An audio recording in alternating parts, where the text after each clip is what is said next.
I should have cleared my voice before saying hi. Hi, chat.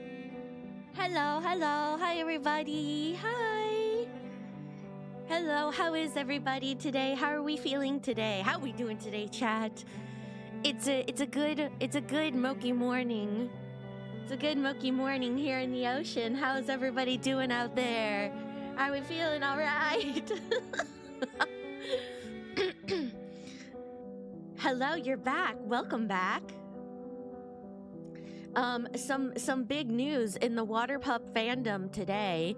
Water Pup has a new voice. Good morning. Hello. Big news before we begin.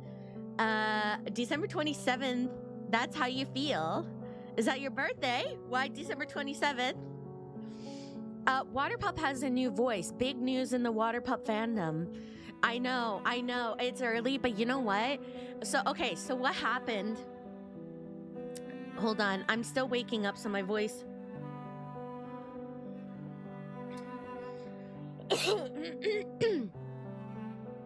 I was early and I came to my computer because I was scared of being late. And then I stopped by Cuna's stream. Cuna's streaming, and so I stopped by Cuna's stream, and then she made a joke in her stream. She's like, Moki, call in. And I was like, nah. And then she kind of like joked about it. And then I was like, oh, for real? So then I was like, okay, so I called into her stream this morning. And I just said hi real quick. And, you know, I didn't want to be rude and be like, I have to go to my own stream now, you know, because that wouldn't be very demure of me. So I was just like, oh, I got to go do stuff. I didn't say stream, but I was like, I got to go. I have stuff to do.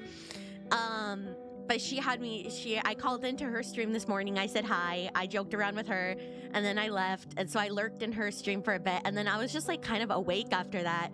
So then I was like just sitting here so early for stream. And I was like, you know what? Let's just get started. I just want to play the game already. I'm just so excited to play. I just want to play. But yes, okay. Let me add paw prints emoji. Let me see. It was not easy.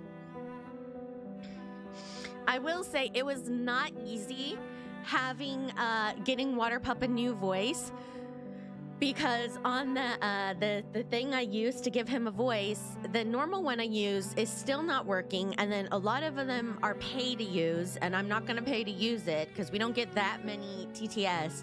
So here we go. Water Pup, you have something to say?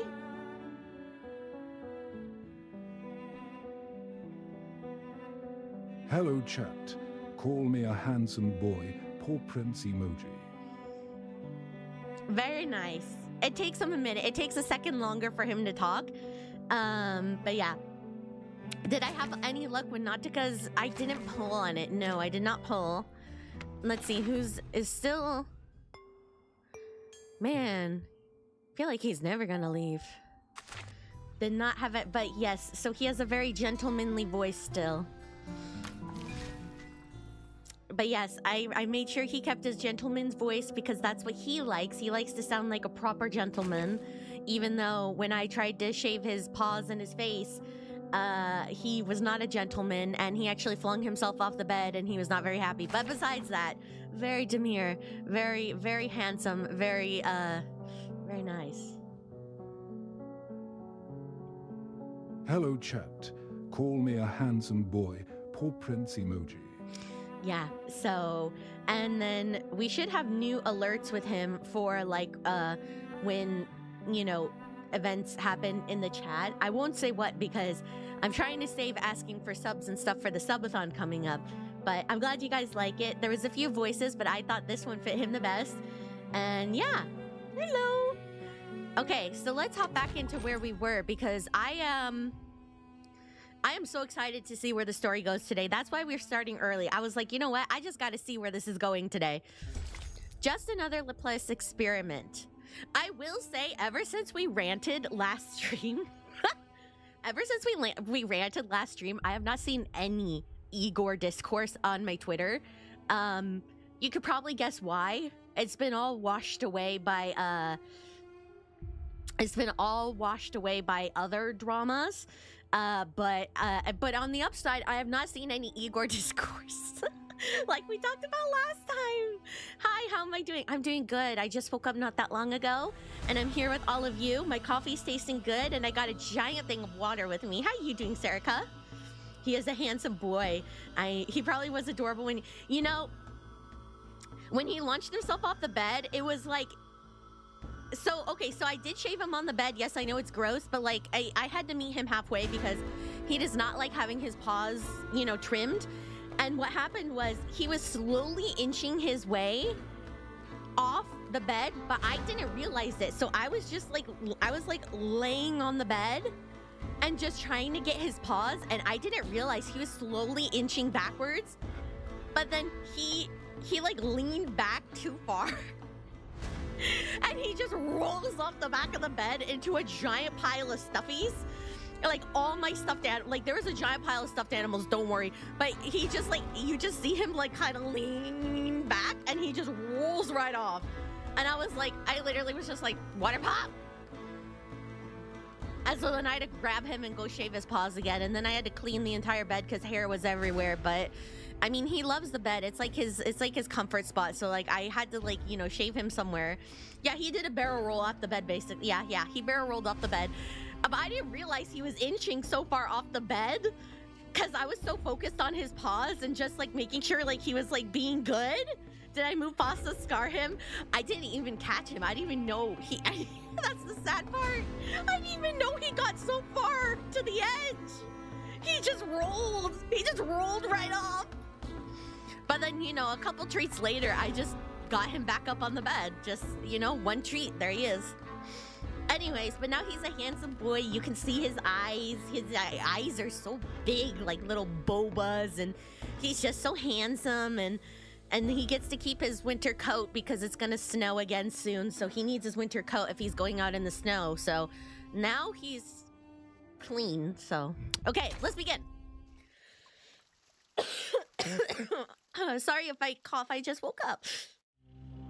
I need a humidifier in this area here. I need to keep humid. It's gonna be 75 for you tomorrow. Ooh, shish. There was a savior. All I heard was the thud. It was slow-mo, just watching him fall off, and I just go, oh, okay.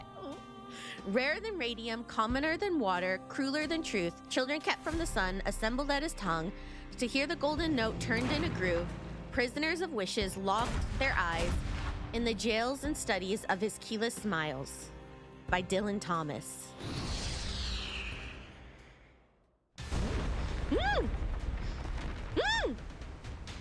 Am I gonna play 3.1 when it comes out? If you mean the event, as long as it's not a spoiler, I'm gonna play the event, but we're gonna hopefully just catch up as fast as we can. But as long as no events spoil the main story, yes, I do hope to play the events. The edge of the world resists change in its own way. Frozen solid, stagnant time, and roaring winds. Yet the battleship's armored prow surges forward, blast waves shattering every obstacle. Magnus's scream sinks beneath the sea, staining the thick ice crimson. Leaders out. No solar contact. Targets eliminated. We got them. Ooh. Good work, everyone. But let's not start celebrating yet. The ice is getting thicker. We are entering an ice zone. Notify all bridge personnel to reduce speed. Engineer, what's the damage report? The Magnus hit our port side propeller.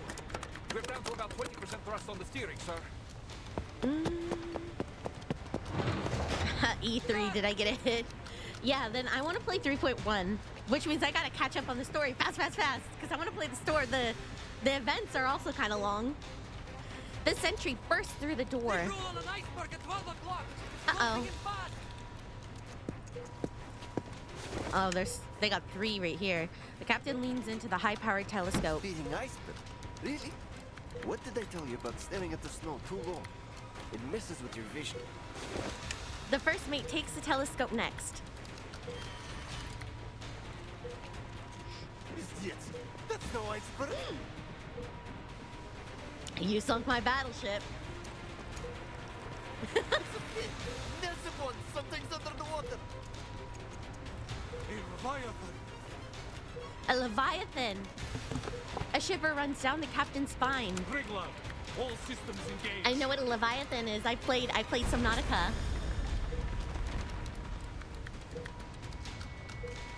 Weapon targeting systems were alive, but the bottom of the battleship takes the first brutal hit. All units, report your status. Water in main battery magazine. All watertight compartments are under pressure. Captain, we're going down. Understood. Flames erupt across the nearby sea as the frigate's fuel tank ignites in the blast. For all these years, we have fought side by side with Triglav and the three frigates. Not once have these old girls let us down. Oh no, is he gonna be like, I have to go down with the ship? The menace must be desperate to stop our landing. They aren't sinking, they're just meeting Moki. Come to me. The captain stares out at the colossal creature as it looms closer and closer. Its piercing shriek tears through the air as a prelude to another charge. Let them try. The Foundation will not be stopped at the Wait, raw is this sea. gonna... If there's a monster, do you think it's gonna... Let's see. Triglav to operations. Initiating detonation of the onboard array. I was gonna say, if we're gonna have a battle, I think I know what it would be.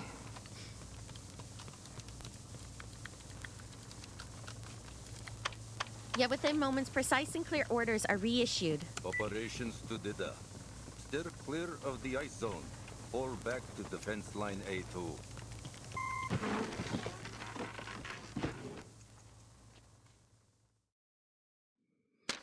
You would probably hear a klaxon horn when the submarine is singing. Oh, you sunk my battleship.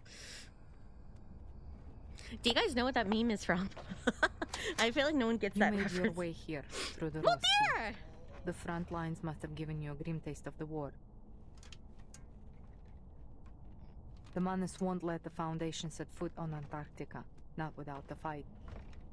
The ritual is too important. They will stop at nothing to see it happen. So here's my offer. Reciprocity. As a gesture of good faith, allow me to share some intel on their movements with you first. I mean, when you think of it, Manus is probably stronger than either of them at this point, especially with the ritual underway, so the smartest thing would be to do that.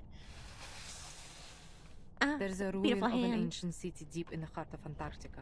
That is where the ritual will be held. A ruin? Here? Against that mountain, yes. But it isn't just any ruin.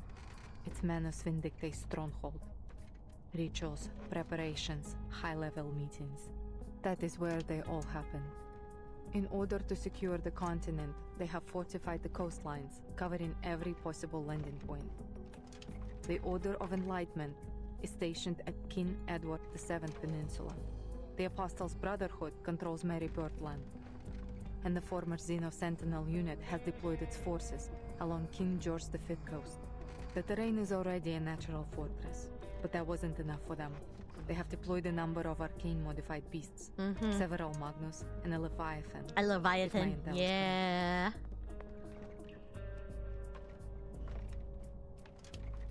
You're reading a novel right now, and to avoid any new ice age, humanity sets off nukes around Antarctica. What? To melt ice? Wait, what?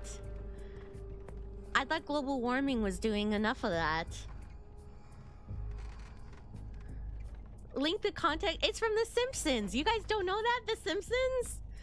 When the old guy and when Lisa and Bart are volunteering inside the old folks' home and they're playing bingo, and every time the guy gets one on the bingo sheet, he says, "You sunk my battleship." How do you guys not know that? It's so funny. Oh, no way. A Leviathan? Remind me, I'll get a Australia clip. with one of those things. You could sink Australia with a Leviathan? Moki Sashi said Leviathan. It's because they keep saying it, so once I hear it properly, I can say it. But give me like 20 minutes and I won't remember. I'm too zoomer for to have... I'm not that old either, and I watch The Simpsons. You don't have Disney Plus? I could sink Australia with a Leviathan. Thinking of Cuna right now. Do I do it, chat? Nah. I'll let her have it. She can have her country. Moldir presses the communicator to her ear as battle reports crackle through.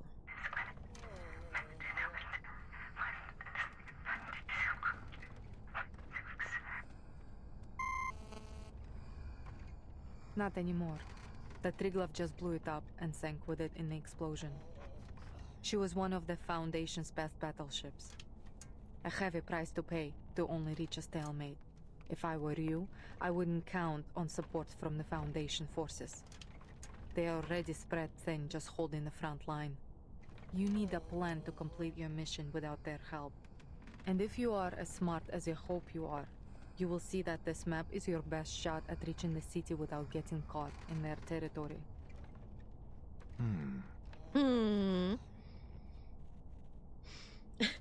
Moki is at the bottom of the ocean with not too much to watch aside from The Simpsons and cheesy Christmas movies now. It all sounds too convenient, boss. We've got no clue what she's really up to. Ooh, the guard is smart. Ulrich's head remains bowed, only the crackle of circuits breaking his silence. Fair enough. But know that the Admiral has ordered the coastline be sealed. I can't let you pass, at least not without a deal. Whatever your purpose is, you won't make it further without some assistance. Fine. Seriously? He lifts his fishbowl head, the fluid remaining in a steady flow. I'm meeting with the timekeeper at the site of the ritual.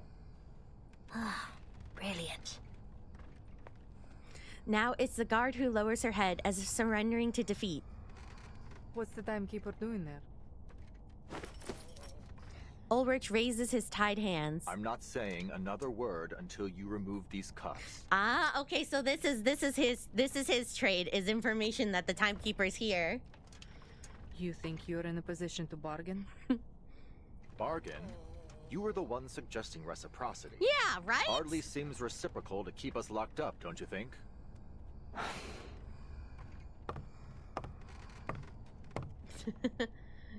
I'm on the seas, of course I got a pirate. The key clicks into the handcuffs lock, the bolt turns, and then the now freed captive flexes his wrists. We really are here because of a song. The record is the key to everything.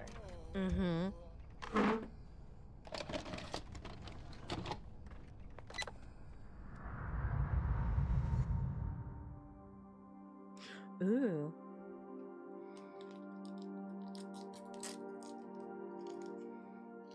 In 1995, before the world was afflicted with the storm, this record, along with its arcane record player, was sent into space aboard the Regulus Space Telescope, serving as the power source of the satellite.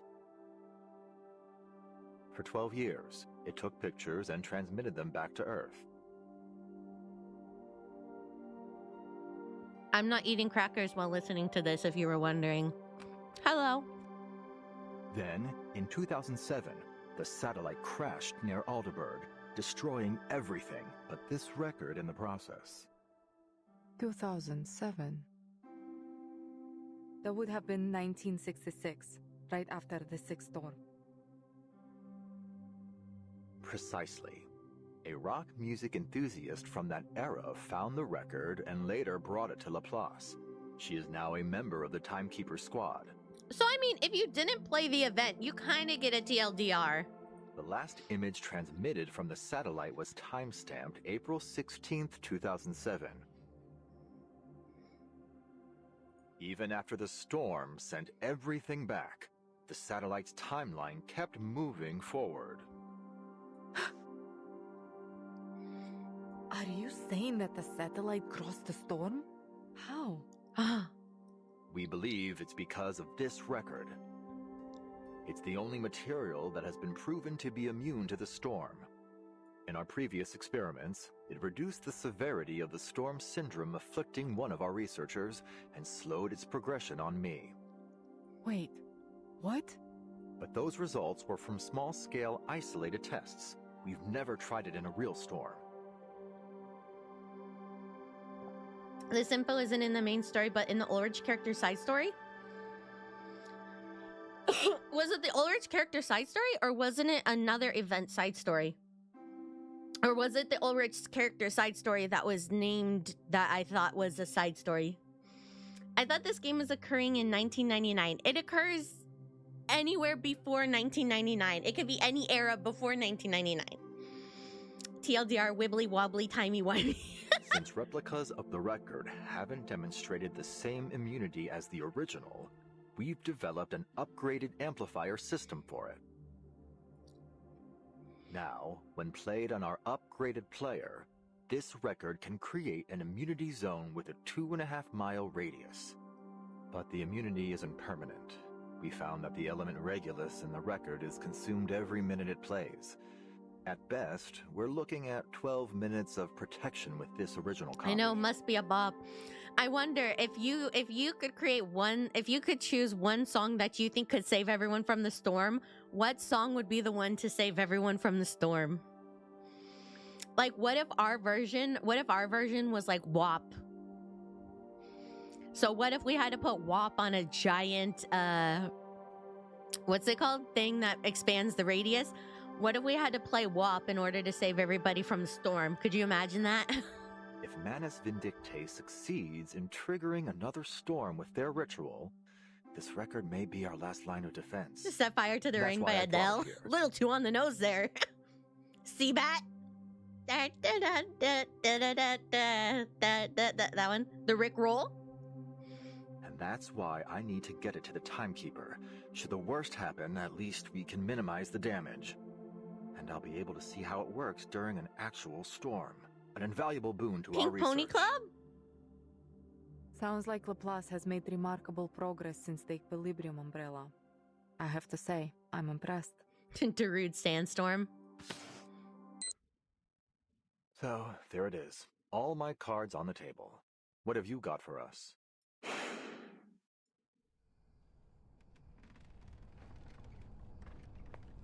The actual location of the ritual is in a sanctuary hidden in the heart of that mountain behind the city ruins. First a city, now a sanctuary. Boss, she's got to be messing with us. I am telling the truth. There is a tunnel in the city that leads into the mountain. Only the chosen are allowed through. And you can bet that the tunnel will be heavily guarded. Mulder turns aside, processing the information absorbed from Ulrich.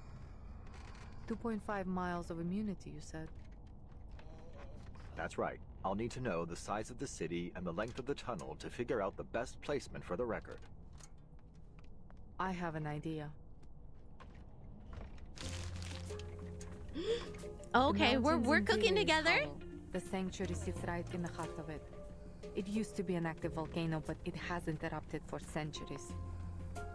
The elevation of the volcano is 11,616 feet. That's just under 2.2 miles. Ulrich exchanges a glance with the guard beside him. Boss, it's not exactly easy to tell what you're thinking, you know. Surely you're not taking her seriously, are you? That guard, she's getting on my nerves. Why doesn't she trust anything? Have some trust, have some faith in the lemon. 3 figures emerge from the abandoned research station, now repurposed as a field hospital. The 2 freed captives adjust their clothes, ready to depart. Mulder hands the map to the guard. Scaling the mountain isn't going to be easy. I have marked the dangerous areas on this map. Try to avoid them when planning your route. The guard nods and receives the map. Before you go, let me make one thing clear. This is just my advice. Whether you take it or not is up to you. If just the 2 of you go up the mountain, you may keep yourselves out of the enemy's sides, but it will be highly dangerous. There will be no saving you if something goes wrong. Of course. We'll weigh our options before we make a move. Good. Keep your head on straight, soldier. Oh, I like that they're, you know, kind of buddy to buddy now. I like the development between this team here. So, just like that, you're letting us walk out of here? With the record and a map? You call it reciprocity. But what's in it for you? It may have just been the wind or a trick of the eye, but for a moment Moldir seems to smile. Arcana's death hasn't weakened Manus Vindictae. In fact, they have kept the Foundation very busy, taking different names and causing chaos around the world. They rallied their followers, journeyed across the globe, and set the stage for their ritual on this barren land. And all right under everybody's noses. They planned every step, but you just barged in here with nothing but a record and an idea. If you were my soldiers, I would have thrown you out of my camp by now. A skeptic, which is rare in the reverse world, you either have a Vertin simp or not. I mean, I love Vertin. I love Vertin. But I don't trust anyone. You never know. You never know. With the twists in this game and in the story, can you really trust anybody in here? You never know which way this is gonna go. And obviously with these, like with Moldir, like you really kind of can never tell. I mean, she could have killed Ulrich, but she didn't. So now we're working as a team. It's like, okay, common enemy, handshake, yes. Okay, now we're bonded over a common enemy. Okay, now we're talking. So it's like, okay, so you never really know. That said, she returns the record to its rightful owner with a solemn gesture. I would rather see the storm end than see you fail. There's a bigger enemy than Ulrich. Ulrich accepts the record in turn. Well then, thank you for your help. After a final handshake, Ulrich turns towards the snowfield with his guard. A few steps later, he looks back. Oh, please Why don't you come with us? Oh? Me? Look, we may be rushing in I thought there she like just a didn't want to couple come of with them. idiots. But if this works, if it really stops whatever scheme the Manus are brewing, don't you want to see it for yourself? It doesn't matter what I want. I have orders. His ferrofluid flickers a few times before he walks into the gathering powdered snow without another word.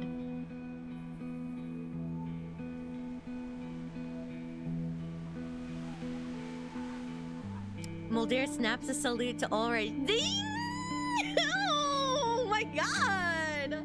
Oh my god! Like, literally, the enemy of my enemy is my friend. Yes! Oh my god! I love this. I love this for them. Oh my god. YouTube compression really kills the scene? What, is the quality that bad?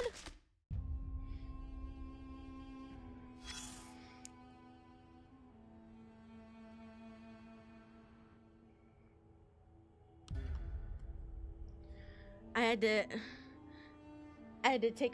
fix my hair tentacles for a second. Oh my god. The development between the two in this chapter is really, it makes the edges of the screen look like piss. Is that happening to you or to everyone? What? What? Do I need to take a look at my... Oh, help YouTube by answering a question. I don't want to. Huh? I don't see any yellow. Or piss color.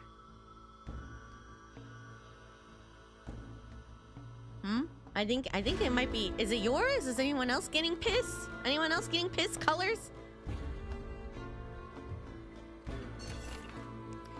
We suggest that every researcher continues regular exercise. Oh, okay. Exercise.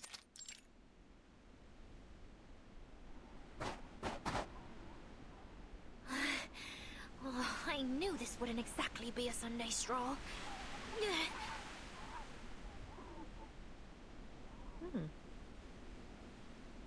It's because of the way YouTube compression handles brightness?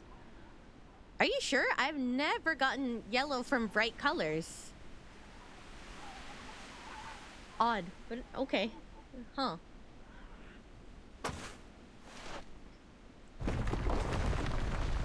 I come back to, is anyone else getting piss colors? Are you, Bobby? The guard pushes another obstructing boulder aside with effort. But I didn't think we'd literally be carving our own trail through the wilderness.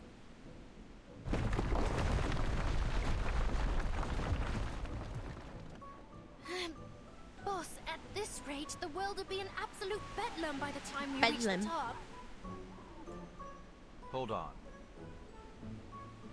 I wonder if Ulrich can get cold. Let me check the map the lieutenant gave me. Hi, K-Rider. Lieutenant Mortier.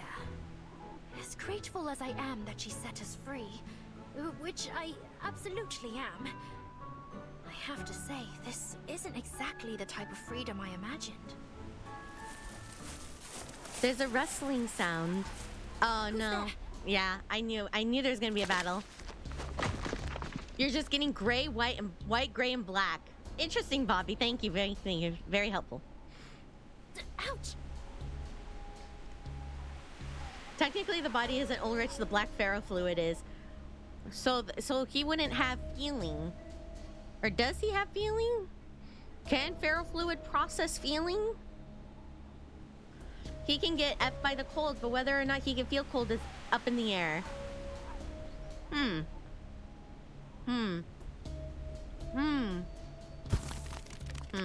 Several critters, yeah. Burst first from the snow. Penguins! Ah, babies! Oh, don't make me hurt the babies. They're evil babies. She's gonna beat up a penguin. Penguins? Here? The penguins charge toward the climbers, their beaks already pecking at the coats. Hey, give that grenade back! No interference, right, boss? I mean, you're not going to make me fight a penguin, are you? Yeah, she's gonna fight a penguin. Kick the penguin. They might start dancing. Have you seen the inside of a penguin's butt? I have. Sentinel Unit Antarctic Advance Party. Attention! Oh. They're gonna start happy feeding on them. The penguins wobble into a perfectly aligned row, like well-trained circus performers, or perhaps even soldiers. Alrighty, let's see what we got here. Rookie guard, check. Awakened researcher with a fish tank for a head, check. Oh yeah, well we have fought dolphins, but you know, dolphins kind of deserve it. Apologize for the shock my jits have given you. I like the tail. The tail is very pretty, but wow, it's such a baby. It's such a baby. They're jumpier than a spring cricket at the moment. A lot of them just lost some dear friends of theirs after getting back from Florida. Brutal, really. Are you guys seeing this? The little rodent standing before Ulrich snaps off a salute. Penguins? In Florida? And a squirrel? In Antarctica? She's the most normal one here, theoretically. Not just any squirrel. You're looking at a sergeant, Missy. Sergeant Buddy Fairchild, reporting for duty. You know, and maybe other than Ulrich, he has the highest honor. He's sergeant. A water god is saying that is like a metacritical for dolphins' already horrible reputation. I mean, hey, if you fought a dolphin, I'm gonna say it probably deserved it. I'm just saying. Oh my gosh, Joe, you're still sick? You gotta get better. Eat some veggies. We've been waiting here on account of the lieutenant's order. I've been tasked with being your official Antarctic guide. And it's a good thing, too, because you sure ain't gonna find no one else to guide you around these parts. Does Ulrich actually have a military rank, though? I mean, I don't think he has a military rank, but he's high up in the Foundation, isn't he? I mean, he's not like a grunt in the Foundation. Like, he does some high-level work in the Foundation. Not military-wise, but I was gonna say just rank in general. What rank does researchers have? That's what I was trying to think. Is I was gonna say he doesn't have like a military rank, but in the Foundation he's high up. So technically, who would have more power, Ulrich or a military sergeant. I think a sergeant would, because a sergeant's in charge of a platoon, right?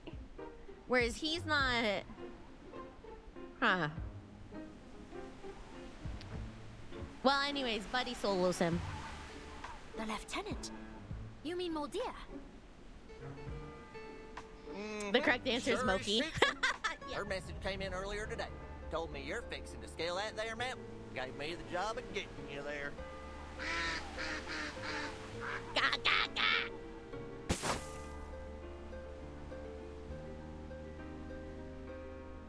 Buddy's VA is also the voice of many of the random NPCs you hear? Really?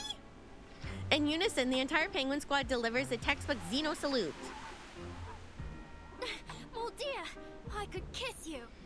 It's apples and oranges. You can't compare them.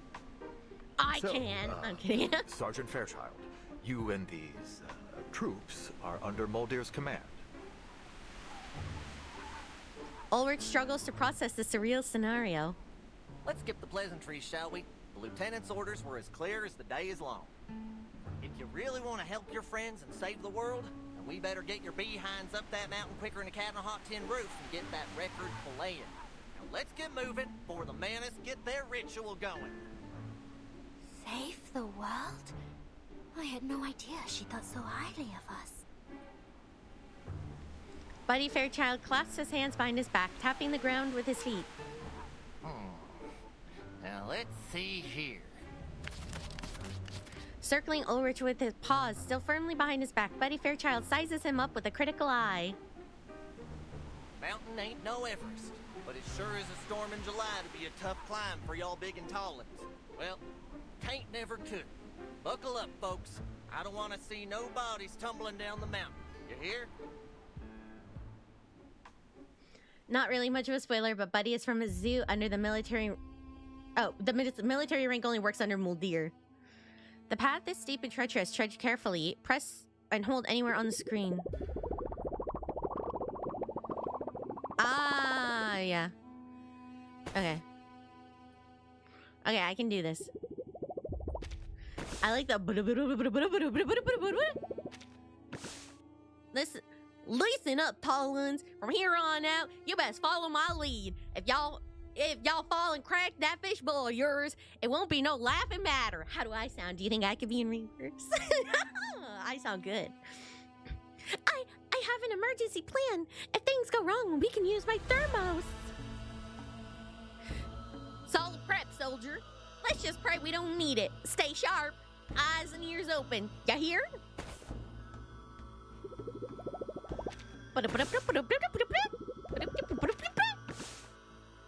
Excellent. Now I have 3 penguin guards. I'll be sure to ask their names to include them in the acknowledgement. Okay, yeah, nerd.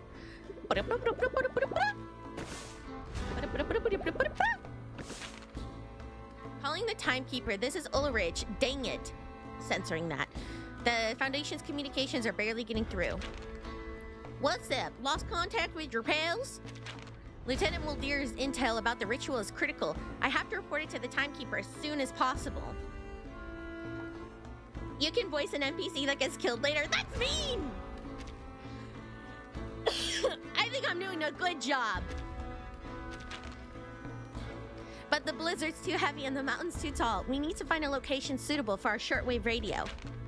No sweat, partner. Just leave it to me. So what kind of spot we looking for? Electromagnetic waves get absorbed and reflected by terrain. Direct waves give off stronger signals than reflected or diffracted ones. So the fewer obstacles between us and the Timekeeper's team, the more likely we are to make contact. Of course, the state of the ionosphere still affects a few. Sergeant Fairchild, are you listening? Huh? Of course I am. Bright-eyed and bush-tailed as ever. So you need a clear spot facing the city ruins, right?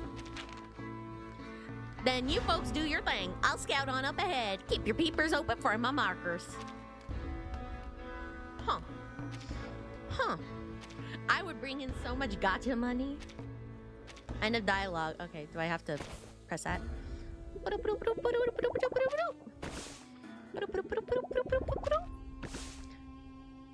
I see his trail just ahead. Let's hope the squirrel is reliable.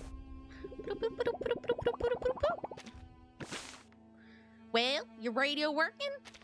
No response. But there are no issues with the signal. The timekeeper must be busy. Yeah, you think she might just be like a tiny bit busy? Like, I mean, did he consider that, like, what if she's like actively like being like tortured and imprisoned? And he's just like, hey, you there? You there? You there? You there? You there? And timekeeper's like, oh my god, shut the...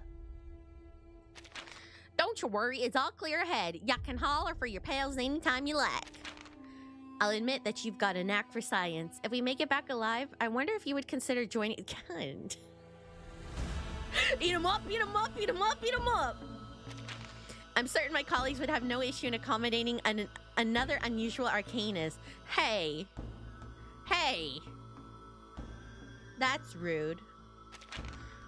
Shucks, I'm flattered. I'd be keen for a visit, but I'm afraid I had done already sworn my loyalty to Lieutenant Muldeer. Gonna scout on ahead now. Save your lecture for later. Keep on moving and try not to let your brain freeze through. Don't call him unusual. You look like a lemon candy. He's by far the smartest squirrel I've ever met. I should talk to him about the record later. He may have some unique insight on the matter. Unusual? Medpoc is quite unusual and Regulus too. Now, why did you throw a stray at Regulus?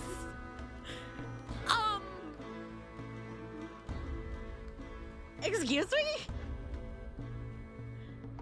Medpocket maybe. Why did Regulus just catch a stray in chat?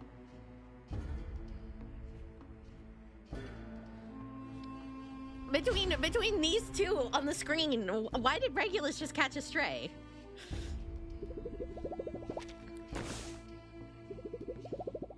Now, why would you do that?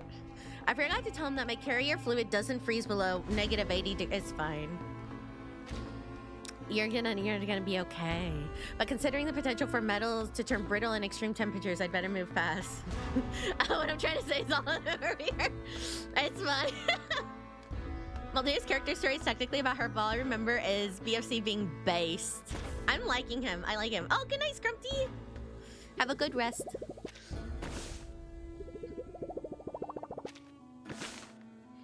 This spot looks good. We got a direct line of sight to the city ruins, so the signal should carry. Even Mesmer is weird. Mesmer is #1 hater energy. Don't you stop now. It's dangerous here. We gotta keep moving. Dangerous? We're the only ones here, and the slope is quite gentle. The avalanche risk is less than 0.5%. I need to establish communications. This intel must reach Timekeeper now. Well, Mr. Ulrich, don't you smell that? Air is dusty. Something's lying in wait for us. The Timekeeper's in danger. If we lose this calm window, the next won't come easily. You two go on without me. This risk is mine to take. But boss, that goes against my orders. Relax. Just hand me the thermos. I'll know when to hide. The next one will star someone wise, so I recommend y'all start watching some of those 2 previous Echoes in the Mountain, a series of dust. Oh yeah, I could watch it on YouTube. I watch some of the past events on YouTube.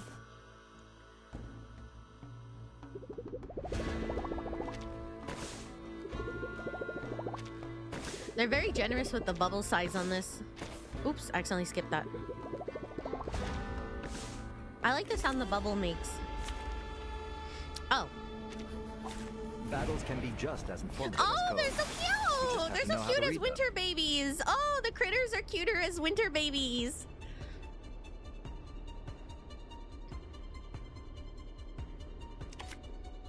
Oh, these are 2 channels.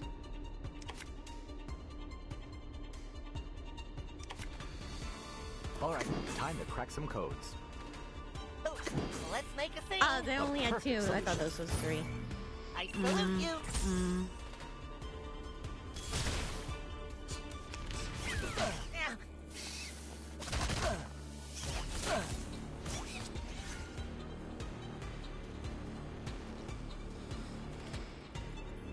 Come on, pal.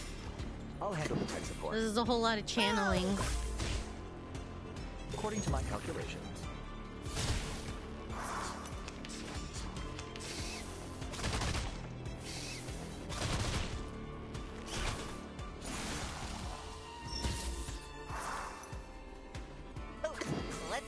All right, time to crack some codes. The smell of the great outdoors. An accurate reading.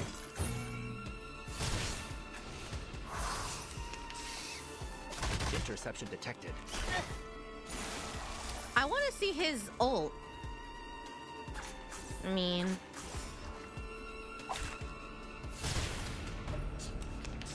There we go. I get to see his ult now. I want to see what his ult looks like. And then I get to see... Maybe I'll get to see the other one. But sometimes it can work a miracle. Oh, that's it. 3, 2, 1, charge! Another perfect combination of reason and passion. That was the ult. What's his rarity? Why was that so... Wait, why was that so short? Was that his ult? Well, I blinked and it was over. Why was that so short? What the heck? Both of them were short. Huh? His ult is also a channel. Ah, okay. But that was not the full... Okay, I was like, but why was it so short? That was like 2 seconds and it was... I blinked and I was like, wait, it's already Buddy's ult happening. This is what? There was like not a big cutscene. Look, I get you're worried about your pals, but this fancy radio of yours just ain't worth it. The equipment isn't my concern. See, I have backup units, and all it takes is a little paperwork at headquarters.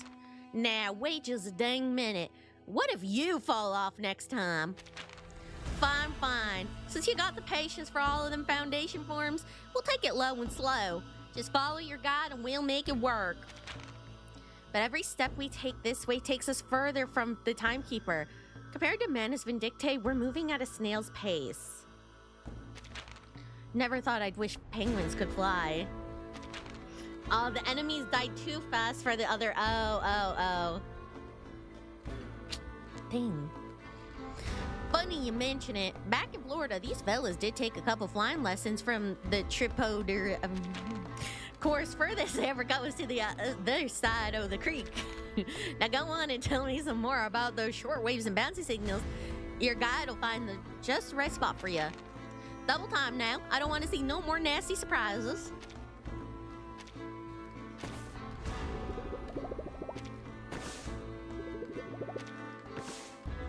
Time to think outside the tank. Maybe I can rig a radio antenna kite. Forget it. Nothing will work in a 4-state Antarctic gale.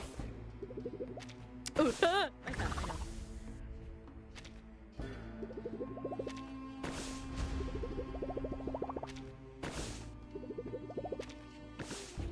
You're climbing faster than a squirrel on a nut chase. Maybe being tall ain't so bad. Much appreciated. This body has certainly proven well suited to mountain terrain. I'll be sure to add it to my field report. While your boss is fiddling with the equipment, I feel bad for the the guard. How about you and I take a little break, huh? I got plenty of frozen fish. Bzz, bzz, ah! Hello, Mr. Ulrich. This is Burton. Go ahead. Oh, what? What? Wait, what? We get free? A whole new world to discover. What? What? What took the Foundation so dang long to introduce me to you? Don't tell me they really believe that hooey in the papers. What'd it say again? Miami? They give you free? Perpetrated by a squirrel? I did not know that. I did not know they gave you Buddy for free. Okay.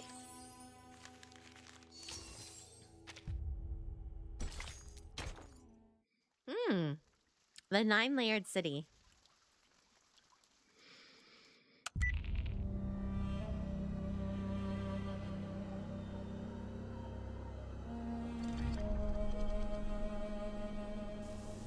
I see. Thank you, Mr. Ulrich. This is exactly the information we needed. If everything's gone to plan, the Foundation spy should already be in Antarctica. But they haven't made contact with us yet. It seems we won't be getting any more intel on the ritual from them anytime soon. You get all his portraits for free from Traces too. Wow, that's very generous of them. Are you certain? All right. If you thought it through, I won't stand in your way. Just be careful, Mr. Ulrich. Mr. Ulrich? Ulrich's voice just dissolves into a static noise. Ooh. City ruins. I always get nervous when people are talking on like radios and stuff when they're supposed to be hiding. On his end or ours. Like, shouldn't you guys be quiet in here? Like, shouldn't you be hiding? You know, like, don't you think someone will hear you? Or Still, maybe not. We got what we needed. The ritual will take place in a sanctuary, hidden in the volcano at the edge of the city ruins. As one, the group turned towards the towering mountain at the edge of the ruins. That means we'll need to cross the city to get there. Perhaps it's best to report back to the Foundation and wait for reinforcements before going deeper. Yeah, of course Sonetta would say that. Oh, cute! I'm afraid comms are down. Could be another trick by Manus Vindicte, like the unnatural day-night cycle here. Oh wow, so he's a pretty good DPS unit? I'm surprised. I might have to build him. Timekeeper, maybe we should fall back. Get out of here, fix the communicator, and call for support. That would be the safest choice. But according to Mr. Ulrich, the Foundation is tied up on the front lines. I doubt they'd be able to come to our aid in time. Besides, with every passing minute, we fall that much further behind Dr. Dorez. I suggest we stay here and search the area. Perhaps we'll find something to point us in the right direction. Sonetta scans the surroundings. Well, there are no immediate signs of danger.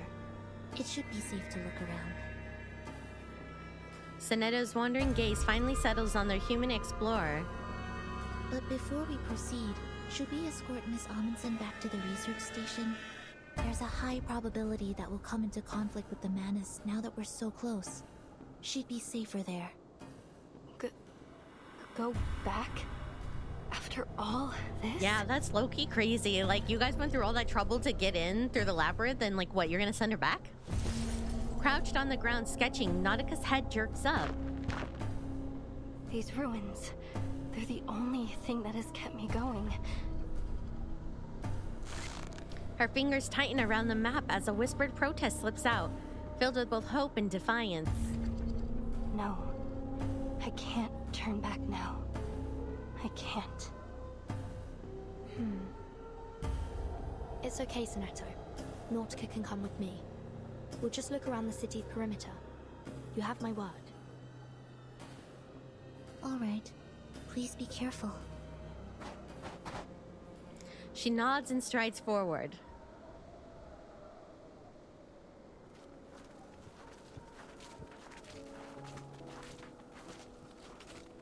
The snow, compacted by wind and time into a thick blanket, forms a welcoming path underfoot. Nautica takes a breath, then leaps and gingerly as a hare. The white ground of the ruins seemed to radiate from her impact. Then I can take some samples, right? Maybe even dig a little? A determined gleam flickers in Nautica's eyes. Yes, but please keep an eye out for anything suspicious while you work. The Manus might be closer than we think. Oh, I'm so happy for her. I hope nothing bad happens to her. Oh, and before you go, let me enhance the warning incantation on you. Sonetto steps lightly onto the snow. Oh?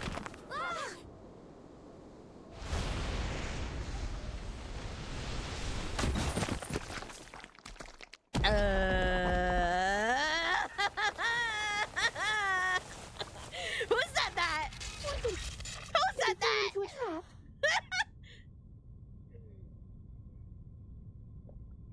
That was elite timing. That was elite timing. Remember what game you're playing? That timing could not have been any bad. That was. Is everyone all right? My arm. Ow. I'll just stop talking about characters. I'll just stop. I'll just shut up. Timekeeper, Are you injured? Should I just shut up and just play the game silently? Like, just do like a playthrough, just sit here and watch it with you all quietly? I'm fine. Don't worry. The ground was probably already caved in. We must have stepped on the thin layer of ice left behind. This happened back home once.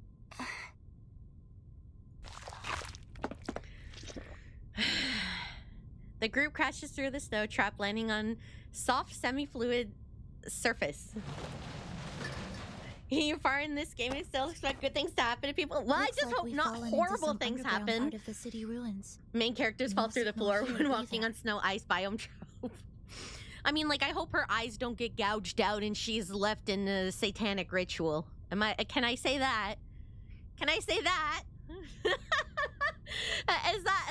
Is that all right to say to the game? Is that gonna happen in the next? Am I gonna click and the next thing you know, she's in a satanic ritual? We need to get back to the surface and contact the Foundation as soon as possible. She tries to stand but slips, barely keeping her face from slamming into the ice. This is...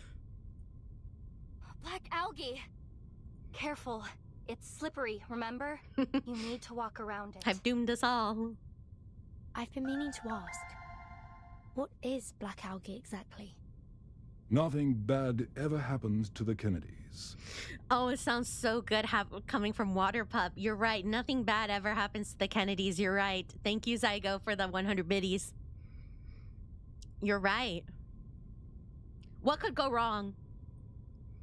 Say, my team's arcanobiologist was the first to notice it. Also, Moki, your streak of calling out characters before something happens to them, too, is unreal. I'm saying, Chroma, it's literally getting to a point that I am actually concerned. I don't know if I should see a doctor, a psychiatrist, or a medium. There's something wrong with me. There is something wrong with me. I don't think chat understands. If you guys only come here for my Reverse streams, I have a long-standing history with calling out characters before something happens to them.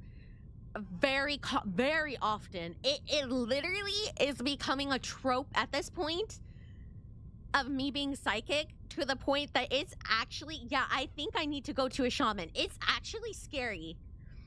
I'm actually a little bit concerned at the amount of times I'm able to predict things. It's actually kind of frightening. Like, genuinely, if anybody has advice, if anybody's spiritualistic, can you advise me? Can you advise me? I actually do a pretty good impression of JFK from Clone High. I'm intrigued. Hello? Intrigued. I'm just good at looking at tropes. No, even like jump scare deaths. I have a short that's gonna come out soon. On point. I have a short that's gonna come out soon, and I want you specifically to watch it, and I want you to tell me if it's just me looking at tropes. It's from Halo. And when I put that short out, I want you to look at it. I literally said, I kind of like this character. Dies 2 seconds later. Literally jump scare died. It's literally unreal. It's literally unreal. What are the next Powerball numbers? 32, 68, 24, 78, 91, 3. Imagine I get recruited and It looks like Hydrate, algae, yes. but it's actually a hybrid of an ancient fungus, and I think some kind of fibrous plant. Luckily for me, she found that they were edible. It's literally unreal. It's like actually very scary. And I predicted events in Red Dead. Maybe those were tropes, but like it happens too often. This is what I ate after I ran out of food at the station. You now have worms in your stomach. She got domed. Shut up. Nautica climbs a few steps and peers deeper into the ruins. But there's so much of it here. Look at the pattern. It looks like they've grown all the way from the foot of the volcano. She dusts off her hands and hops down from the steps. This algae grows very fast and very violently. I saw one grow by a few dozen meters overnight. It's no wonder they can crack open ice and make those earthquakes happen. Perhaps it's a new type of arcane material. I imagine there'd be quite a debate over its classification. Alright. Let's just watch where we step. Nautica, do you have any idea where we are? Nautica produces a familiar crumpled sheet of waterproof synthetic paper from her pocket. Oh, I think I do. I listened in on your conversation over the comm and filled in a few gaps on my map based on what your colleague said. Let's see. The ritual sanctuary is here, at the far end of the city, inside the dormant volcano. Manus Vindictae will surely have that area heavily guarded. And outside the sanctuary entrance, there's this. A kind of circular clearing. Probably one of their daily ritual sites. And this is where we are, at the outskirts of the ruins. Just look at it. This ancient city, from here all the way up to the foot of the volcano. It's incredible. Just imagine all the secrets and answers hidden away within these walls. If we're going to find out anything about Manus Vindictae's ritual, the answers will be in this city. Stay close, everyone. Let's head back to the exit of the labyrinth first. Before the words are even spoken, Nautica has already begun to bound forward. Vertin! Come look at this! Oh, guess we already found our hints. Heeding the call, the other two filed into the nearest room. Nautica is the first to reach out and touch what might be called furniture. A peridotite stone bed. A nice house. Table and chairs. Someone used to live here. Oh, it's so stark. Even for life in Antarctica. Do you think this is where those masked snow monsters live? I can't say for sure, but the owner wasn't exactly subtle about their interests. On the small altars sit retorts, water baths, and test tubes filled with red and green potions, while dark metallic powders are scattered across the surface. This is an alchemist's chamber. After careful examination, Sonetto delicately extracts a manuscript from beneath the materials. This manuscript was written by the great Paracelsus, whose river of verses quenches our thirst for an endless life, and whispers the secret of the Fountain of Youth. Transcribed by... Cavendish. I can only make out the surname. The Fountain of Youth? What else does it say? There are just a few verses and illustrations. Paracelsus. Why does that name ring a bell? 6th grade, 2nd semester, History of Alchemy, Week 1. Wow. The life of Paracelsus. Wow, Sonetto nerd. Kidding. He was I'm joking. A pioneer in ancient alchemy and medicine. Legend has it that he invented a potion that could revive the dead.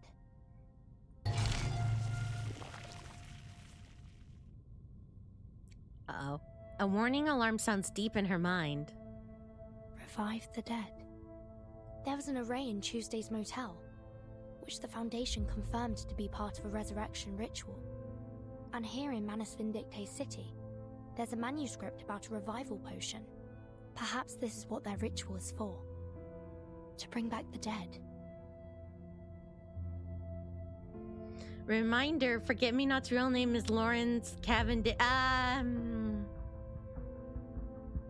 Did not remember that. And the only person they'd go to such lengths to bring back is... The answer is clear. Arcana! Arcana! But the what's demon Dr. herself. Doris's part in all this? That's still unclear. But if Manus Vindictae needs her to complete their ritual, we're on borrowed time. I'm afraid waiting for reinforcements is no longer an option. We have to go through the city. Now, Sonetto. I mean, if she was so strong, why'd she die? Agreed. The Survival of the situation may fittest. be more urgent than we thought. We can't afford to linger any longer. Soneto sighs and turns towards Nautica, who's busy grappling with the building's exterior. Miss Amundsen, there's been a change of plan. We're entering the city. We'll do everything we can to keep you safe, but there's no guarantee we'll... Miss Amundsen? Nautica has kept quiet during their discussions and continues to run her hand along the weathered stone walls without reply. You were right, Fride. The tales are true. The Mother Spirit is here, at the southernmost edge of the world. This is her resting place. She presses her face against the stone, body warmth melting the thin snowdrift clinging to it. Arcana said her dying was part of the plan in Chapter 7. The first age ends. The tolling bells are rung. Before the last, a mournful dirge is sung. Alas, where will our bones be laid to rest? O Mother, let us lie upon your breast. The sound causes her ears to spring up and her head follows shortly after. What is it? What is it, girl? What do you sense? Burton, here, this place. Oh, this is the place I've been searching for. Huh?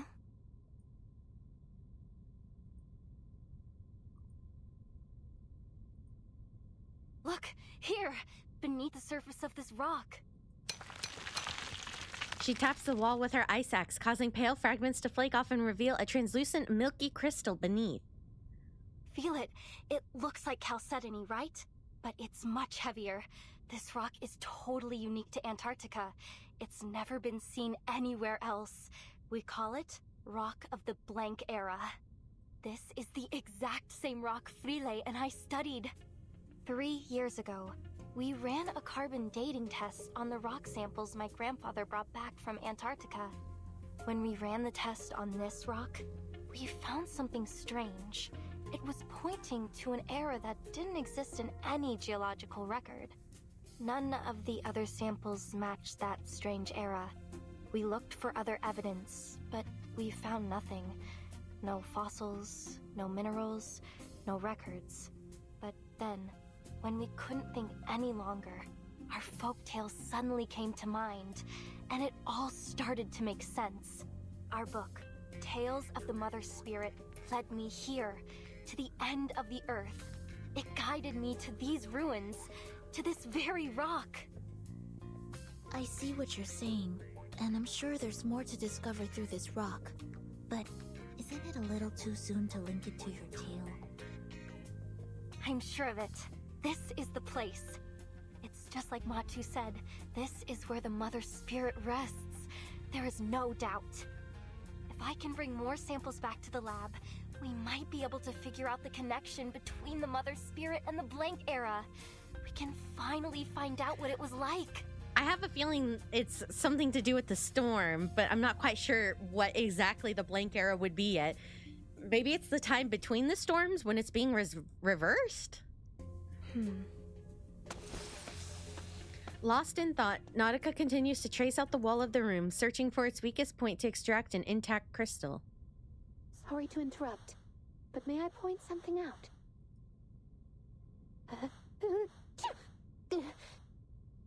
It's getting very cold in here. I can feel my resistance starting to drop. Burton! A soft exclamation from Nautica draws the others out. Monster!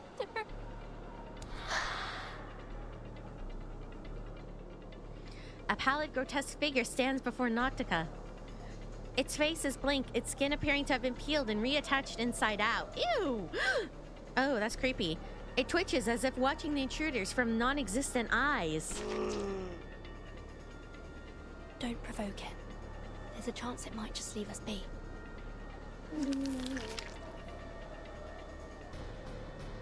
Distant, playful barks echo back through the walls, drawing a stark contrast to the scene. Ew. Ew, skin inside out, no eyes. With a whimper, the humanoid creature lurched towards the group. Ah!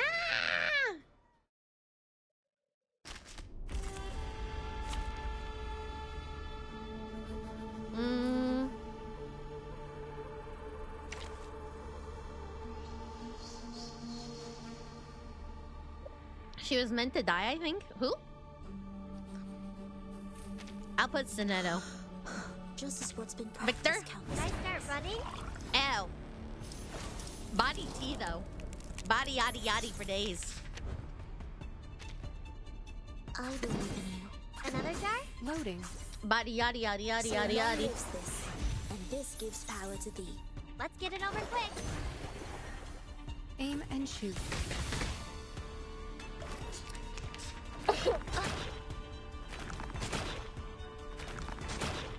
Got you.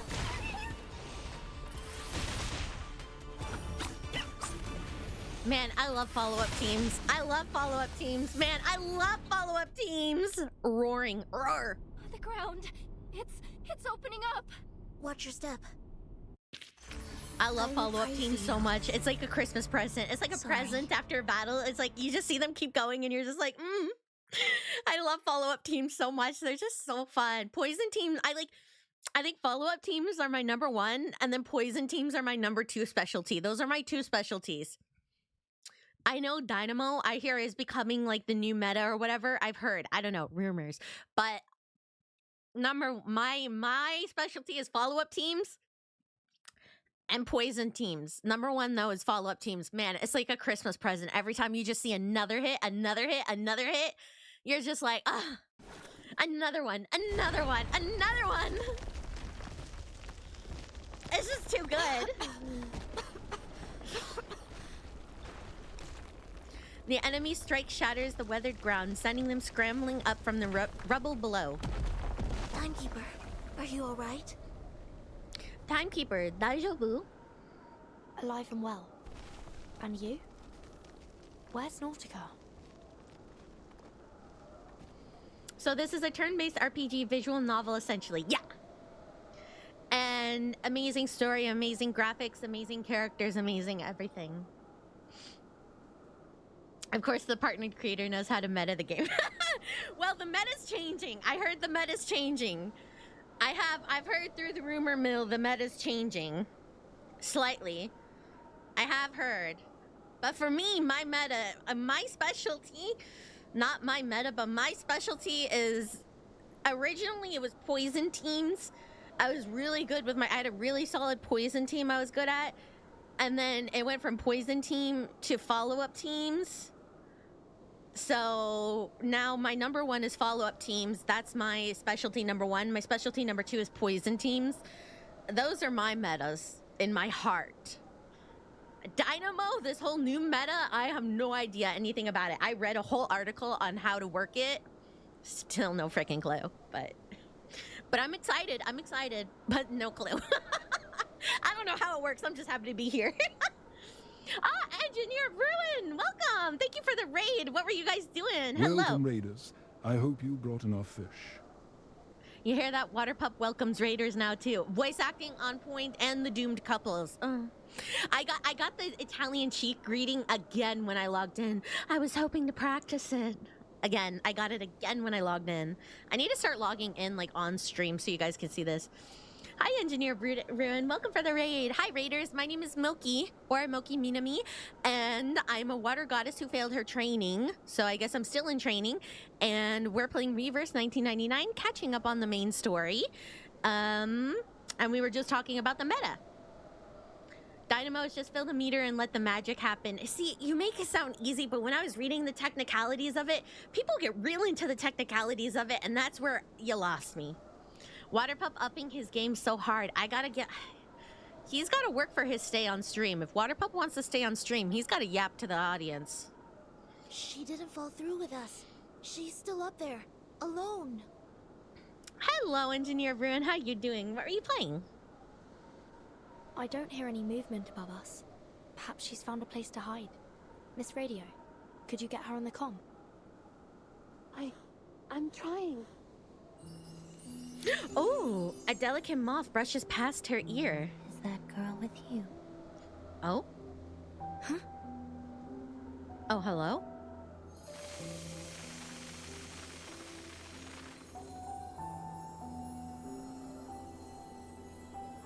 Are you finished up the current patch? Oh, I gotta catch up to you then. We're trying to catch up to you then. Countless pale and weightless moths stream forward from a fixed direction, reflecting in the bright polar light. You're a tricky one to track, Timekeeper. Oh no. I'm ever so glad you've made it this far into the continent. I'll admit, I'd be more than happy to welcome anyone from the Foundation here. She approaches, her steps betraying a faint unsteadiness. But oh, what a pleasure it is that you, of all people, would be the one to show up. Yeah, okay. We've made contact. We've touched down. We've made contact. Yes, we are here. We are connected. Speaking of Dynamo, you played it for the first time today. How is it? Is it my chat's saying it's easy. I read I didn't understand what I read about Dynamo. I was saying I do follow-up teams. That seems to be what I'm good at. How's Dynamo? Grace? Is that you? Her old friend seems to be recovering her breath from some kind of exertion. No. Who are you really? Kayla from the ranch? Captain Grace of the Free Breeze? Mm-hmm. Or just a familiar stranger. Who would ask a common moth its name? Who would even notice if it weren't drawn to the flames? So many lives have been lived through me. So many names taken. Cecily, Kayla, Grace. I've been them all. Yet never quite been any of them. So which one are you now? What's your goal here? Soneto already has her glass feather raised, ready to fly into attack or defense as needed. Get him! No need to get worked up. Get him, Soneto! Get him! Get him! Get him! The VTuber voice changer turned off. The voice change. The text on the cards is scary, but it seems pretty idiot-proof. Okay, so everybody in chat seems to kind of unanimously agree Dynamo's not as hard as people try to, like, you know, technicality-wise make it seem. That's good then. Maybe I should do Dynamo then. Maybe I should lean into that. Miss Stranger reaches out a hand. Dynamo is like the impromptu team in essays, in that the essays for passives make it look more complicated than it is.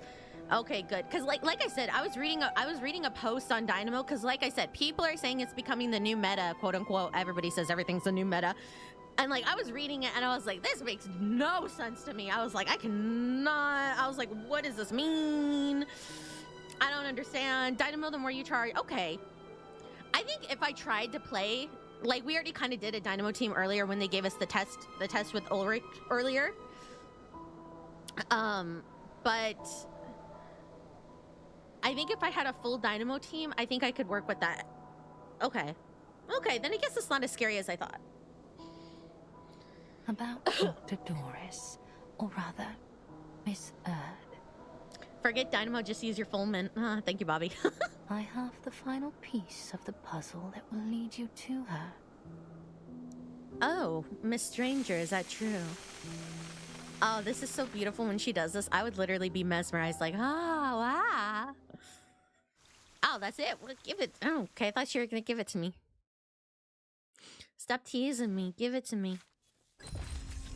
Give it to me. Oh, baby, give it to me. My dear siblings. You're Recoleta stan. I don't have Recoleta. You're lucky. Blood to thee is more difficult to understand. Muldeer taps the code into the communicator before putting it back in her pocket. Lieutenant? Against the howling wind, Muldeer tucks her curls behind her ears and turns towards the voice. What is it, Sergeant? With all due respect, what are we doing here? Her subordinate poses a simple but tough question. Her troops are relaxed, warming themselves around their fires, yet each one would be ready the moment she gives the word. We're on standby. It's a question Muldeer can't answer, so she turns away.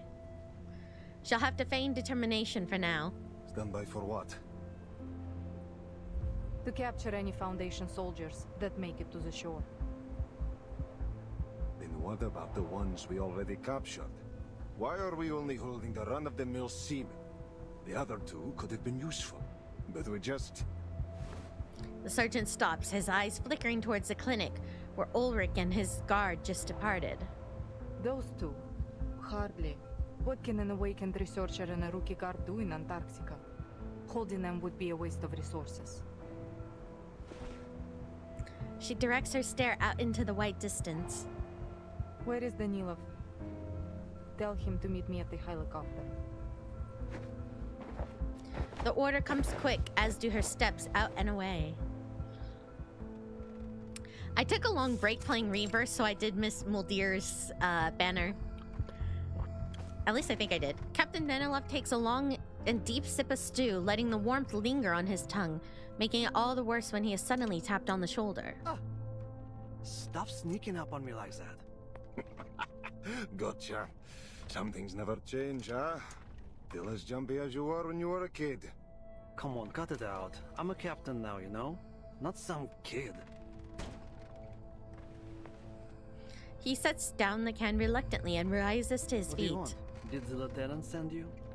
Yep. She wants you over at Canis Minor. As they pass each other, Captain Danilov catches a muttered complaint. Lucky you. Getting to stretch your legs while the rest of us have to sit here idling away the hours. Guess that's how it is these days. Everything still seems foggy.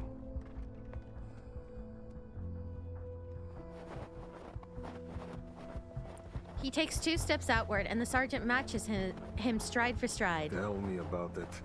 I thought Brazil was tough, but this is worse. Sometimes it takes more courage to stick to a choice than to make one. I think someone might be struggling with that. You should know better than to doubt our leadership, White Gloves. The sergeant stops. Sure, but what if they start doubting each other? What if the Admiral's steering us one way and the Lieutenant another? You saw how the Lieutenant let that Foundation researcher go. Didn't that bother you? Silence lingers as the captain finds himself watching snowflakes settle on his boots. At last, he forces himself forward. I trust them both, no matter what. Good man.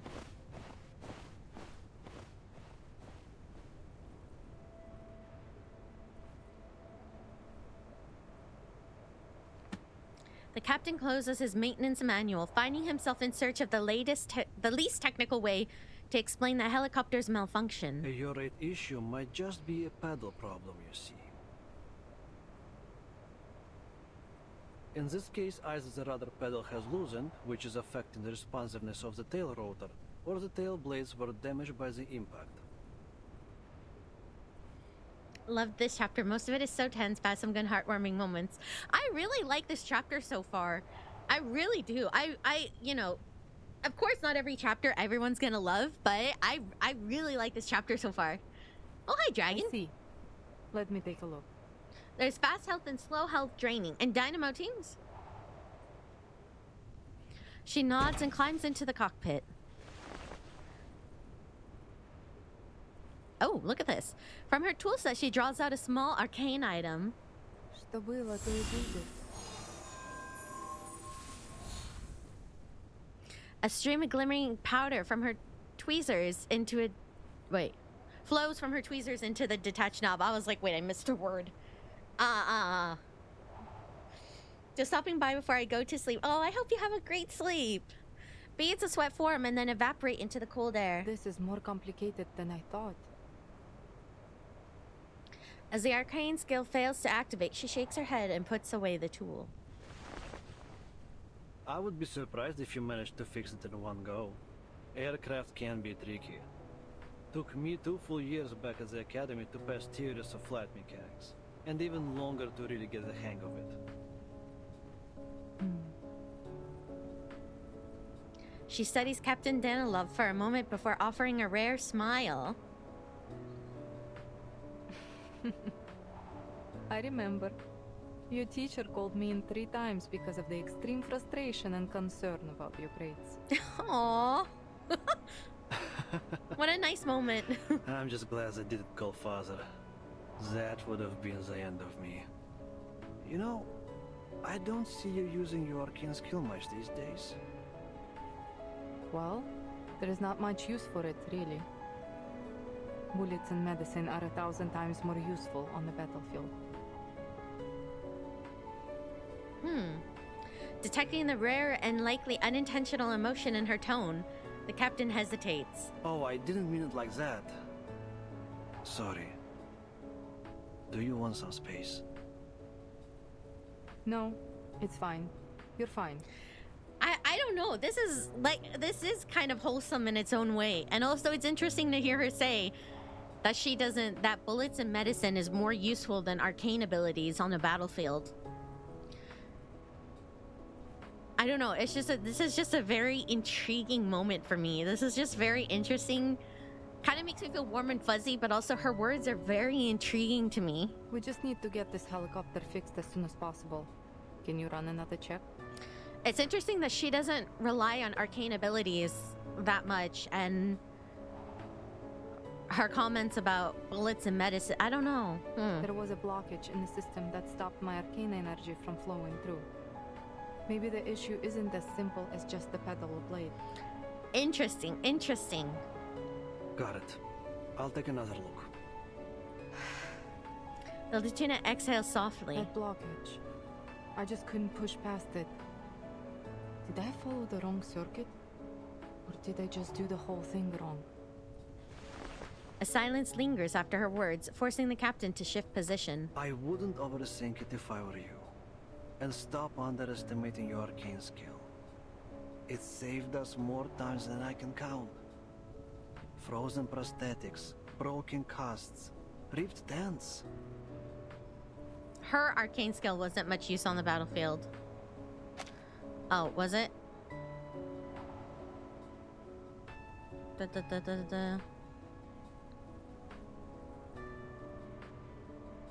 There's not much use for it, really. Bullets and medicine are 1,000 times more useful on the battlefield. Hell, you've been fixing our guns since we were kids. There's nothing wrong with your power. We all appreciate it a lot more than you think.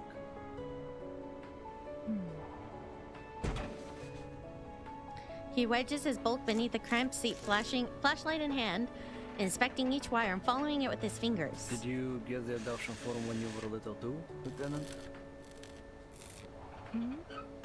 Glock has instant death, that's what she believes. I mean... Muldir really won me over. I think out of a lot of characters in recent days, she has the most interesting character development to me. Her character development is really interesting to me. I like her a lot. I think she's very well written. Yeah, mine came after my parents died in 1999. Even now, I still don't know what happened that day. They really gave her a lot of depth, and they really gave her a lot of development. I find her very intriguing. His tone turns light as if he's telling a joke. When they brought me the death notice, they handed me an adoption form along with it. It was from Admiral Igor. At first I hated the idea. I didn't want anyone to take my father's place. But you signed it. Otherwise you wouldn't be here. I did. Because I needed to know what my parents gave their lives for. And the man they fought beside.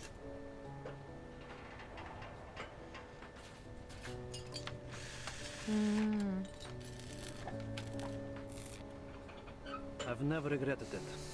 I'm proud of where I am, proud of everyone in this army.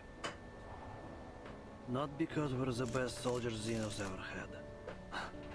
I mean, I'm sure they definitely don't think that now. No. I'm proud because we're more than just an army. The captain's head disappears entirely beneath the seat, his voice coming through muffled and distant. We're family. We Storm Orphans grew up together, trained together, fought side by side. We trust each other like we trust ourselves. hell, maybe even more so. He extracts himself from the cockpit, grease smeared across his face. Under her flickering gaze, Danilov drops his voice. I know Father hasn't told us everything, but maybe this for the best. The less everyone knows about his plan, the better. But no matter what, I will follow you and the Admiral to the very end. Whether it's flying a fighter into the Foundation headquarters or waiting here until the spring. I believe in him. I believe that he can take us home. And I believe in you, sister.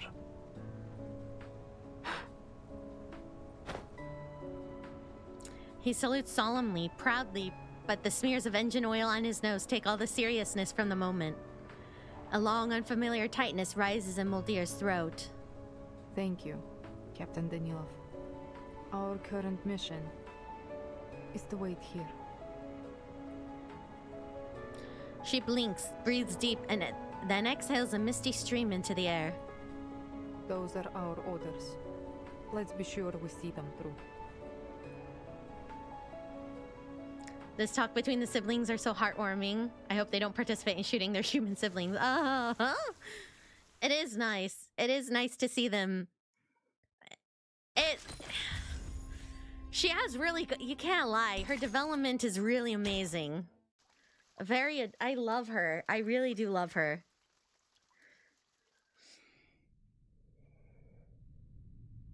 Muldir is she's had very great development throughout the story. I'm actually very surprised how much they gave her. I thought that they wouldn't give her so much, but man, someone really likes her. Someone on the story team really likes her. Sonetto steps forward, her glass fetter aimed squarely at the Manus Apostle's chest. Miss Grace, you're a Manus Apostle. Stab her. Don't think we've forgotten what you did aboard the Free Breeze. What exactly are you scheming now? Miss Stranger tilts her head, sensing the arcane energy gathering at the glass fetter's tip out the corner of her eye. A cough escapes her and is quickly suppressed, her whole body twitching to contain it. The Free Breeze. My lovely little cruise ship. Like you, I often find myself missing those serene days on the water. But it seems a few unpleasant memories and misinterpreted actions have deeply wounded your trust in me. She leans closer until the glass fetter point presses against her skin. The timekeeper steps forward and stands beside Sonetto, allowing her to lower her shaking outstretched hand. Timekeeper? It's fine, Sonetto. I have a few questions I'd like to ask. The people who worked on Muldir's trailer also really like this. As I'm saying, the team really likes her. You could tell. Wind lifts the ribbon around Miss Stranger's neck as glistening powder dissolves into the snow. On our way here, we discovered a couple of items that I believe belong to Dr. Doris. A stethoscope and a typewriter. I love how Verton's very cards on the table. She's she has these very two valuable items that lead you to Dr. Doris, and then she's just like, here, just show you everything. I mean, you know, who knows if someone's gonna destroy these, come and snatch them. You never know what's gonna happen, but Verton's just like, here, everything on the table. Oh, look, we have these items. Tell us about it. It seems they were intentionally left behind, like a series of signposts pointing us here. You wouldn't happen to know anything about these items, would you?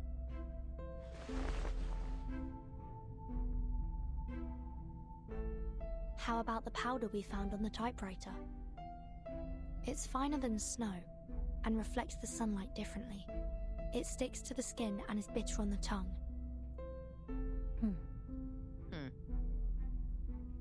Any idea how it got there? And how the typewriter ended up lying in the snowfields? Did you leave it there?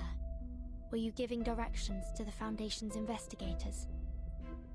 Come to think of it, that powder looked like the scales from a Lepidoptera wing. A butterfly. Or a moth. Moth! It's you, isn't it? You're the Foundation spy.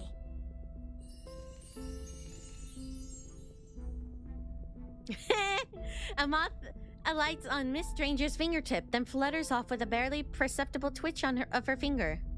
I could provide you with a detailed account of the Foundation's phototaxis experiments if you need further proof of my identity. But we're running out of time. Their astonished stares hold on Miss Stranger as she turns her face toward the ruins beyond. I'll lead you to the sanctuary. Dr. Doris, Miss it's already inside. Oh, and my moths have just brought some new information. Your human friend has also gone in that direction. With that, she turns her back to them and advances without fear. A weary yet relieved sigh stinks into the snow. The gate to the sanctuary won't stay open forever, timekeeper. Shall we? Now that is aura farming. That is just pure, just standing there and just being like, and just letting them work it out themselves. No, this can't be real. This is how it ends, isn't it? Oh, I can't do this. I can't do this alone. Sonetto, Miss Radio. Trudging alone through a perilous labyrinth has never been Nautica's idea of an ideal scientific expedition. Possible cause of death 1. Freezing.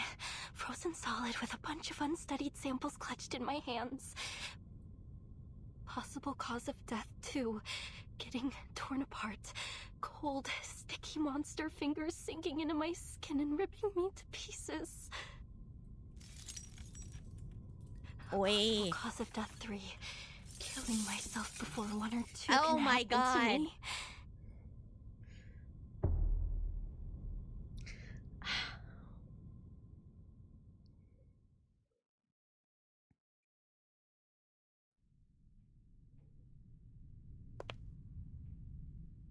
An empty room.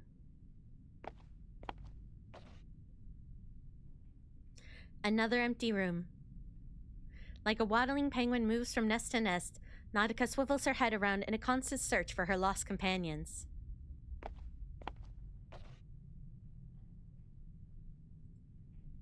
A break in her rhythm finally comes.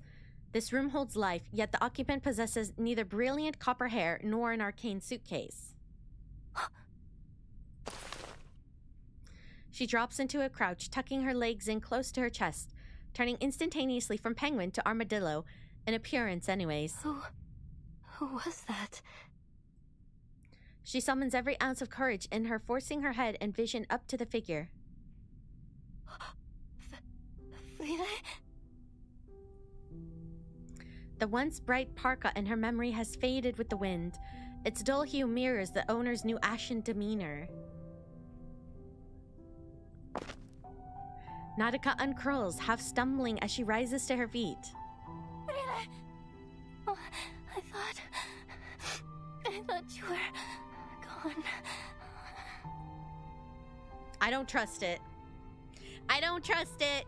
Tears burst forth as Nautica clutches her friend's gaunt arms. The survivor's glazed eyes roll into focus. 2 labored breaths escape, each exhaling without drawing anything back. Oh, is it like a ghost? Thank you. I don't trust it.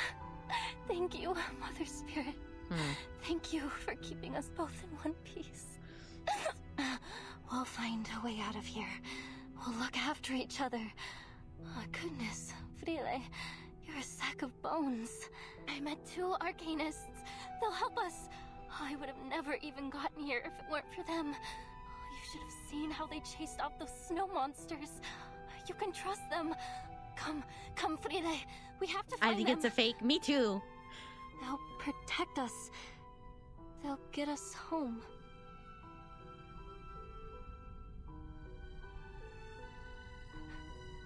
Frile?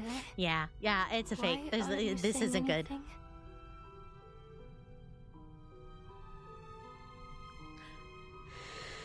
Okay, Freely holds her gaze on Nautica, letting out another ragged breath as she points to her own mouth. Can't you speak? What's going on? It must be the cold.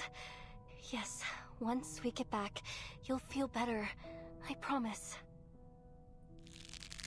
Nautica strains to pull her up from the stone bed, but it feels as if she is rooted to it. Oh no.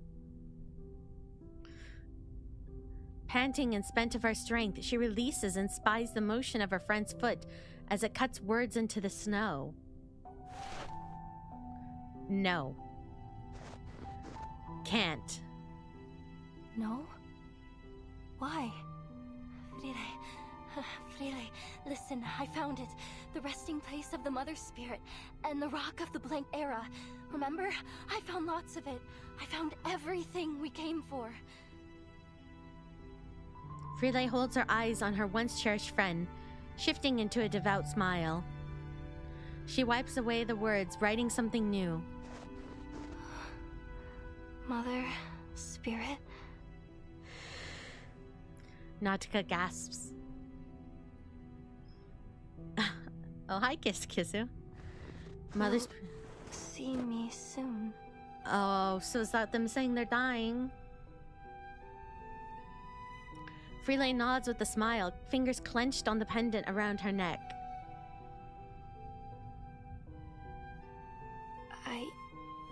I don't understand. You're going to meet the Mother Spirit? Freelay nods. Her conviction seems absolute. But...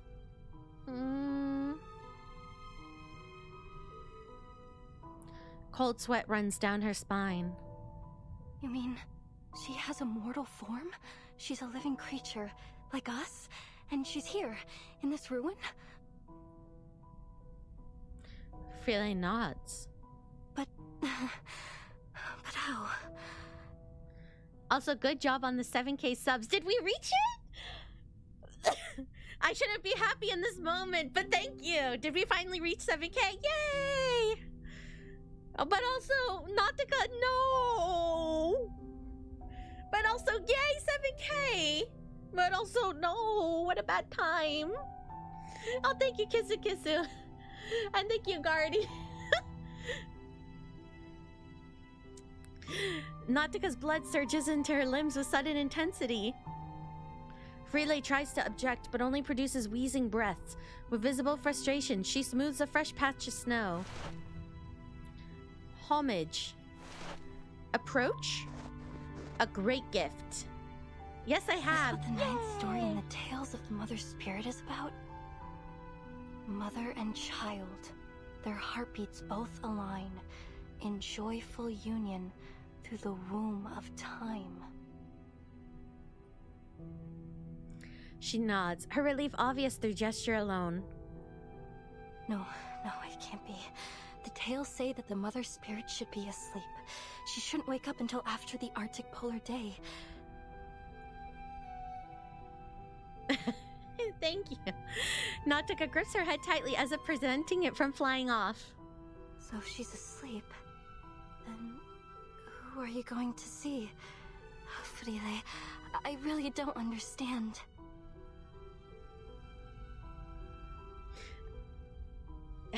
Thank you, Kenzo. I think Freelay is under a trap. I feel like it's Manus Vindictae and it's just a trap. Hypoxia sets in.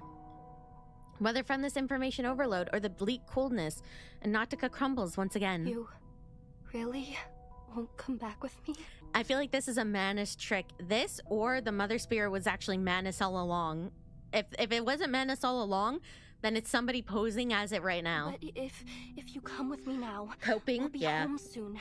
I drew a map. Something's not right. Like you always did. There's food cached in the depots on the way. I even managed to train new sled dogs. Freelay slaps a hand over her mouth. With a swift kick, Freelay sends a wave of snow bursting upward, then shoves Nautica flat against the ground. Nautica presses down deeper as the snow blankets her. Footsteps crunch closer, deliberate, unwavering, methodical. They halt at the room's entrance. The ritual is ready. They are waiting. Nautica hears Freelay get up and walk away. The sounds pause for a moment. Time to go. The footsteps resume without hesitation, fading until silence reclaims the room. Noctica emerges from the snowdrift. On tiptoes, she darts to the doorway, desperate to catch a glimpse of her friend. But beyond the door, there is only one spot of color, a pendant lying in the snow. Shaking off snowflakes still clutching to her nose, she stares at the engraving. Onward, child. Follow the word of mouth. To the earth's edge, the land farthest south. The Mother Spirit's light, with ancient glow, guides us to the great current, nature's flow. Sweat drips down her temples as she swallows hard. Wait for me, Fride. What a twist. Oh my god. She lifts her foot, placing it precisely over the footprints in the snow. So do you think they're gonna sacrifice Freelay to like take their energy to like give it to Arcana? Or like what? I don't know, that's crazy, right? The broken land of bliss. Oh my god, the twist, the twist. I'm getting whiplash already. Miss Stranger, where are we now? Miss Amundsen is a human. If she's been caught by Manus Vindictae... Keep it down. We're in the tunnel to the sanctuary. It's the easiest path to follow, but also the most dangerous. Is that a lake?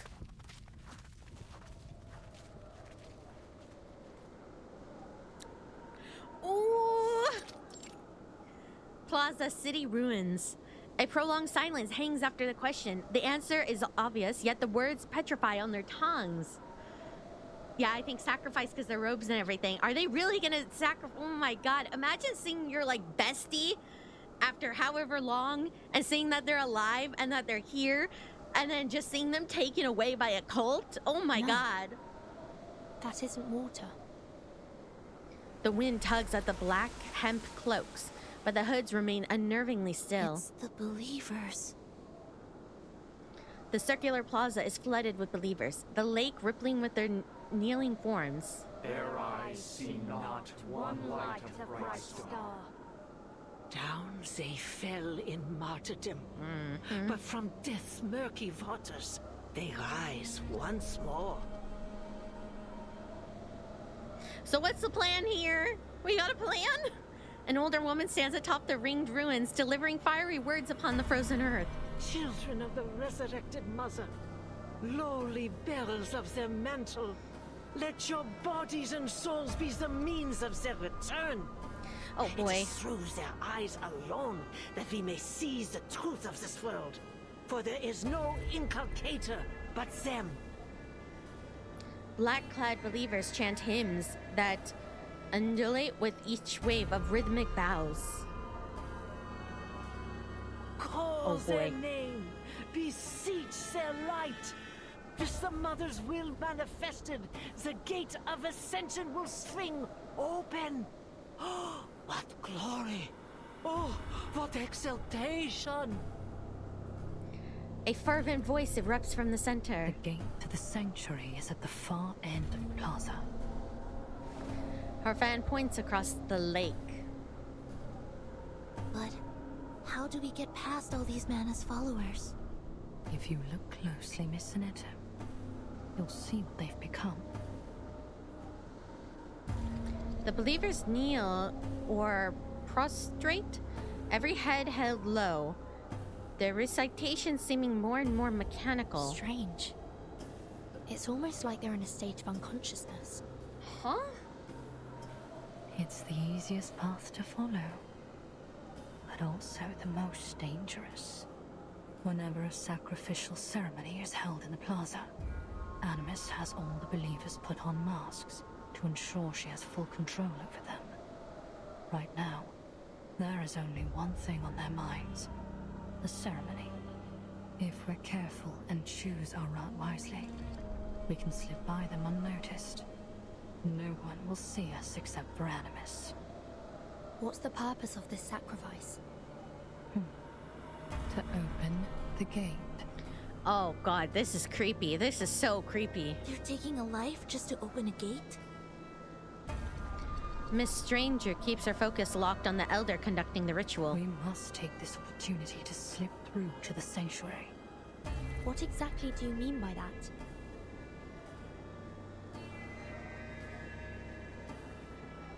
Another rising wave from the distant voice muffles their whispered discussions. Great revealer of Arcanum, we humbly present this offering. No way. No way. No way. Oh boy. Oh god. Oh god. They're gonna let Freelay die. They're gonna let Freelay die. They're gonna have to let Freelay die to get by. Yeah. Yeah! Oh god! Oh god! Oh god! Oh god, they're gonna let Freelay die.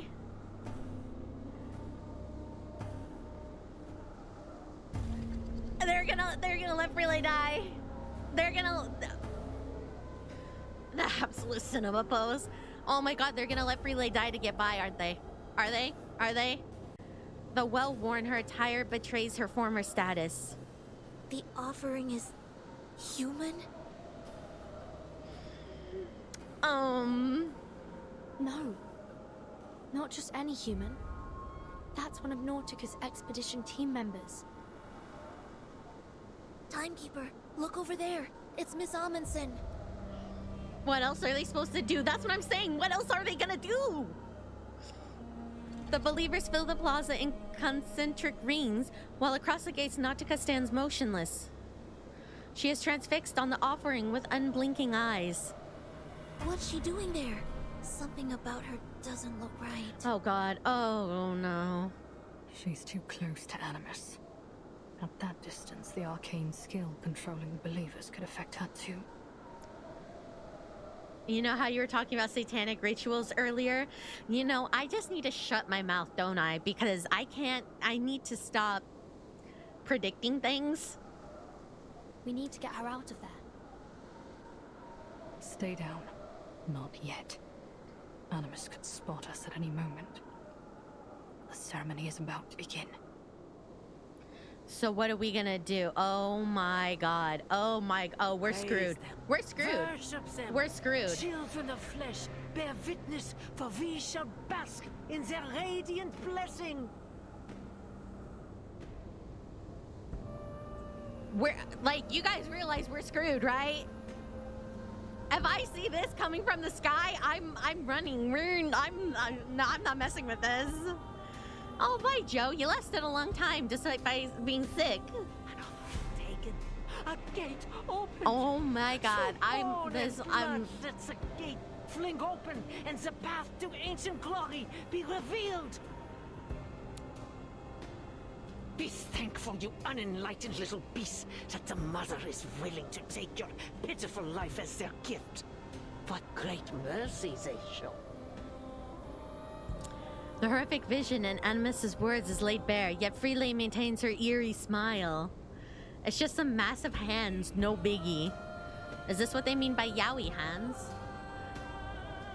She walks towards the gate, nodding respectfully to the kneeling believers along the way. Then she halts just before the entrance. Her lips mouth inaudible words. Through the giant mother's bones, a path is laid. In bloody pain, eternal life is made. It's just like in tales of Mother's spirit. Freely drifts her eyes rolling over the scene until they seize on the sight of her former companion. Oh, brother. Oh, no, no, no, no, no. Oh, no. Oh, no. Oh, no. Oh, no. Oh, no. Oh, no. Oh, no. Oh, no. Their eyes lock. Oh, no, no, no. Cracked lips part, soundlessly forming words. Please don't. Please don't. Please don't. Please don't. Please don't. Please don't. Please don't. Homage. Approach. What does it mean? I don't understand. I'm too stupid. Freelay, please. Freelay, I'm too stupid. A great gift. You really are going to see her. The Mother Spirit's light, with ancient glow, guides us to the great current. nature's flow. The 9th story in Tales of the Mother Spirit. It happened in that season on that day. The children found their mother at the gate. With offerings, the finest of their art, they paid her homage with a faithful heart. And in return, the reverence repaid. By her great gift, her children were remade. By her great gift, her children I'm getting were chills. remade. Like, I'm like shivering. I'm like shivering right now. I am shivering with chills. Please. Oh my god. I'm getting chills all over my arms. Oh my god. Holy crap. Oh my god. Oh my god. Oh my god. Wow. Wow, wow, wow, wow, wow, wow, wow, wow, wow, wow, wow. Oh my god. I am like getting chills. Like, I am shivering. Oh my god. Right. That's right. This is the climax of the story. When the children come close to the Mother Spirit, share her pain and her sorrow, and become one with her. Her breath hitches, a scream claws up her throat, blood boiling in her veins. Mother Spirit will come. She'll come to guide us. Oh, Monica! She'll come to guide you, Frile.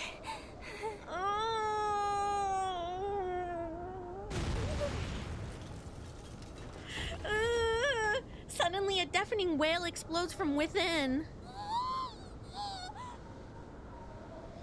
Oh! Frile crosses the threshold and a shriek tears out from her searing chest.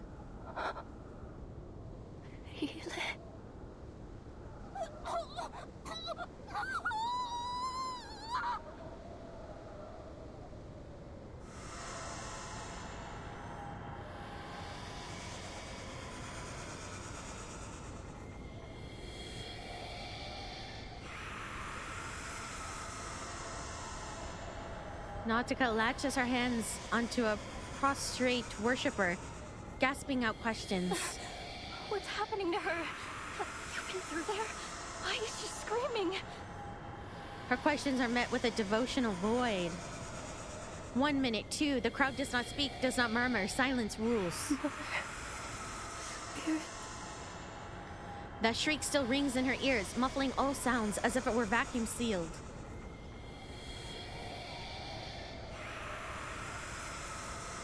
The believers are unresponsive, unspeaking, unbreathing. The shriek fades into a dull tinnitus. Animus taps her longbow on the ground, shattering the silence. You humans should be grateful, flawed and pathetic as you are, yet nonetheless granted access to the gate at the mere cost of your tongues.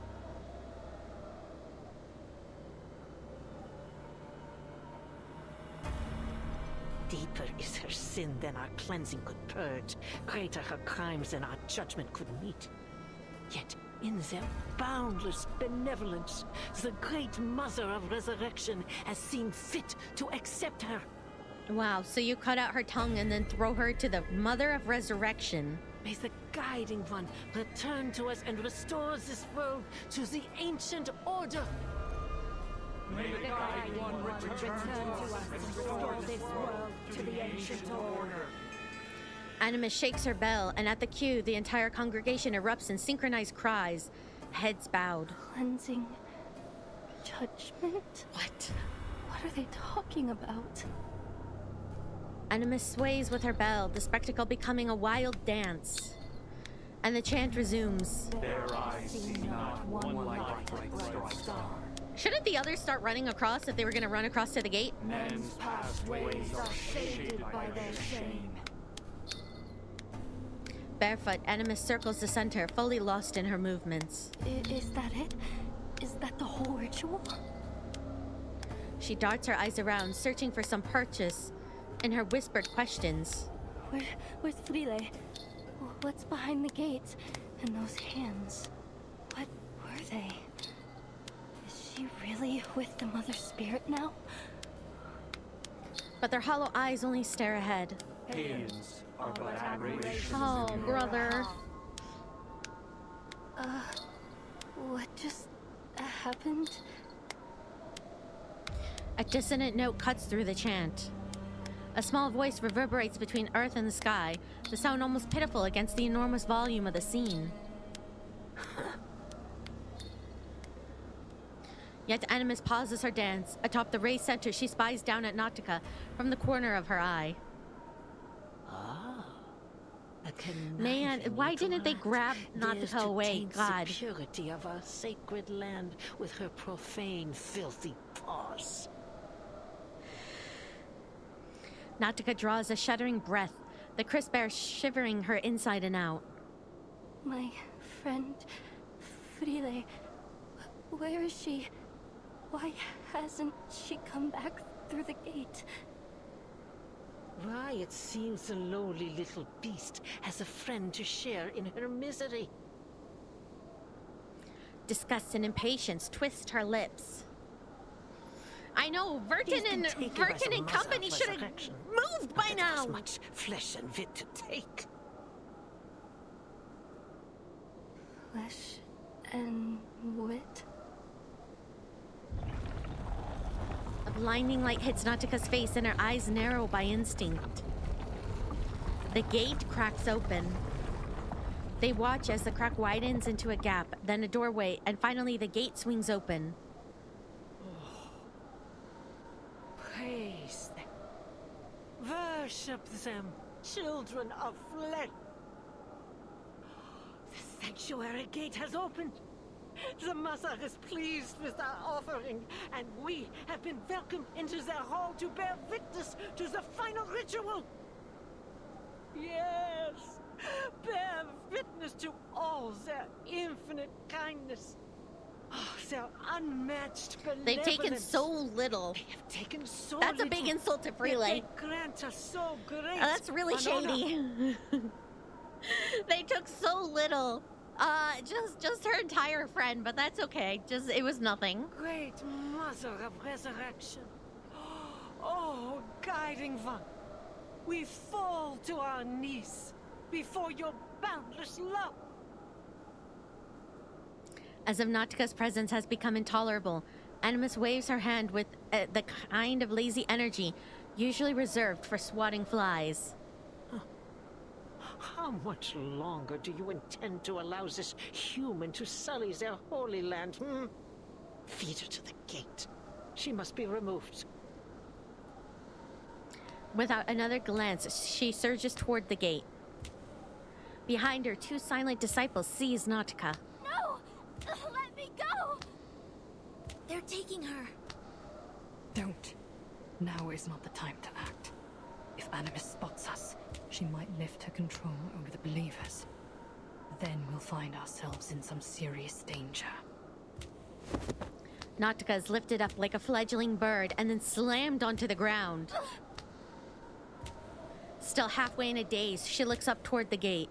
All this, it was all just to open the gate? But this feels wrong. Horribly, horribly wrong. This isn't how it's supposed to be, is it, Matu? But Frile did say that she was going to see the Mother Spirit, so she must be with her now, right? And the Mother Spirit must be there. Well, she must be behind that gate. Nautica, oh God, please. Oh, this isn't gonna go well for Nautica, and I feel so bad. Animus stops, turns back with an inscrutable smile. Mother Spirit. What nonsense are you sputtering? Nautica staggers to her feet. She is the tides, the flowing light. She is the rocks and the soaring partridges and the swooping peregrines. She is the energy behind all things. She will give her children a great gift. A gift that will change their lives forever. I have traveled all the way from the northernmost edge of the world to this place, following her guidance. And I have found legends were true. Proof that she is here. Ah, I see. Animus strides towards her, longbow tapping once again over the ground. Mother Spirit. That's how you imagine the supreme being of this world, is it? A deity no greater than a charlatan shaman? And what flattery to claim yourself personally guided by a goddess. Ah, so they're two sides of the same coin, believing in the higher being that's here. Yet, still, I cannot help but feel a twang of pity. What hope can there be for a kind born with minds too narrow to comprehend true greatness? Playful malice kindles in her eyes. An inescapable predicament indeed.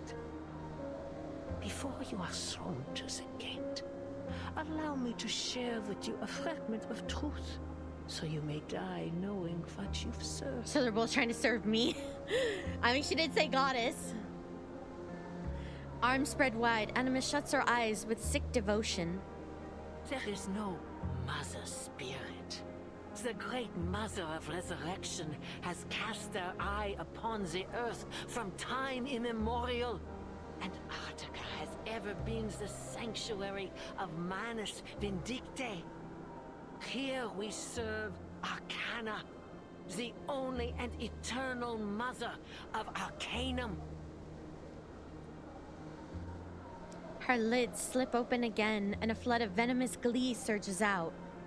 Few are fortunate enough to learn this truth. What was that pitiful thing's name again? L ratio plus your god is fake. Basically what she's saying. Really?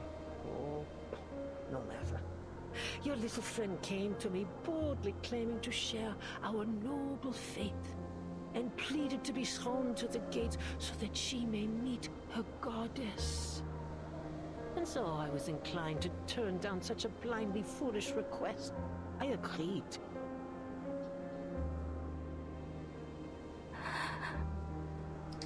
Water pop.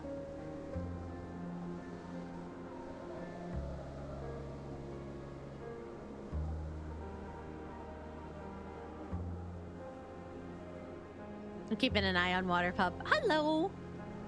She must have been ever so disappointed when the flesh dissolved from her bones and her body melted into naught but a lump of flesh behind the gate. Oh, that screaming and crying. Oh! Ah, humans. So full of your precious reason and logic, yet turned at even the most basic arcane trick. How foolishly simple you are.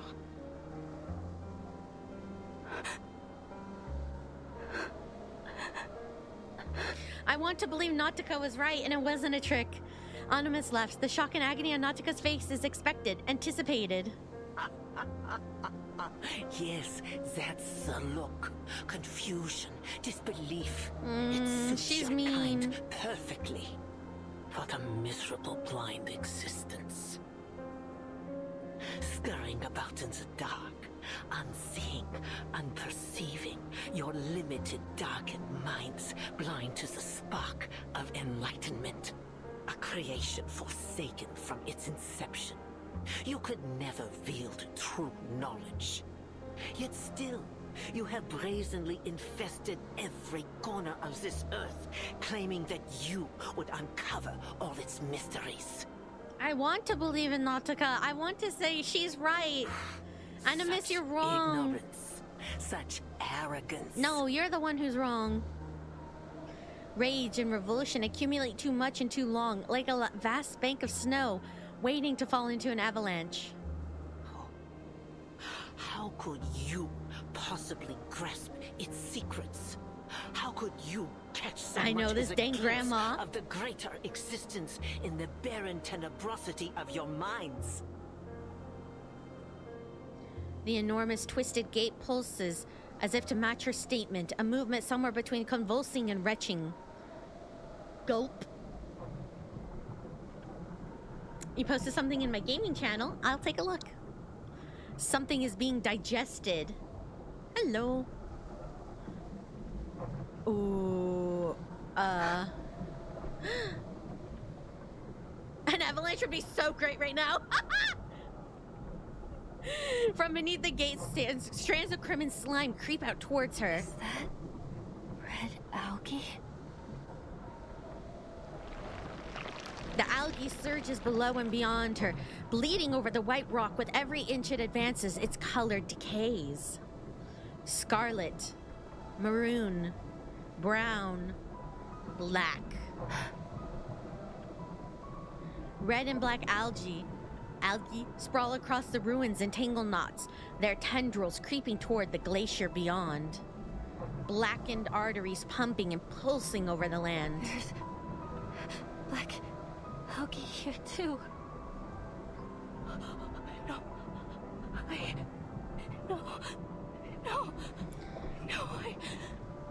Wasn't this the stuff she was eating earlier too? I ate Yeah. them.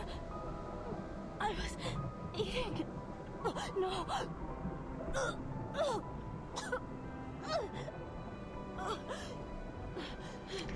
I don't know what to say. I can't believe.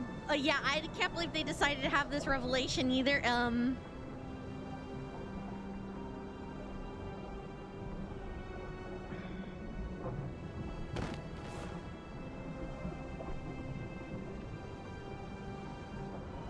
Okay, this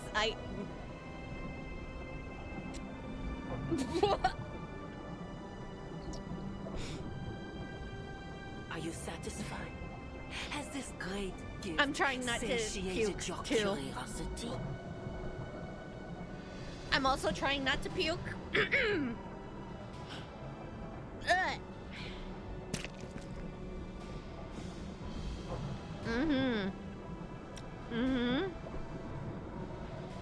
She was eating the algae, which was made from humans that were also sacrificed. So she ate human. In an indirect way, kind of. Not really I mean, this is made from human.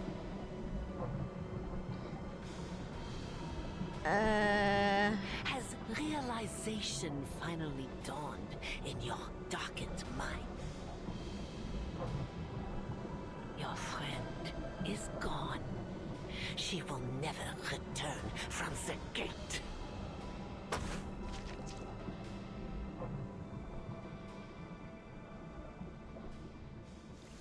Now made with all human meat. Yum, yum, yum. Is this an inappropriate time to make another eat 'em up, eat 'em up, eat 'em up meme? Joke?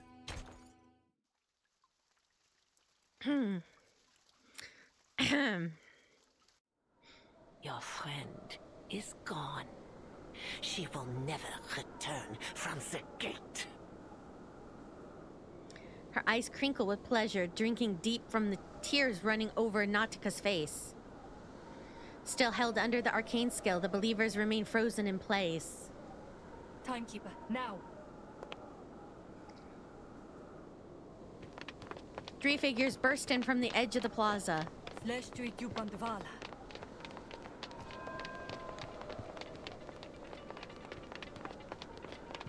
Miss Stranger charges through the believers, her fan spell dazing the gate guarding the apostle just long enough to reach back for the other two. Go! Through the gate, Timekeeper. We can't just leave Nautica here. Sinetto! Ede subito sera.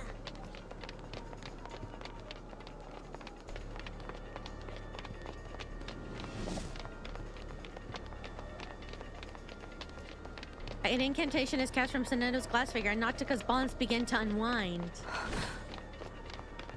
She lifts her head, but her glazed eyes don't fix on her rescuers. The gate only stays open for a brief time after an offering. You have to pass through it before it closes again. The Manus's arcane skill falters too soon as an animus shakes off its effects in a blink. Come, Nautica. Half conscious, Nautica is tugged towards the sacred gate, her wavering vision briefly pausing over a blue neck ribbon as it flutters in the distance. Why am I not surprised?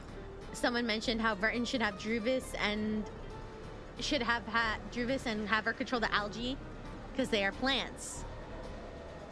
Poor guy probably hadn't gotten to this point of the game. Oh, yeah.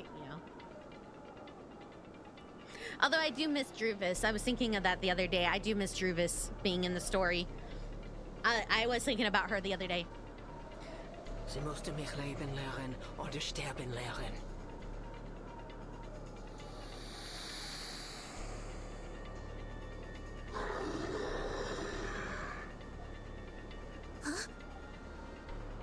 The still disciples flanking the door snap into motion, their massive hammers barring the threshold.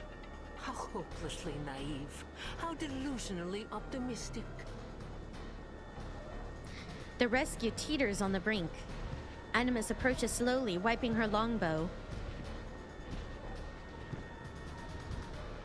Has the thought not crossed your ignorant little minds for even a moment? Would I, under the supreme guidance of the Mother of Resurrection, simply allow you poisonous little pests to scurry about these sacred grounds right beneath my nose? Since the moment you step foot on this holy land, every one so of she you knew has the been whole under time. my God watch. dang. She's good. Nothing escapes my gaze. Not here. With a raised arm, she raises more believers up from their trance. They swarm in to encircle the group, some seizing the intruder's wrists at her signal.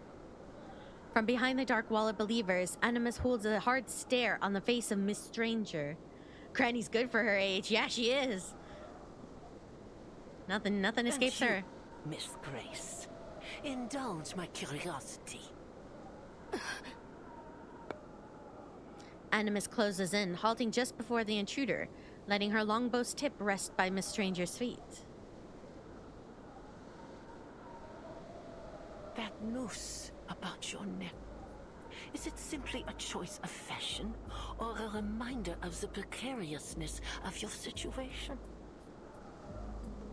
Life must be ever so suffocating, knowing that the smallest breeze could tighten its grip at any moment.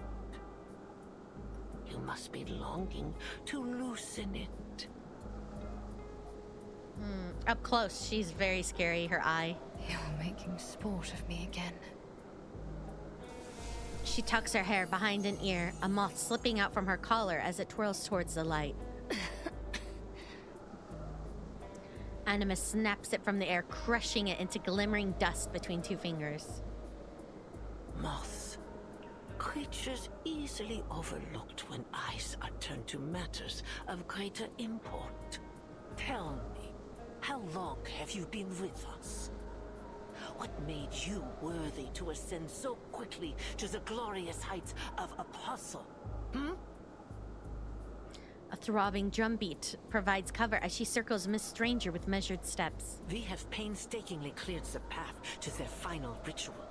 Yet ever since you reared your head, greater and greater complications have continued to arise. Do not take me for a fool, girl. I know treachery when I see it. You were lucky, taking Mr. Forget-Me-Not's place after his expulsion over his alchemical failure. But fortune can be fickle, don't you think? You need no reminder that the trial of the Guiding One is not to be tampered with. Those who sow discord will be silenced forever. You've fallen. Your ladylike visage cracked. WWE slam her. Imagine how strenuous the fight against their will must be in the face of your waning willpower. Miss Stranger runs a hand through her hair, releasing a shower of scale powders. You are courageous, I suppose. Ambitious, even. But my, do you lack wit, for you have found yourself in service to the wrong master. The foundation is already crumbling at our feet.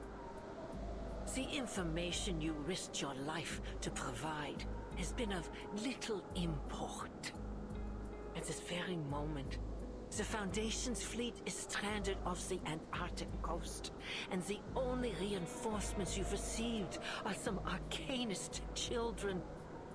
And a human. Are they just sitting here listening to her yap about this? I'd be like, shut up, old lady. As Animus paces away, the two intruders from the Foundation exchange nervous glances. Get her, Burton! Both pairs of eyes settle on Miss Stranger, who lowers her eyes to the crowd.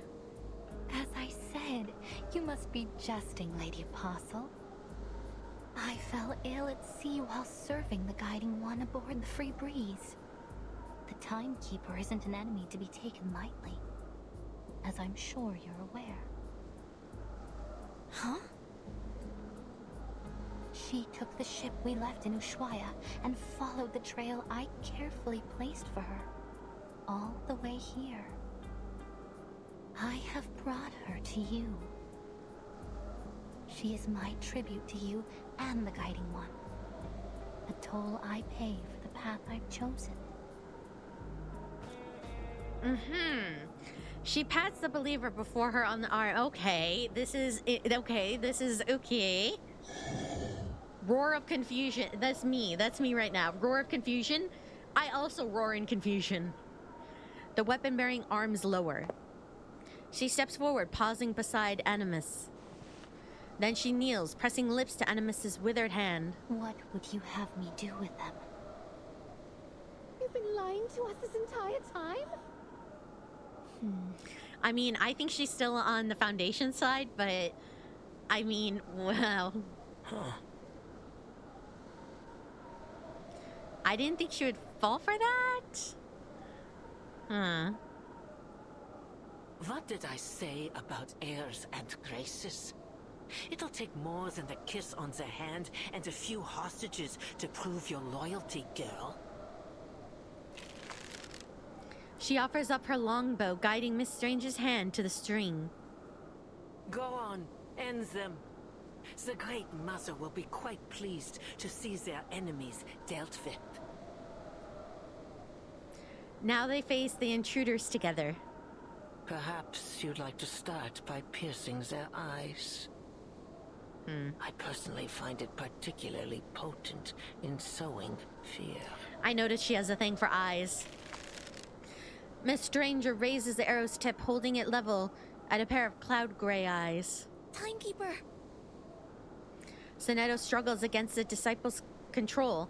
Her hand, still grasping her glass fetter, is nearly bent backward. Though now unrestricted, Nautica mutters vacantly, lost in delirium. Pale, slender fingers draw the bowstring taut. Gray eyes face down the arrow's gleam. Follow the wind, Timekeeper.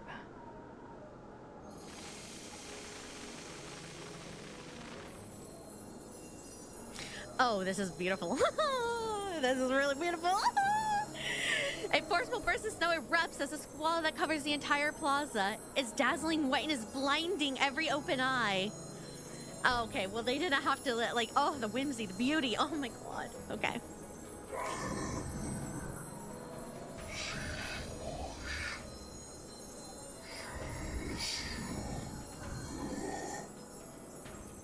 Don't let them get away!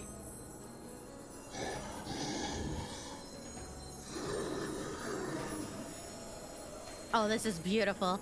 A swirling tide of moths come next, thick enough to blot out the sun, wings settling over every mask.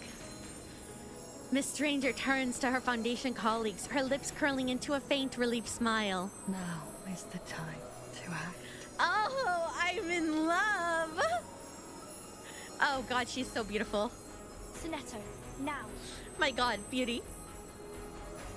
Sonetto pulls herself free, then casts an incantation from her glass fetter, repelling the enemies surrounding her companions. Stop them, you fools! Animus cries are suffocated in the moth-filled air. Oh my god! Oh my god! Oh my god! Countless wings beating in an audible flutter, reflecting the hinterland's eternal sunlight, watching the world in blinding white.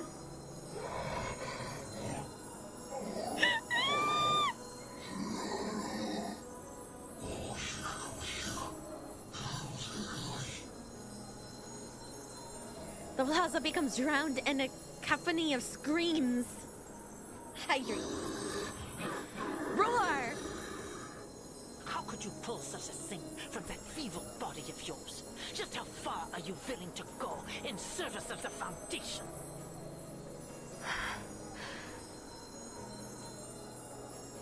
Miss Stranger doesn't respond. She collapses slowly onto the ground. No! Moths descend one by one upon her motionless body, encasing her piece by piece in an immobile cocoon. Out of the corner of the furious elder's eyes, she sees 3 figures flash toward her. The girls stand hand in hand under the glaring light, already leaping toward the dark gate. On the count of 3. 3, 2. You cannot pass. I will not allow it. A lead arrow pierces into Nautica's flesh. Nautica! Blood soaks through the leg of her trousers as Nautica falls before the gate. The Manus Apostle's incantation strikes down the whole sheets of moths as more and more believers swarm forward. They need to go. They need to go through. Of the rest.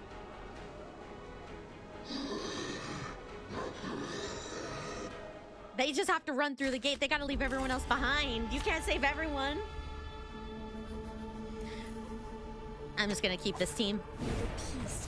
Does that mean Miss Stranger might die? That's what I'm wondering. This arcane fluctuation, is it moths? Miss Stranger. Let my scale powder settle on you. At least it can still help. I believe. It's newly made this year. Loading. Oh my gosh. I know the moon, and this is an alien city. Enjoy! Faraday's miracle. It's alright. That's alright. Ouch!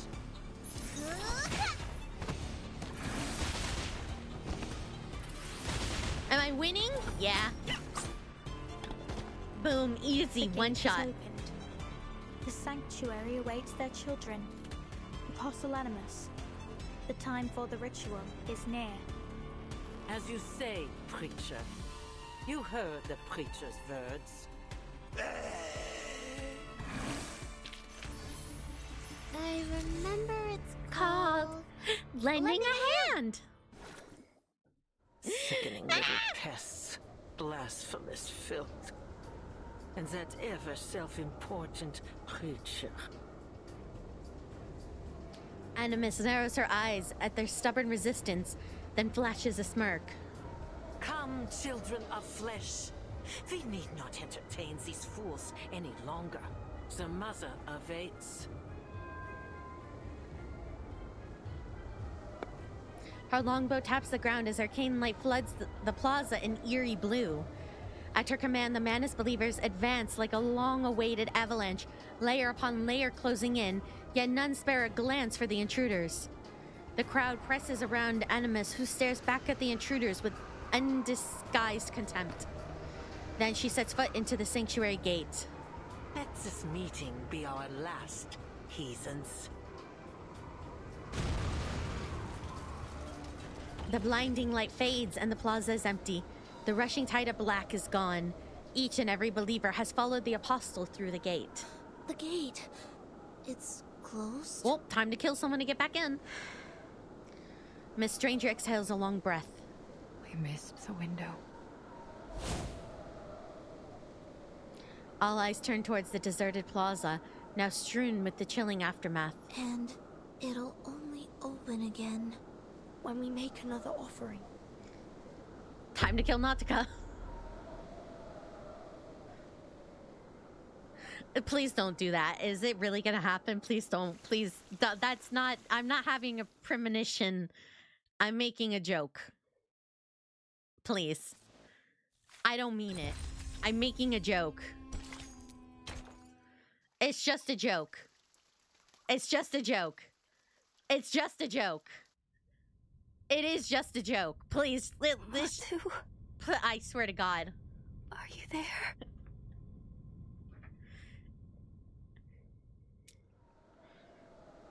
It was just a joke. Maybe throw in Miss Radio. Okay, yeah, I'm okay with Miss Radio going in. What? What are you suggesting, Timekeeper?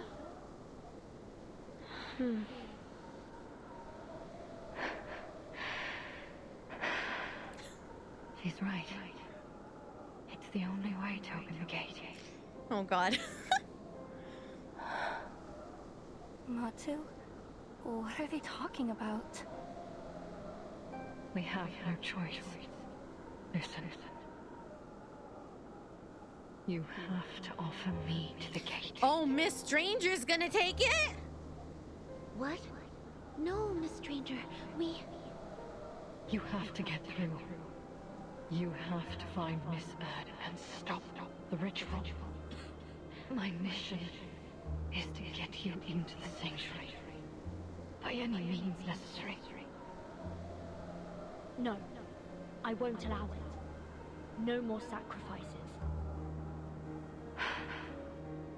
Have you heard of the lungfish? What? It's an amphibious fish found in Africa. Its gills are so shrunken that it developed a second respiratory system. Lungs. It's an obligate air breather. Despite being a fish, it's not a land-dwelling creature.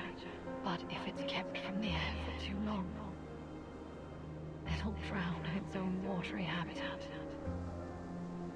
A creature that doesn't belong to land or water.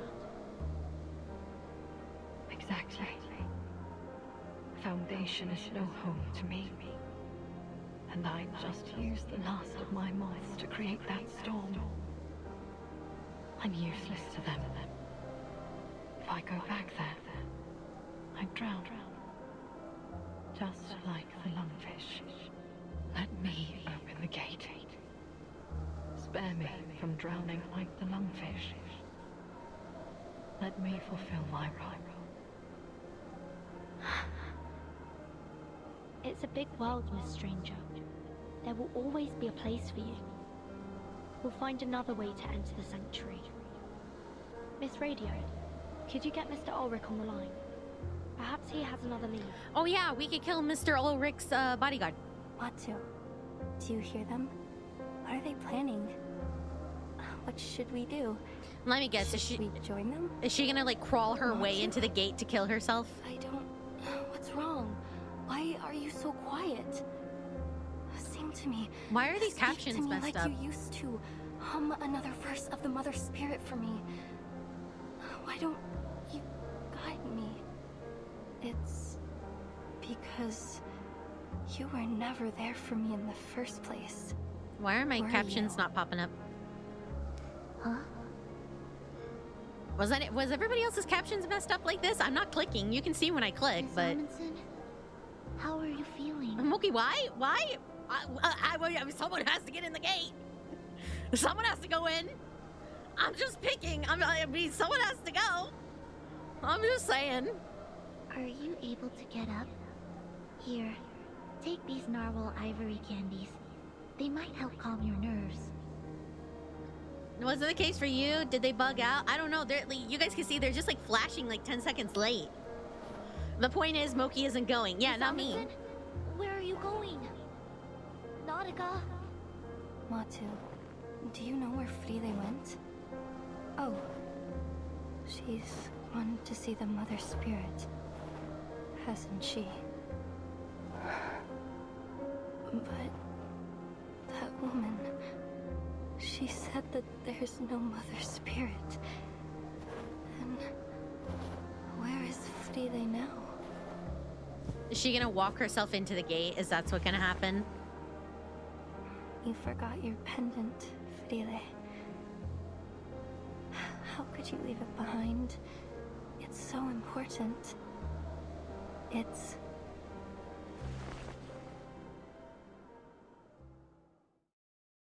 She's gonna walk in the gate, isn't she? She's gonna walk in. Be careful, Frile. Oh, Gently. baby! Look, there's something trapped inside.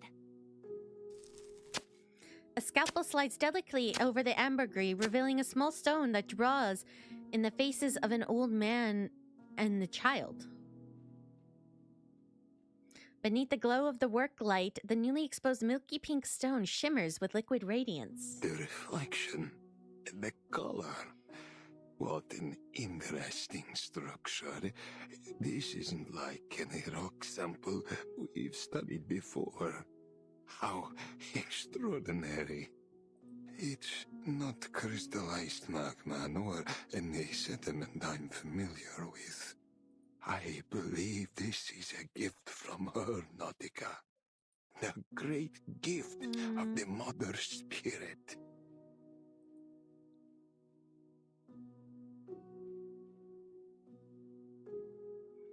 The girl's fingers close around the pendant. I just said that it's a gift from the Mother Spirit, Frile.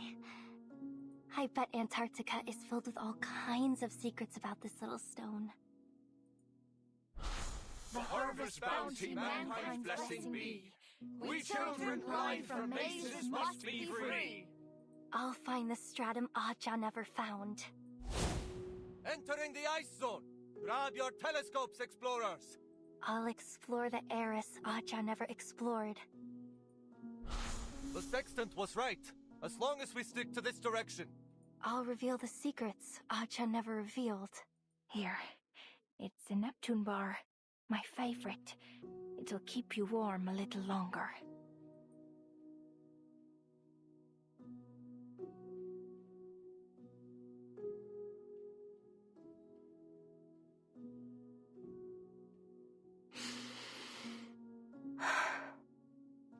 I've never shown you this little piece of rock, have I, Matu? Kot, Ase, File, and I, we studied it over and over. We know it like we know the back of our hands. When you came to me, I thought that maybe I would finally understand this rock and the blank era behind it. You gave me hope. You gave me purpose. And you gave me the courage to face every obstacle. You were there every step of the way, whispering in my ear, like a friend. Like you were the voice of the Mother Spirit herself guiding me to where I needed to be. But now we must part ways. This expedition has been like nothing I've ever done before. It's tested me and you to our limits. So, I understand. You have every right to go your own way. Okay. Time for a proper goodbye. Thank you, Matu, my little earworm. Thank you for coming to me in this beautiful, terrifying place. Goodbye now. Okay, what is she doing? Even if you were never real. Just like the Mother Spirit.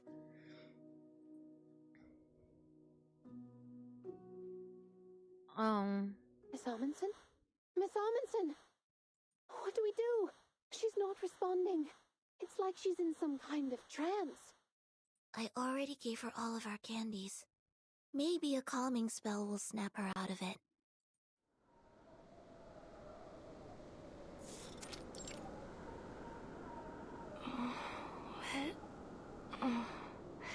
What's everybody doing here? Nautica! Oh, thank goodness. You were caught in a trance. You weren't responding at all. What's happened? The gate's closed. We're trying to figure out how to get past it without resorting to that. I wonder if the crystal could open it. Maybe if she sacrifices the crystal, would it open?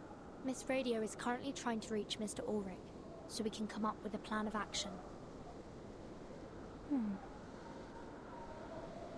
Nautica's vision sharpens as clarity returns to her. Her sight finds focus on the closed gate as thoughts trickle back to her mind. Lava tubes. Every volcano has them. They're pathways made by flowing lava that lead to the heart of the volcano. If we find one, we might be able to get to the sanctuary through it. Ah, they're gonna tunnel in. Not very likely. Ah, they're gonna tunnel in. The crystal looks like a tongue. Interesting, considering they took out the other person's tongue. No longer able to support herself, Miss Stranger slumps against the face of the gate. The entire volcano is under Manus Vindictae's control. And Animus has eyes on every possible route. Trust me, there's no way of getting in without her noticing. Not even a squirrel. A squirrel could slip past her. With a flick of her fan, she lets her vision rest on the gate once more. Let's get moving up the mountain. We may still find a lava tube that they overlooked, or at least we'll have a better signal to get in contact with Mr. Ulrich. Sonetto nods and steps forward, lifting the weakened woman to her feet. Nautica, time to go. Nautica gives a nod and fastens the pendant around her neck. With a heavy thud, her backpack drops to the ground. After a short and purposeful rummaging, she produces a safety helmet and a pair of goggles. A geological hammer and steel-pointed chisel now weigh in her grip too. All right, let's do this. She lifts her eyes and takes a step forward, then another and another. The others follow, heading out of the plaza. Then she stops, casting one last look at her companions. Nautica raises her hand, her hammer shakes with pride. And then she kisses the pendant around her neck. Just as abruptly as she turned back, her snow boots grind into the snow, carving a deep footprint in the opposite direction. Burton, Sonetto, Miss Radio, goodbye. What the heck? Hello? She dashes away. Ah! No! Being right! Oh, God! Does anyone know a shaman I can call? Does anyone know, a medium or a shaman I can call? Her sprinting strides grow faster and faster as she discovers the soaring power in her one... Miss Olmanson, where are you going?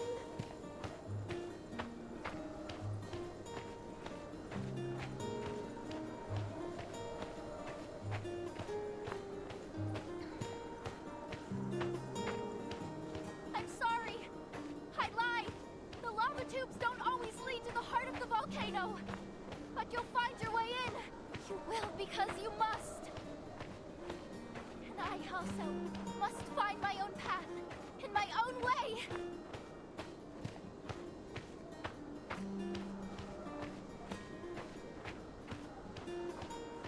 Nautica! My friends, my teammates. God, she's beautiful and the music is beautiful and she's stunning. But I'm just still, like, I need to shut my mouth. I really do. I know I need to shut up. I know I need to stop predicting things. I know I need to shut my yapper. I know, but I can't. I'm going away. She's gonna do it. She's gonna do it. You keep moving, okay? Don't Oh my wait for God, me. stop killing people, Moki. I'm trying. Don't wait for me. Oh my God, baby. Oh, I love my little baby. She is my baby. She is my child. And I love her. Oh my God. Nautica, come back. No, I did not see the promotional video. I did not see anything. I took a long break from Reverse, and this happens in every game I play. This happens in every game I play. I'm saying, if you need to come around more often, Ompoy. Ompoy, you need to come around more often. I predict the worst things in every single game I've played. It's to a point where either every single game these days is way too predictable or I'm just insane. It's really crazy. I need to put together a compilation, but there's a lot. Yeah. The pendant swings forward with her movement, cutting a decisive arc through the air. I did not see any of the promotional videos for this because I took a long break from Reverse. I did not see anything about this chapter at all. And also, this wouldn't be in the promotional material. Her running into this, how would I see that? What's inside this ambergris, Aja? They wouldn't have spoiled this part in any promotional materials. A new I actually played this. A message from the Mother Spirit? Or just an ordinary mix of minerals? Listen, I'm asking for your help, chat. I don't want to be this way. I need help. I need to know why I'm able to predict things. I need help. I need help, chat. I am asking. The mountains and plains beneath the snow and ice. They're so very large and old. We're just so tiny and young compared to them, you know? I think just some secrets will always stay that way. God, I love Nautica. I love her. I love her. No I need to start matter using my how powers much for we good. Nautica lowers her eyes. She smiles in the frozen light. But still, if I get closer, look harder, maybe I'll see just a little bit more. She lifts her eyes again. A deep and utter silence pulses in the air before her. But is she gonna start screaming like her friend did? Like, is she gonna be ripped apart? Oh my god, oh my god, chills, chills, chills, chills, chills. Oh my god. Oh my god, oh my god, oh my god. Beautiful.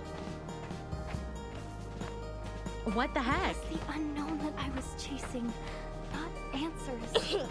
Wait, but then why did Freelay start screaming? Oh, this is so beautiful. Beautiful, glorious unknown. Okay, this is gonna be my phone wallpaper after stream, but also, why did Freelay scream? Uh-oh.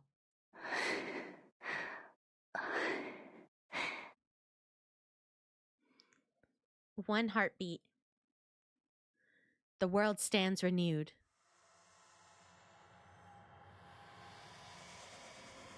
None among them even manages to catch the hem of her garment as it lifts in the wind. Don't!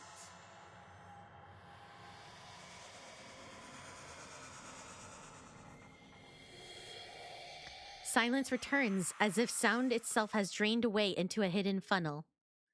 No wind, the lava lies still. The sun holds its place in the polar sky.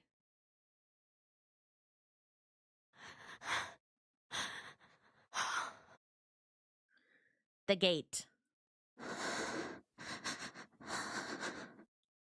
opens. Oh, you better run this time. We're running out of people to sacrifice. You better run. Run, girl, run. Run, run, girl, run. Oh my god. She screamed because she wasn't doing it willingly?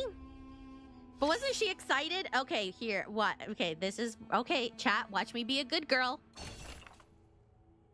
All right. Moment of silence over. Oh, I'm not a believer. Not an atheist either. You see, I'm But I being do a good girl respect this her time, chat. I'm being a good girl. Even if it was stupid and meaningless. But, as I said before, there's no greater proof of loyalty than to follow a fool. I can read faster than he can talk, but chat doesn't like when I do that. At least she died for a cause. Her family legacy. Thank you. Her spirit of exploration. Hydrate, Even yes. that children's fairy tale. She was stupid, but she was faithful. Were you expecting a warning first? I thought you'd know better after what you've been through. Maybe I have an imagination suited for storytelling. Maybe I should make my own game, or they should hire me to write a chapter. Sorry, but you won't hear any praise from me for a sentimental commander. You hear that, Reverse? You should hire me to write a chapter. If I were your superior, I'd tell you to rip out your own heart and let others see what sentiment leads to. Join her now, while the gate is still open, or she'll leave you behind for good. See that? I listened. Moki watched so much Simpsons, she absorbed some of this future sight. Literally, that is actually crazy take. You're right.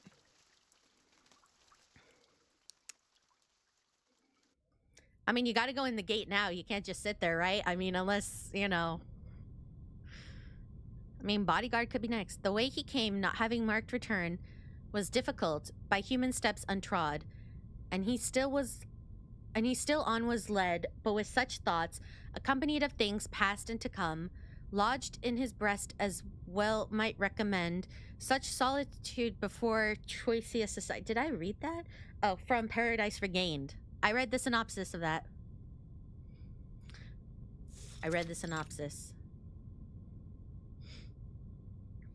Poor bodyguard. In a place as silent as a tomb, even the slightest motion can feel like a crashing wave. The gate has opened once again. I mean, to be honest, out of everybody involved right now, who else would you sacrifice? Let's be so for real. Like, who amongst those left would you choose? Sonetto? Like, be for real. Then it's time you made good on your word, preacher. Oh, I forgot the squirrel. Really? But he's cute. Bobby? Oh my god, Igor is here? The preacher withdraws her gaze from the distance. Fingers hang over the idol at her chest as she turns. The stage is set. Apostle Animus is ready to preside over the ritual. But the mist has only just begun to rise, Admiral. Miss Radio? But what if it has to be a human-esque figure? The Foundation's fleet is still threatening our coastline. I'd expected you to be busying yourself with wartime affairs. Man, I still just can't believe Sophia is here. Sophia the preacher.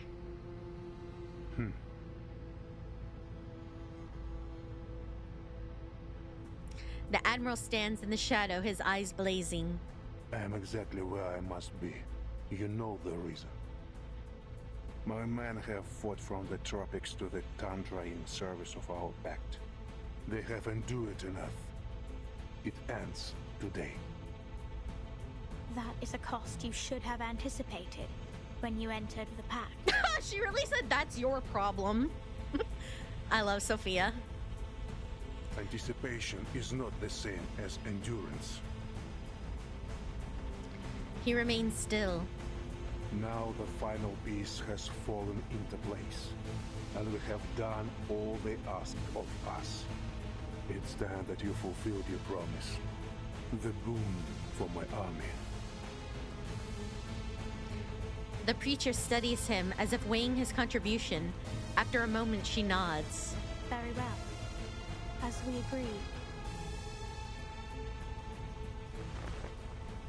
An Cube. army for a boon. Flamo flicker. The moment her fingers touch the box's surface, arcane energy vanishes into the void, leaving not a single mark behind. If only we had claimed it sooner. If only we had held it in our hands in 1999. The preacher shakes her head, then presses her hand against the box. The fruit is not yet ripened, Admiral. To pluck it too soon is to bring ruin. The boon will grant precisely what you asked, but not without a price. Take heed of my words. Some doors are better left unopened. She shifts her vision up to the Admiral's chest, where his silver insignia glints under the cold sun. Awarded for surviving multiple storms, it remains polished like new.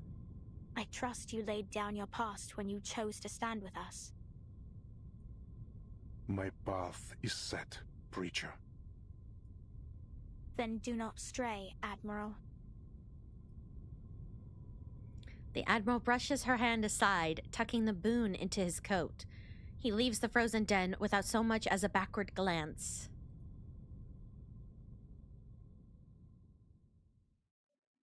Man, it still hurts that Sophia left to be with Manus. It really does. It really does. If I thought anybody was gonna double cross, I really was hoping it was Sophia. The communicator crackles to life. Admiral. The pact is concluded. By the way, this is the Igor that I've been talking so much about for those who don't know Reverse that well. This is the Igor that has been under conversation that I've been talking about so much recently. This is him. Just letting you guys know who are not as familiar with Reverse. Understood. What are your orders? Just so you guys, for those who don't remember or didn't see my other VODs and who don't keep up with Reverse, this is the one. Proceed to the next stage. Am I familiar with the future patches yet? Yes. I am. Also because I'm in the partner program, so now I kind of have to be. I need to catch up, though. I need to catch up. Yes, sir. Igor's Japanese VA voices, Kiryu Kazuma, were in the Yakuza series. Really? On the other end of the line, the one on the other end of the line breathes evenly. But may I first request permission to attend to a personal matter? A personal matter. He lets out a soft chuckle. Permission granted. Do as you see fit. Thank you, Father. The call ends. The Admiral looks down, rubbing his calloused palm, every bump and scab familiar. Ew. As familiar as each of his children. Ew, comparing children to scabs on your hand. Ew. Ew, he's yucky. Water pup, you remind me of this scab on my hand. How does that make you feel, little pup? And back at the Sentinel unit station, Mulder takes a deep breath, the icy air forcing every fiber of her body awake. Standby is lifted. We are clear to proceed. Sergeant White Gloves? Lieutenant, did you just... The sergeant watches as his superior, the gleam in her eyes, holds the same unyielding resolve that once belonged to her father. You heard me. Eliminate the Manus spies. Prepare for immediate evacuation. Comms. Plot all intercepting Manus signals and get Telime on the line. Where is Captain Danilov? Here, Lieutenant. And I have good news. Your arcane skill did the trick. The helicopter is now fully operational. Very good, Captain.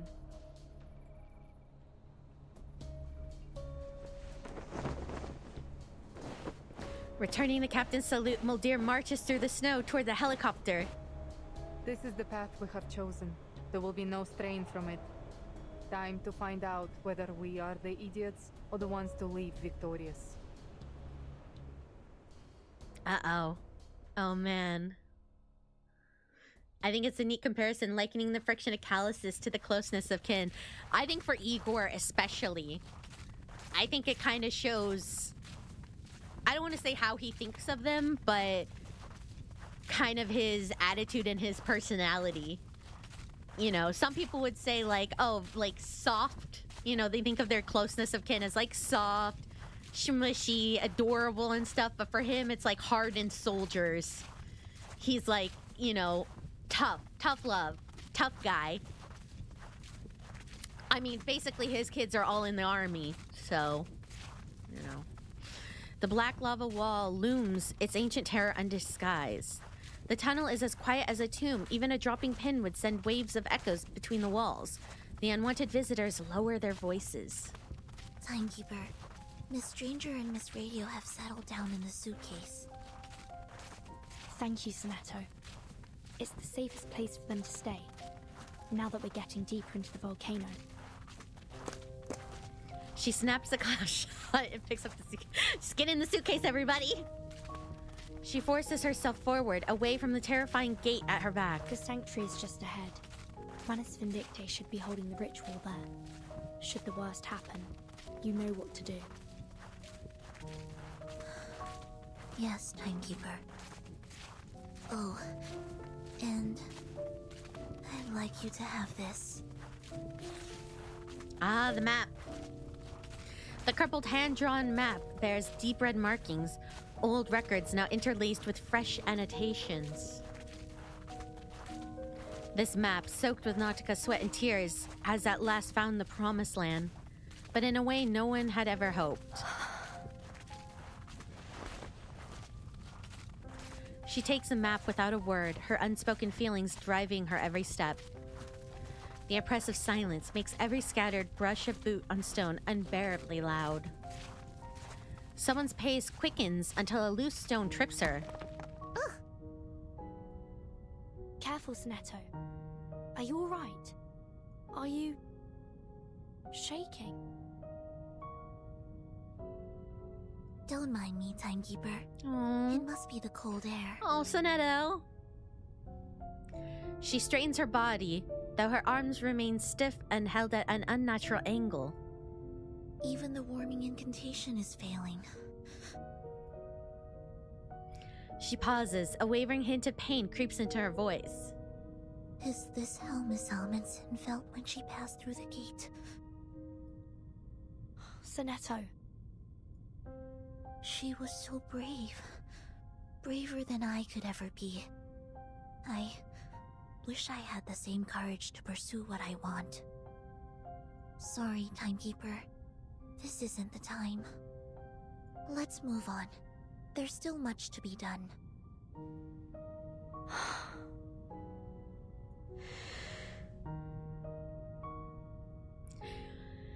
With a deep breath, Sonetto suppresses the shaking in her words. We must turn our eyes to the supreme mission alone. Muttering to herself, she takes another step forward. The ritual must be stopped. Shall we go, Timekeeper? Hello, Yes. Lipton. The sound of hurried footsteps rises again. This time it's met with an echo from the far end of the tunnel. Oh, from the far end of the tunnel. Footsteps come to a sudden stop, the ring of metallic ornaments lingering in the air. Oh! Miss Sophia! The air hangs stagnant in the dark space, yet the preacher's shadow dances wildly over the stone walls. Sonetto. Uh-oh.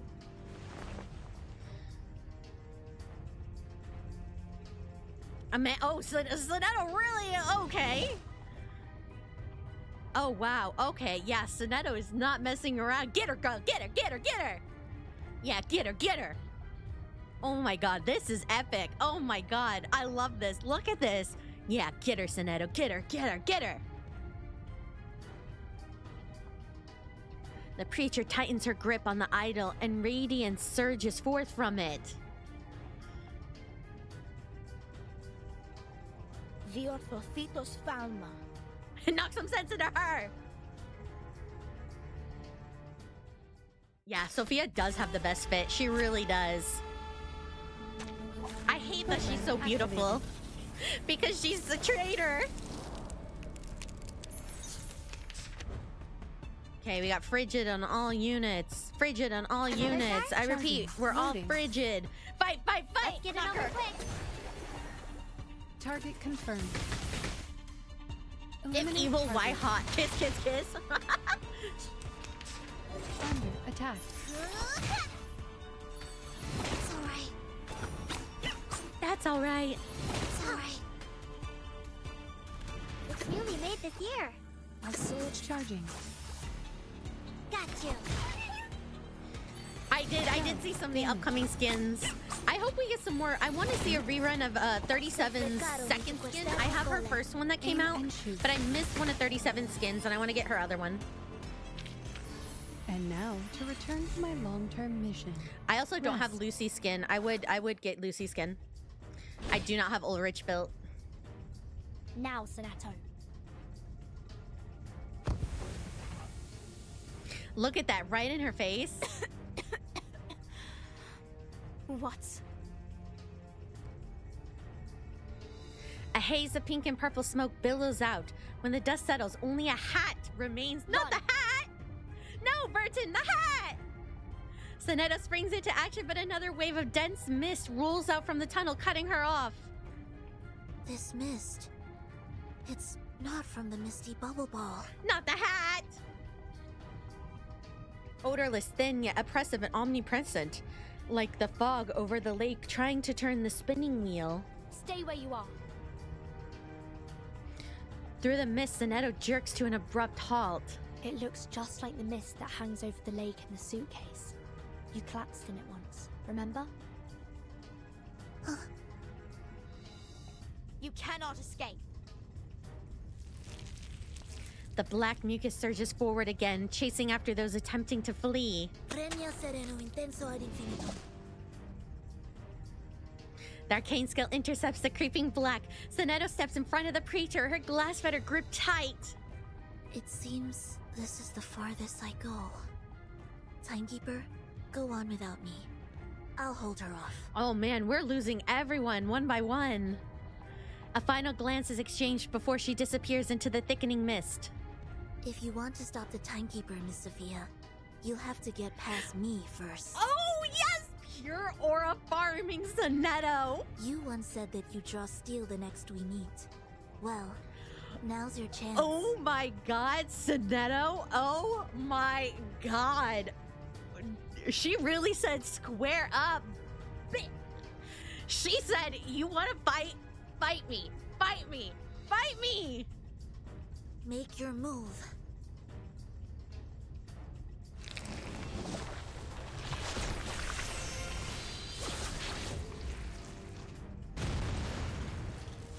The glow of arcane skills collide and flickers out in midair over and over. Miss Sophia, to this day, I struggle to understand why you chose to stand against us. Why did you turn your back on everything? On everyone you loved and who loved you? Bro, oh my god! Bro, Sonetto, oh my... You've changed. Grown too fond of your own voice, and paid too little attention to what's happening around you. Are you sure this is where you want to be?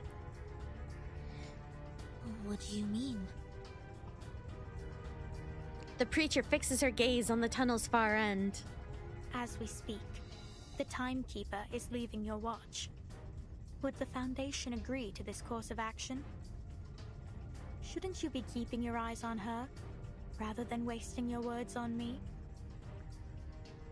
I trust the timekeeper will fulfill her duty.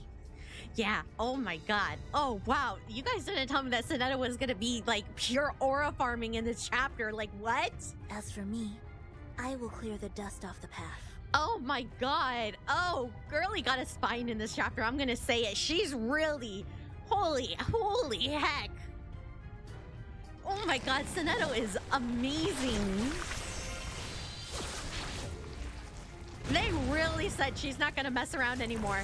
Every attacking gleam is caught and devoured by the viscous liquid surrounding the preacher. Yet Sonetto keeps scribbling with her glass feather in midair. I have the same question for you, Miss Sophia.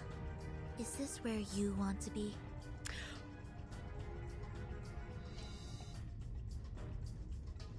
Who is this? Who is this? Who is this? Who is this? Who is this? Who is this? This is not Sonetto. Oh my god, this sass queen. I saw how you fought on the island. Your arcane Oh skills yeah, if aren't this at was all like the animated, ones you oh used back brother. then. Oh brother, if this was animated, this would be greatest fight of all time. Oh my god. You've changed too. Something new has taken root and choked your old faith out from you.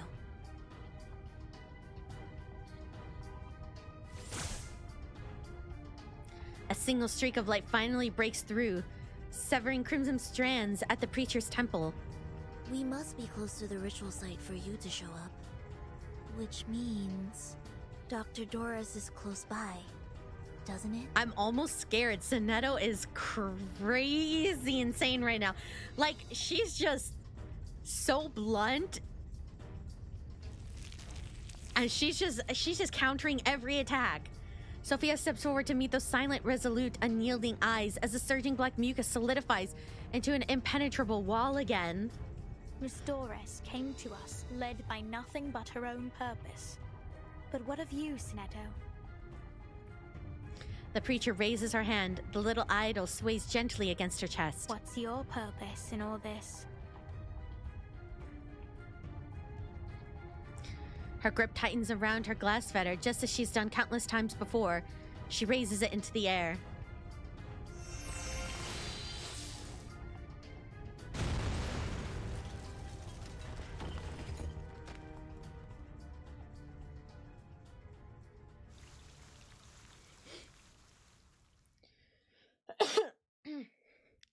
Amazing. The development of Sonetto in this chapter too. This... You know, as far as character development goes, I would say this is one of the biggest chapters. This is really insane. This chapter has some of the biggest character developments, in my opinion, my opinion, we have seen some of the biggest character developments in this chapter compared to other chapters before, where a lot of these characters, I'm just like, where did this come from? Oh my god, like personality change. Finally, we're seeing cause and effects. This is really, they really kind of, I don't know, snapped into action. I don't know if the writer just kind of woke up and was like, you know what? It's time that they start getting affected by these things. But truly, the development of some of the characters in this, I think it's a close between this and 37 in chapter 7. That's true as well. 37 was insane. But for long-term characters as well, I mean, this is... I would say this is a pretty big chapter. Like, this is a pretty... this is a pretty big chapter. The mist begins to rise. Yes, I've definitely seen it before. This is the same mist from the lake in my suitcase. Yeah, she needs the hat back, though. She looks cute without the hat. I like seeing her face. The deeper she ventures into the sanctuary, the thicker the mist grows until each step feels meaningless and indistinct. Which way did I come from? Amidst the endlessness, a single golden thread drifts down. A thread? I can't seem to grasp it. It's like a wisp of smoke.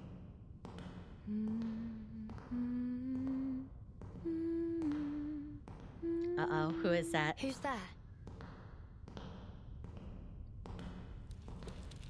Investigating the source of the sound at the far edge of the hazy mist, the faint outline of a rotating golden ring emerges. A familiar sight, just as it was a millennia ago, just as it was decades past, just as it appeared yesterday. A spinner at the wheel. I've seen this before. But where? Yeah, I hope to finish the chapter this stream. I mean, we only have a couple left. Yeah, nothing comes to mind. A soft song tugs at the thread, guiding the way forward. The answers lie just ahead.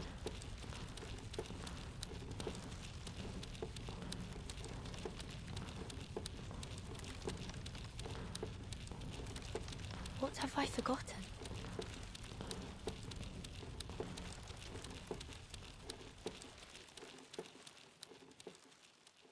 Where do things go when we forget them? Oh, baby Verton, please don't do this to me. Oh, please don't do this to me, baby Verton. Baby Verton is literally my child. She is this is literally my child. She is my baby. Are you looking for this?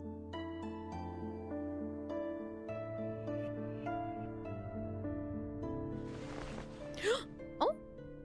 A hat, a deep indigo hat tied with a soft teal ribbon. Oh. Yes. My hat. Thank you. I didn't even realize it was gone. It's ever so important to me. Where did you find it? Along the path you took.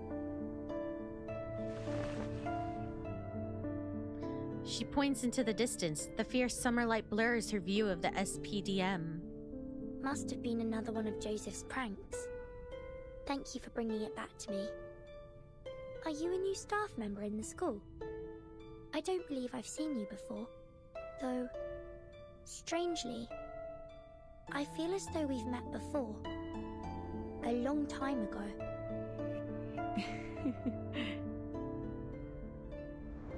A breeze sweeps by, carrying the trailing notes of a laugh. We will see more of one another in the time to come.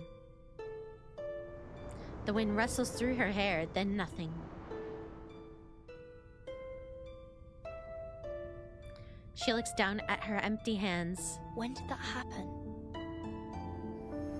The golden thread urges her onward, while the song at the other end lingers. Sail, sail free, my heart and life. Wave your home a last goodbye. Unnoticed, the wheel spins out a length of thread. Wave your home a last goodbye. What's that song you're singing, Burton? It's a song I heard in a dream. I dream about songs too. About my mom and dad singing them to me. They sing and say all kinds of stuff. But when I wake up, I can't seem to remember any of it. It's nice that you remember though. What was your dream about? I'm not sure. I don't think I really dream at all. But sometimes, just before I fall asleep, I feel someone sit beside me. She strokes my hair and sings this song. But when I wake up, there's nobody there. That doesn't seem like a dream to me. Maybe one of the instructors comes to check on you at night. I don't think so. Even though I don't remember her face, I know she isn't one of the instructors because I feel like I know her. It sounds like a fairy tale. Huh. A lady singing by your bed at night. I'm so enchanted by this right now. Do you remember anything else? Not really. I'm not even sure if she's real. But when she looks at me, it feels warm. Like being in the sun. Like we are now. She turns, reaching out as if to grasp the sun. At the edge of her vision, she catches a glimpse of that familiar silhouette. Burton? But when she looks, there are only fallen leaves drifting away from the forest's edge. So sleep, my baby, grow bright, grow fine. The wheel completes another rotation and the song falls silent. That voice. Verton? Verton.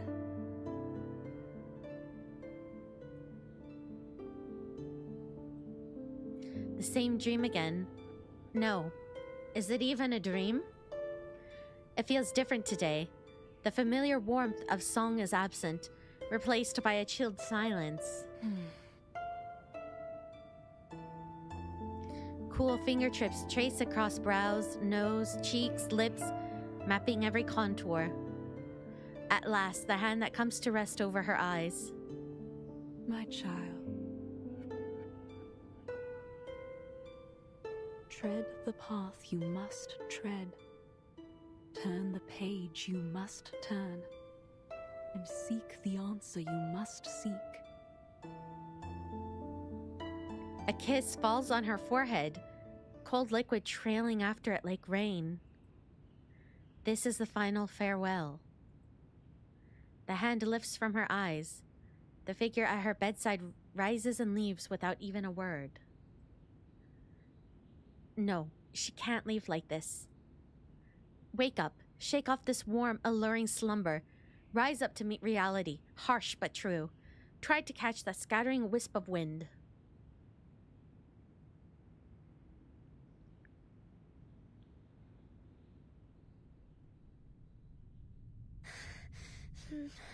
No! Stay with me!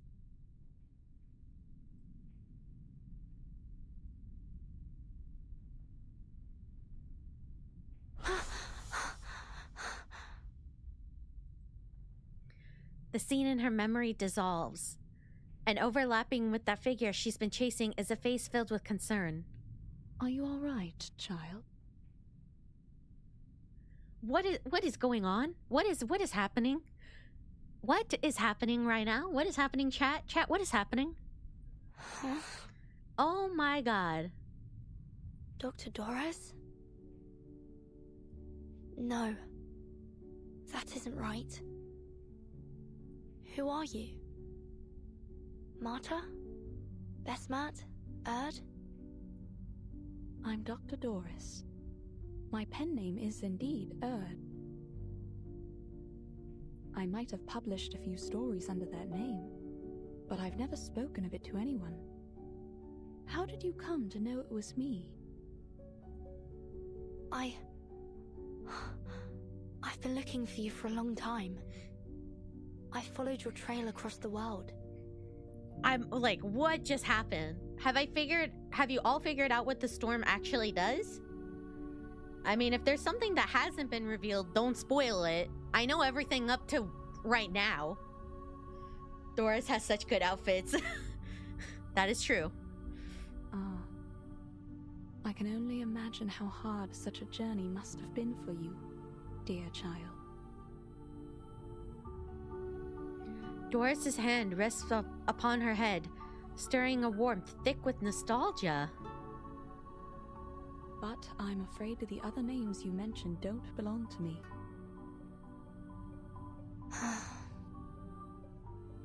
You're Vertin, aren't you? I believe we met briefly in Sao Paulo. But tell me, how did you come to be here? I'm here for you. And to stop Manus Vindicte's ritual. Manus Vindicte? Forgive me, child, I'm afraid I'm not sure what you mean.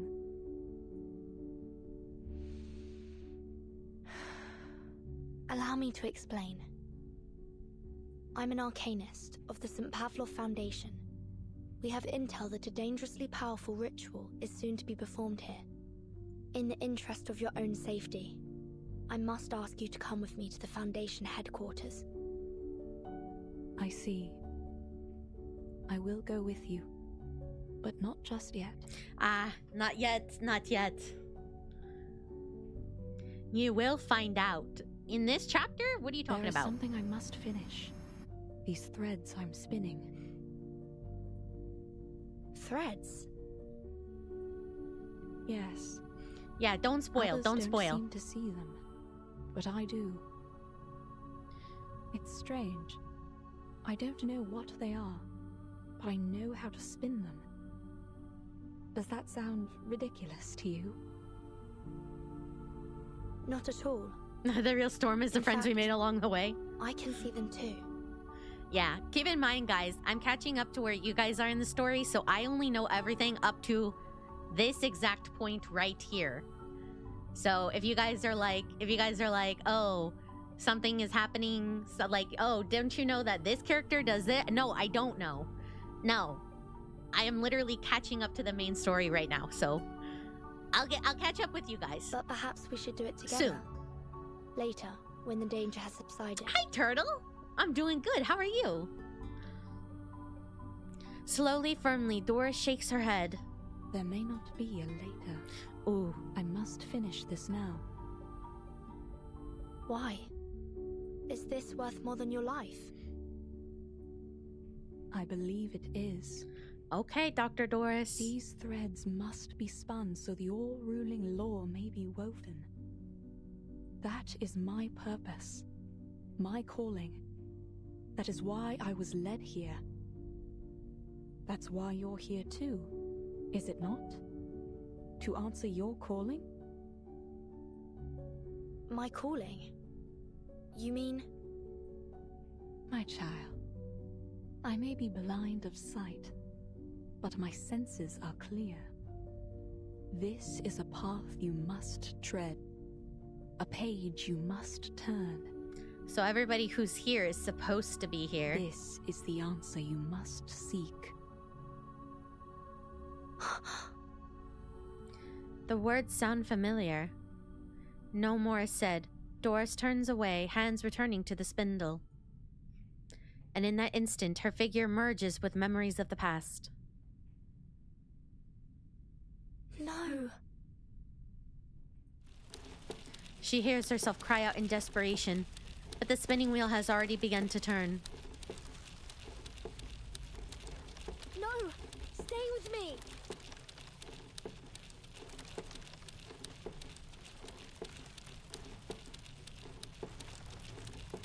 Mom!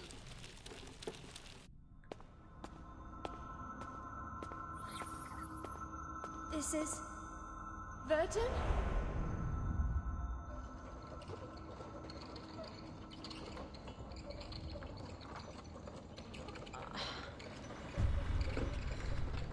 How can this be? Oh my god. Okay, so everything's falling apart now. No, Burton, why this did you do can't that? be my calling. Burton, why did you do that?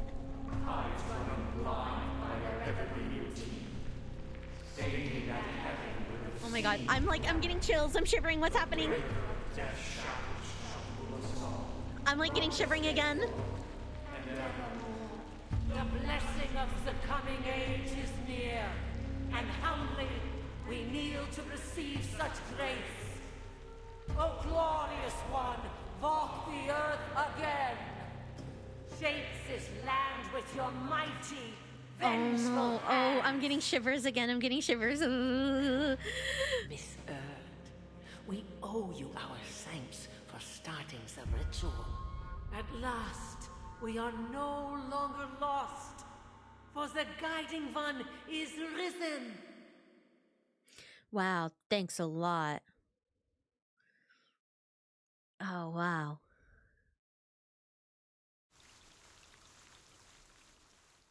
Wow, thanks a lot for starting the ritual.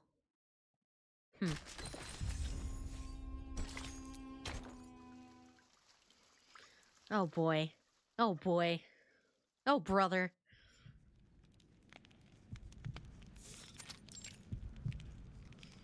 Thanks a lot, Mom.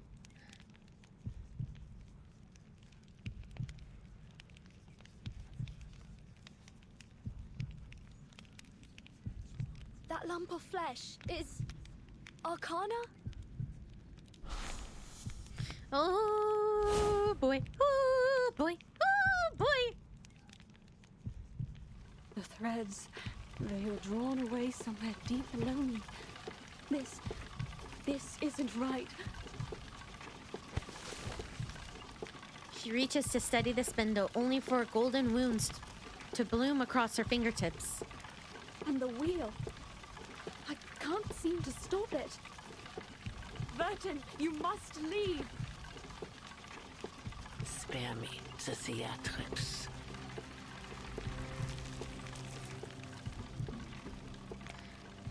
Animus swings her longbow. Black, viscous liquid twists it into the bonds that pin them both in place. The ritual has begun. The mother will return. Such a moment is not to be disturbed. Step by step, Animus approaches. Through the chanting, she plucks a white bone from the water. These bones are relics of a sacred age. Primal, elegant, powerful. Just like the era to which they belong. They are but a fraction of the creatures from a time erased from history. From the blank era. The moment is nigh. From the embryo, the Great Mother shall rise once more to restore what was lost and break the shackles that were forced upon us eons ago. A blank era? Restore what was lost? No. Time should move forwards, not backwards. Haha, see, she cares a lot about time. Mom confirmed. It seems your blindness is not just of the eyes, but of the mind. Still, I shall forgive your blasphemies. You were the one to start the ritual, after all. In fact, your contribution should be commemorated with a title. The Unseen Saint, perhaps. It is rather fitting, don't you think? No, I must stop the spinning wheel. Doris's hand shakes with pain as she reaches out once more, desperate to stop the turning. Please, stop!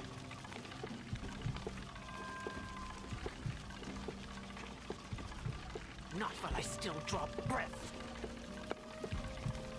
Animus's longbow strikes the ground with a resounding crash, sending a quake through the entire sanctuary. Responding to her command, threads coil out around Doris's body, pulling taut around her weakened frame. The ritual's glow intensifies while her face grows paler still. As the golden light fades, she collapses into the swirling mist. For a moment, I thought you might have succeeded as you did in 1999. But it seems your prime has passed. The Mother of Resurrection will soon grace us with their presence. Your fate is inevitable. With a swing of the longbow, Animus encases Doris in black mucus, dragging both her and the spinning wheel down into the darkness. Dr. Doris! Oh, there's no need for haste, girl. The Mother shall welcome you both into their embrace. It is a great honor to become one with them. You ought to be grateful. Animus turns to her weeping believers, still chanting hymns as the rising liquid engulfs them. A liquid devoid of weight or wetness.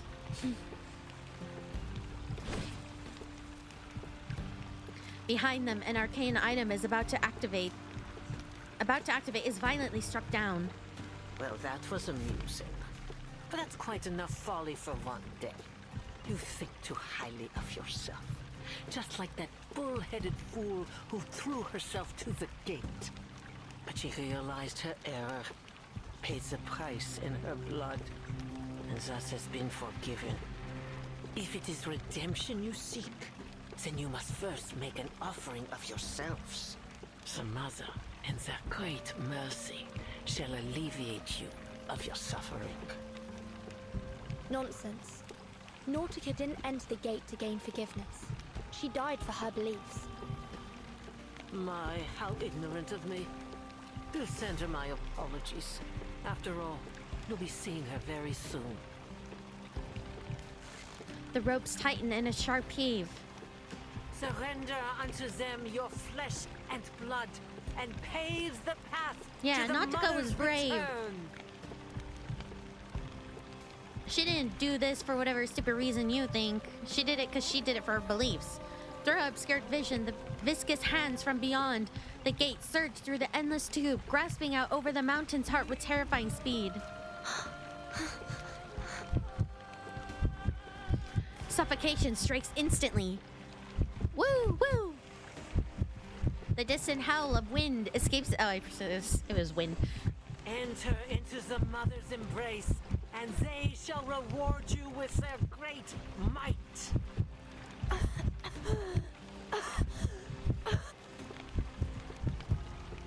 Oh.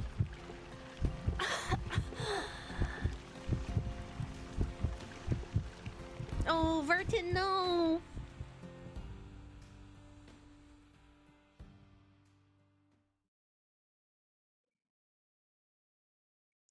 It's a warm place, like a mother's embrace. Open your eyes, that the dream may go on. Oh. Oh, what's this? And the... Oh... No! Relax, No!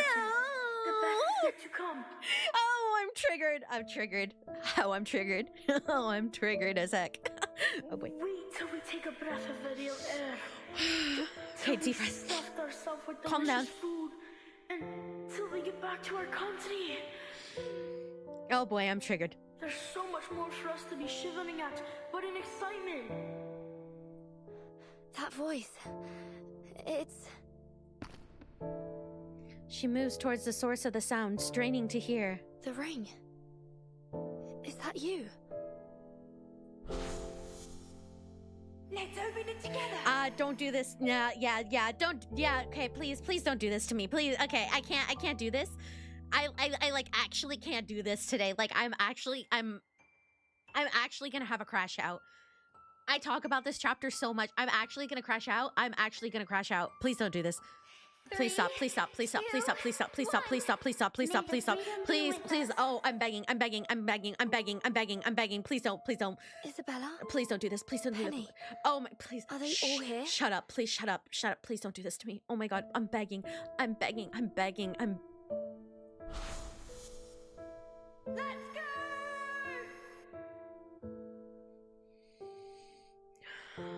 Okay. Burton, come outside! Wait. Let's hear everyone's wishes. Schneider?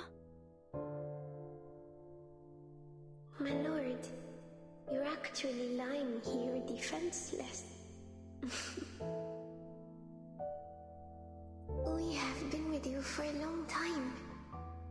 No reward? No way.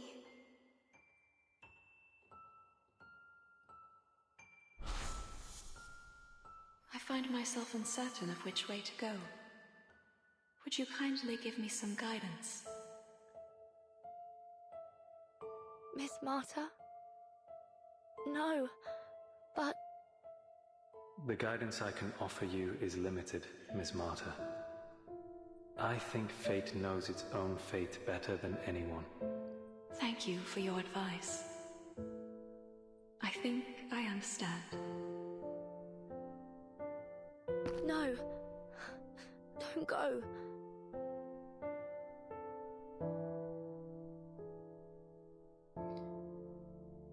What?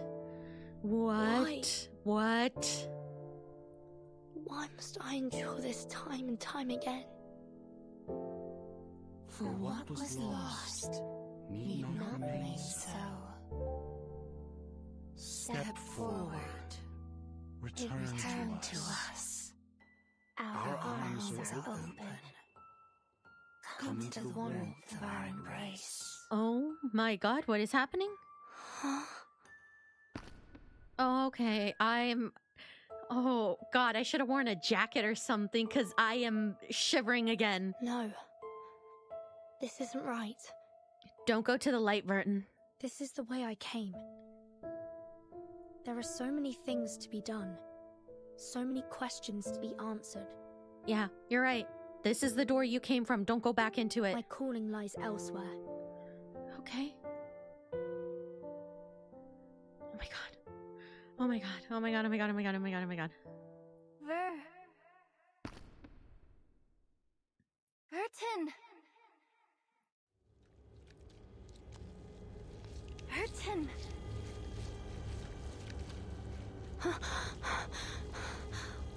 Where am I? Oh.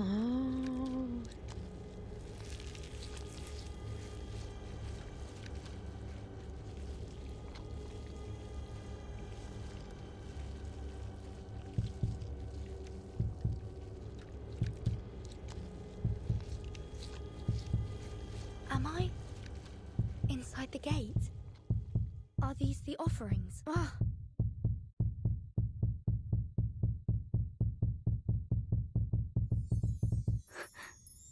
Be careful. One wrong move, and you'll end up like them. What is happening? Whoever wrote this chapter, could you please go for psychiatric evaluation? Then a child's voice, shrunk and rasped with tears, pierces through, the only faint glow in the dark. That's the only reality in this place. Who's speaking? I wish I could tell you, but I don't know either. I can't seem to remember my name. Or anything, really. I've just been waiting here because I wasn't ready to join them. You seem to still remember a few things. How did you get here? Oh my gosh. I was thrown to the gate as an offering. I have to get out of here. Do you know a way out? A way out? I really have no idea. Maybe I can help you find a way. But where do you want to go? Why do you want to go? I need to exit through the gate. Yeah, we have to get out of here. We have to stop whatever Manus is doing, because this is... I'm searching for an answer, and I won't find it here. An answer?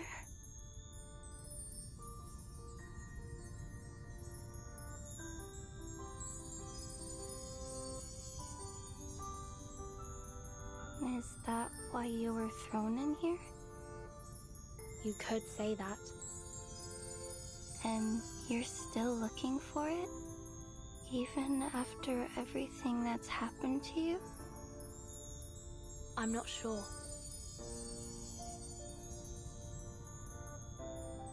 What if the answer doesn't exist? What if you finish your journey and find out there's nothing out there? I've asked myself that question more times than I can remember. Sometimes. It feels like I'm doing all this in the pursuit of a mirage. But I've come to be at peace with that possibility. Really? But what about all the time and It feels like almost like this is the true gatekeeper. Like what if this is all for nothing? Would you still do it? Yeah, I'd still do it. Then okay, well then now you can get out. Knowing that it all could be for nothing. But it isn't for nothing. Memories flash before her eyes. Those sacrifices, those struggles, those who gave meaning to her path. I carry everything. Yeah. Oh, I love Verton. Oh, yeah, I love Verton.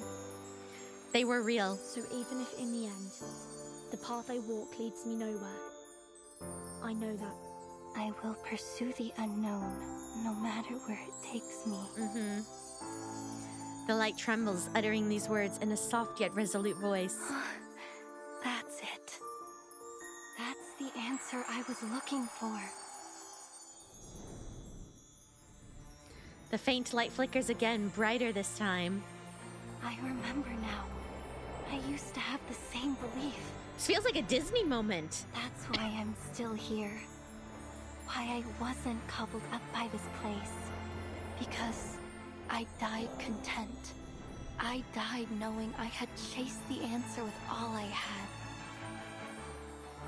The light. No, it should now be called a massive light. It pulses closer, radiating warmth. Come, take my hand. Your hand? Yes. Here, reach into my heart. There's something there. Something I need you to find. She reaches into its core, and a comforting softness settles into her palm. It feels like fabric. No, not that. Oh, reach deeper. It's somewhere deeper. Reach in more. Yes, there.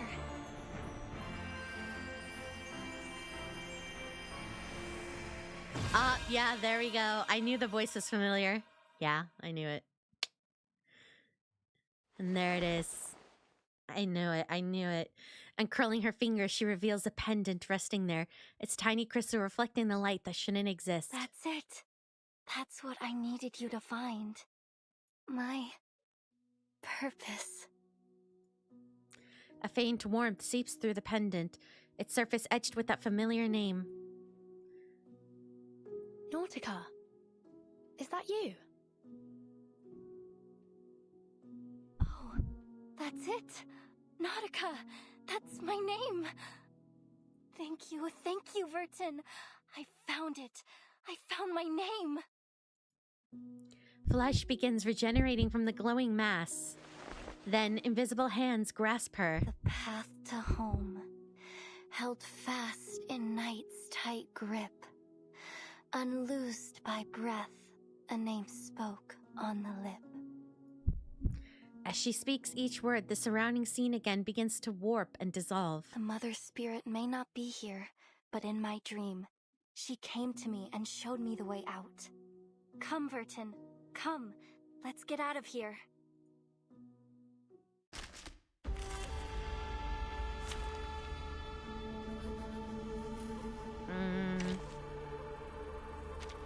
And now, I belong to this set. Пожалуйста, пропустите меня. Yeah, it's Nautica. No, stay. Take me with you, don't go. It could be charging. They're trying to keep her in. No, I'm gonna leave. It's a bubble.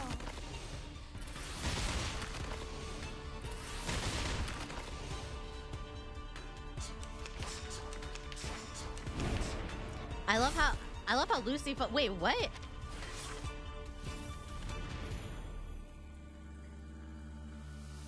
К вашим услугам. Loading. Charging. Prepare to be drowned. Oh, there's 3. Okay, I was like, whoa, I was like, how many are there gonna be? I like this enemy design until Tyrion and I called them backshot demon. Eh? What? I love how I have all these health things. Let me... Loading. It could be found. Oh, I love the enemy designs in this chapter. I think they fit it very well. And now to return to my long-term mission. Rest. Yeah. Didn't manage to snag the premium outfit. I got one paid outfit for 37. I just don't have her other one. I have what? That's not her base outfit. I have one of her premium outfits on. What are you talking about? That's not her base outfit. That's her spring outfit. But I don't have her other outfit. There's 2 paid outfits. I don't have the other paid outfit. Unless the other paid outfit is the premium, and then I don't know, is this the other paid outfit? I paid for this one, though. She clutches Nautica's hands. Even in hell, those slender fingers remain strong. Her body is dissolving, her vision darkening, as if the world itself were rejecting her. Yet, even in annihilation, their hands stay locked together. Take my eyes, and I will walk blind. Take my feet, and I will crawl on my hands and knees. Take my body, and I will grow another, because nothing will keep me from my purpose. Nothing will keep me from finding the great gift. What? Whole animation? You're joking. Oh, brother. Oh, this is great. Oh, my God. Oh, my God. Oh, my God. Yes, yes, yes, yes, yes. Yes, times a million. Yes. Oh, my God. Oh, God. Oh, please just stab me in the chest and slap me across the face. Punch me in the skull, slap me across the face and spit on me. And then...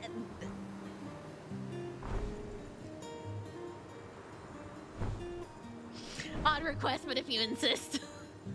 Oh my God. Martin, we did it! You just see the version they did for Nautica's PV. And the world's rebirth stirs within the wind. Are we in the air? Nautica. Look at you. Oh my God. Oh my God.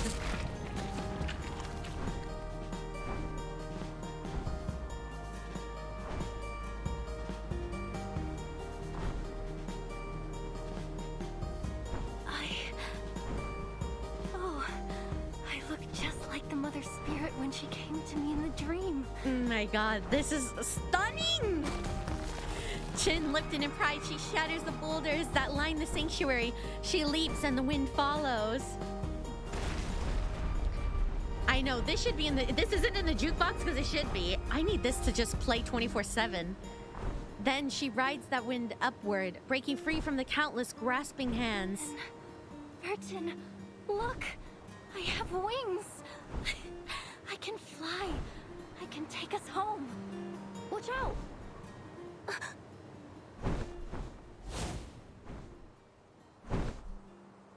Oh, she's so beautiful.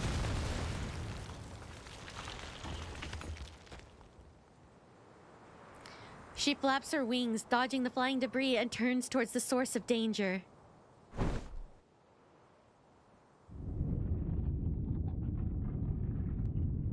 Deep within the sanctuary, tremors pulse outward. What is that? Arcana. Throbbing black flesh stretches over countless hands, fusing snugly with the stone walls. The entire sanctuary breathes like a living thing. If the gate is the mouth, and inside it is the stomach. The wind courses through and around, carrying soft whispers with it, until all at once it dives into the flesh. Then, it seems the ruins themselves are alive, and Arcana is its very heart.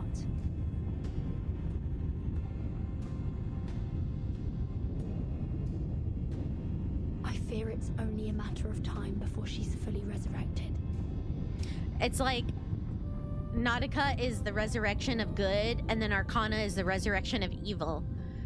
It's very interesting at the end of the chapter here how we have two resurrections essentially. One in the image of good and wholesomeness and determination and light, and literally light, and then one in the image of darkness.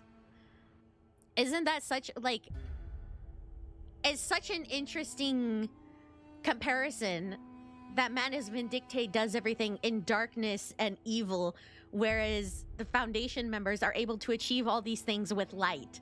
It's like, well, Nautica was able to come back in the image of light, but here you are reviving, you know, someone in the image of darkness. It's just such a stark contrast against each other.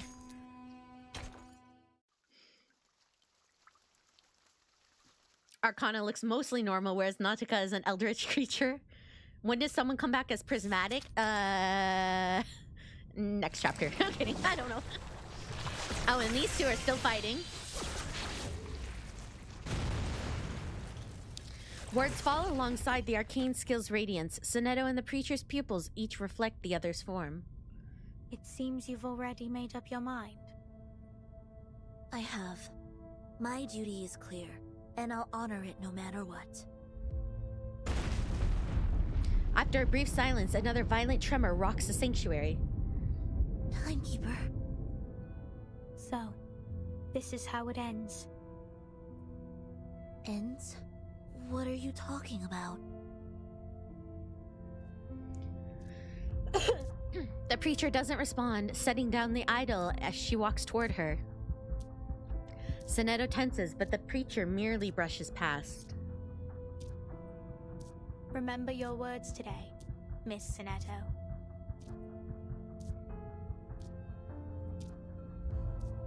The preacher leaves. Sonetto steps forward, then freezes at a glint from the shadows.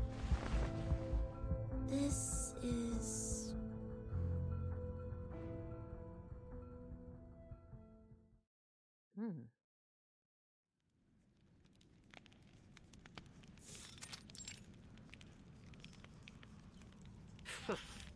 You've proven yourself to be quite resistant to death.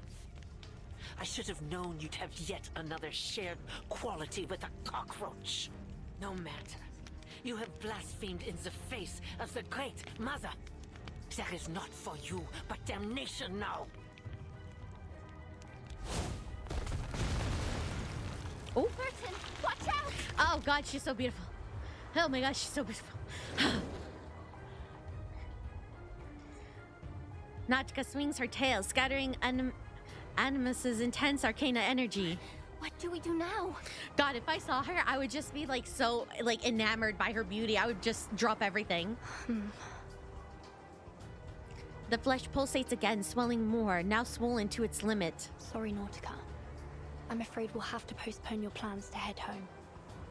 We have to stop the ritual before Arcana is fully revived. Arcana? Is that what those snow monsters were trying to do? Bring someone back from the dead? Nautica stamps her talons into the ground, bracing for a counterattack, or more accurately, vengeance. Nautica, at 1 o'clock. Oh, okay.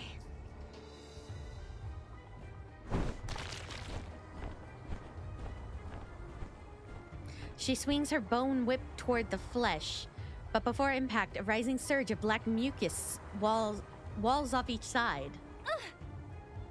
Strike from above. Child's play. The black liquid weaves a filament-thin net, straining to trap the soaring prey.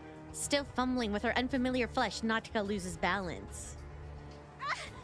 My tail!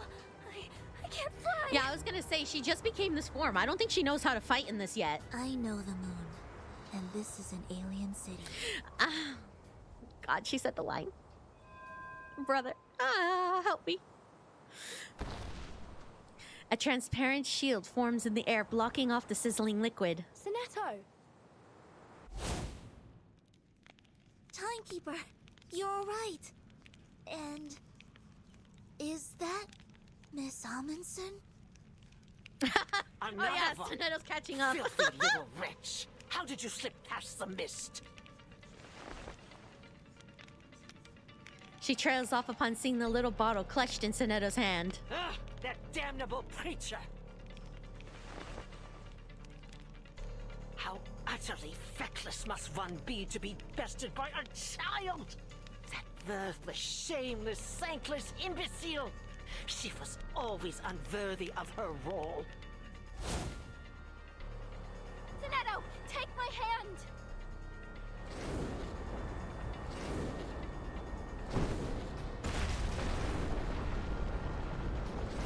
She dives, splitting air into a shriek. As her massive hardtail knocks aside attacks, Sonetto seizes her chance, jumping up to grab Nadika's talons. Get up here!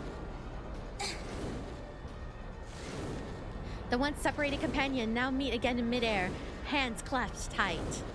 The team's back together again. Aw, the team's back. Stop them together. We got the whole gang. May the flow take their souls to the sea in the north.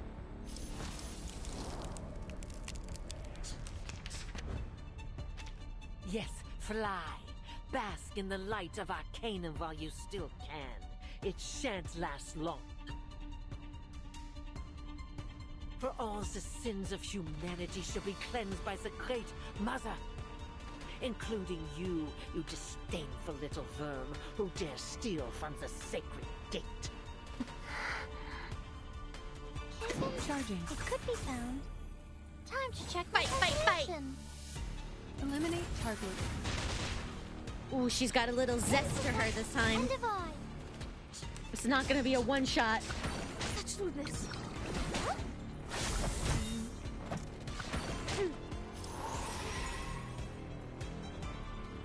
Okay.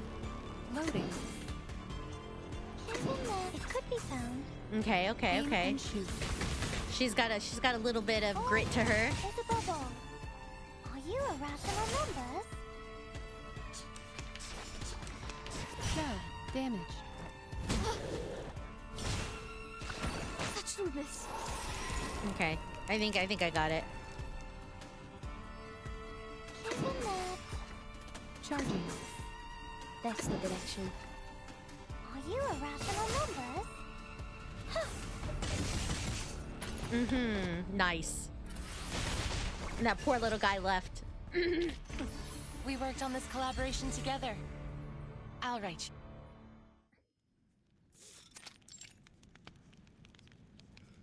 We're almost coming up on the end here. Truly reached the boundaries of my patience. Just have Burton throw Miss Radio at her. That's what I'm saying. Is like she's an old lady. I wonder how frail her body like is for real. Like if I like kicked her ankle, do you think it would snap? To think that you Just thinking out loud. You can alter the path designated by the Great Mother of Resurrection. Ha!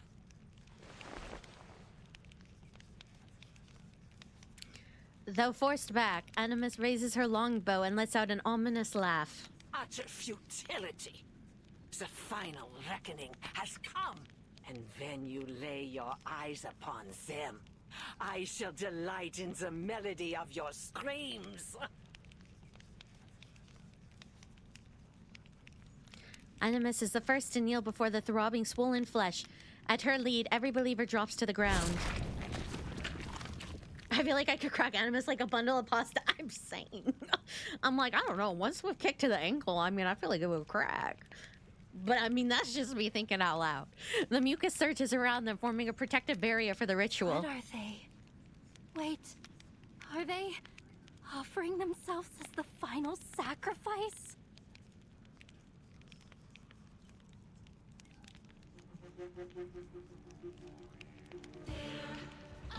Ooh. Ooh. Oh, they're crazy. Oh, they're crazy. After this chapter, I hate the word flesh.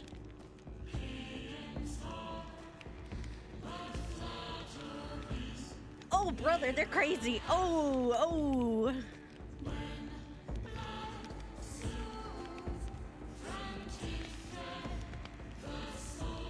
Off your life, Moki. You know you want to. Not for them. I'll do it for my cute bird baby, but not for them.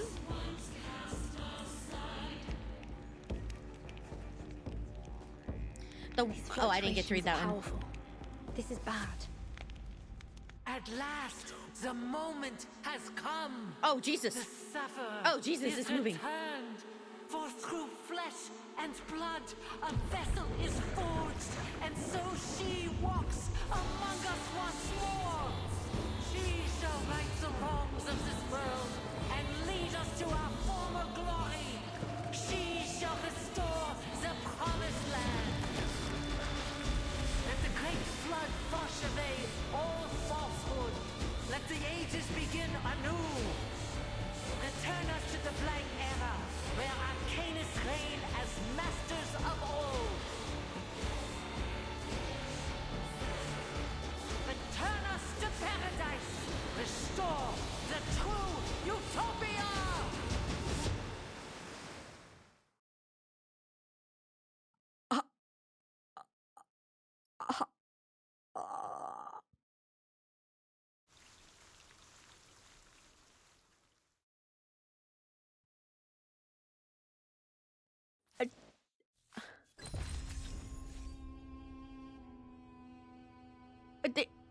Did you all see that?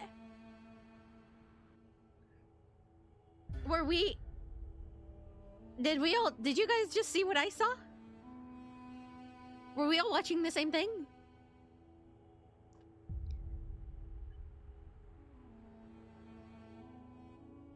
Did we just see the same thing? Also, can I point out the time? Look at the timestamp down here. If you go back... Oh, all of them don't say the time now. Oh, ever since here, the time got messed up. I didn't realize that. It says 6 o'clock here, and then ever since this... I know, when she shoves the needle back into her head. Literally, absolute cinema... Like...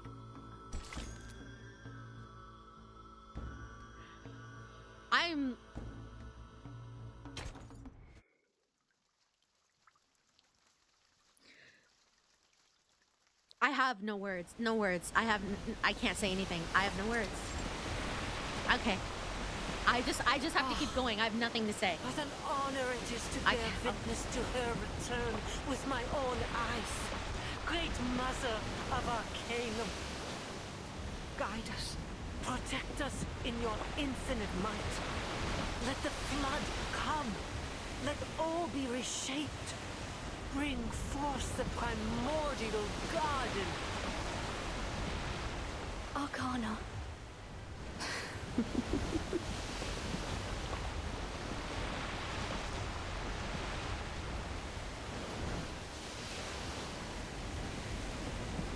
Liquid erupts from the well, swallowing everything it touches. Look. Stay away from that liquid. It's no ordinary water. It's spilling out from that well. Are you attempting another storm? Storm? Oh, to be so blissfully ignorant of her true power. This is no mere storm. This is a gift from the inculcator of Arcanum. A great flood that will return this world to primal chaos.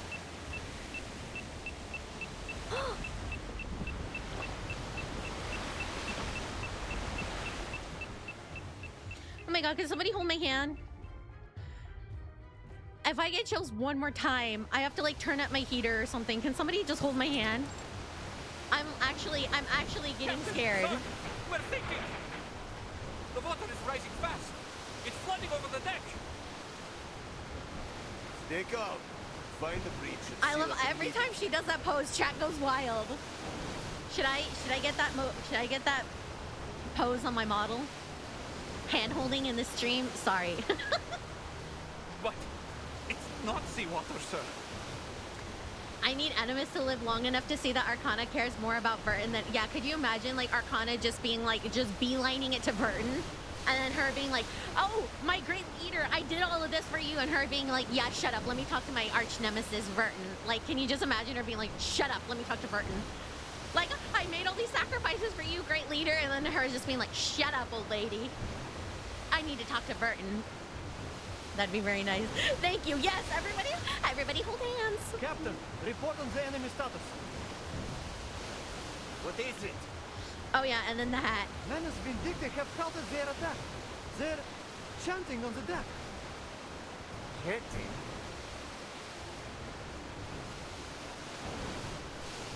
Faint chanting echoes from the frozen coast.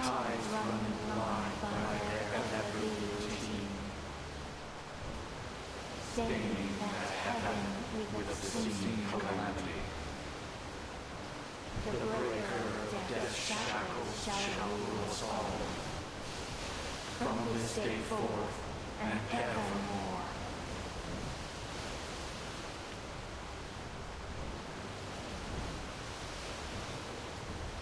All units, stay at your posts. Wait for my order. The captain steps toward the flood pouring from the inner cabin. Something isn't right with this water. His boots are already submerged. What the hell? My feet. I can't stay on.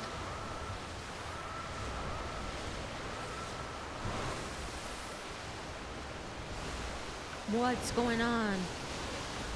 Everything below the waterline dissolves, vanishing into the flood without a trace. His body is severed cleanly, no blood, no pain, as if it was never there.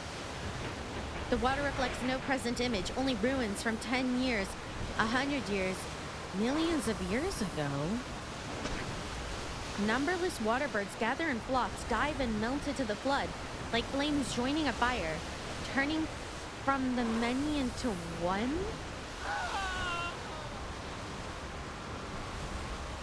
The first scream erupts from a young soldier. He clutches his head and scrambles for higher ground.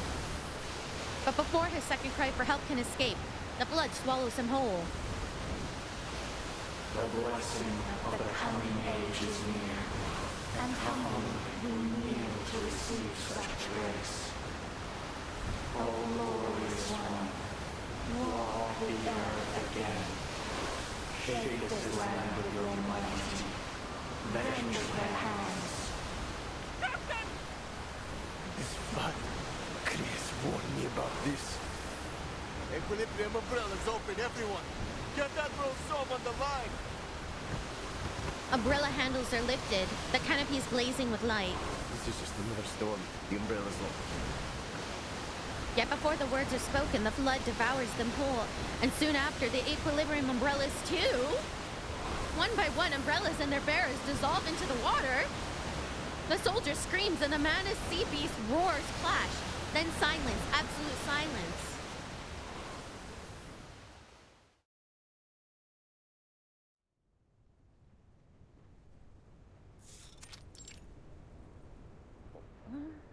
It is happening again, just like in 1999. The Admiral watches the distant fleet sink beneath the waves. To a commander, troops are just numbers on the sand table, pieces on a chessboard. But in the face of a calamity, what can a foot soldier do? Many men and women have been marched to their deaths. Cannon fodder for the cause. A necessary sacrifice. And their loyalty and passion turned to dust in an instant. The sea climbs faster now. The coastal ice shelves are already gone. Only a pristine flood remains, like a veil of translucent gauze wiping away all impurities. Father, Muldir's men have arrived. Good. Has the team been mustered? Yes, including the wounded from the Manus Vindicta attack. Everyone's here except Captain Danilov. And Muldir. She wasn't with the team when they arrived. I see. Prepare to move. We're breaking camp. Yes, sir. Where to? Somewhere safe. Somewhere the flood cannot reach us. From his coat, the Admiral draws the black box. It rotates in slow motion over his palm, emitting faint golden light. Is that what we got from the mana steel? He nods. It is. From this day on, we are taking a different path. One without fruitless sacrifice. But Moldir is still...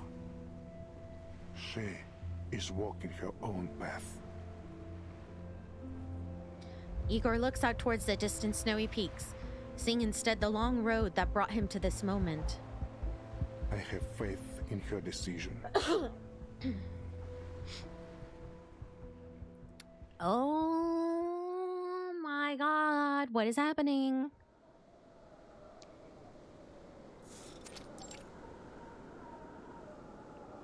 Restless critters, rising sea level, abnormal avalanches.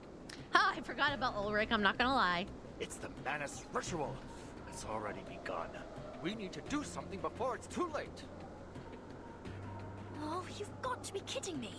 Boss, this isn't exactly the time for chit-chat. Avalanche incoming! All units change course! Follow me now! The guard hoists up the still analyzing researcher and charges uphill at full speed.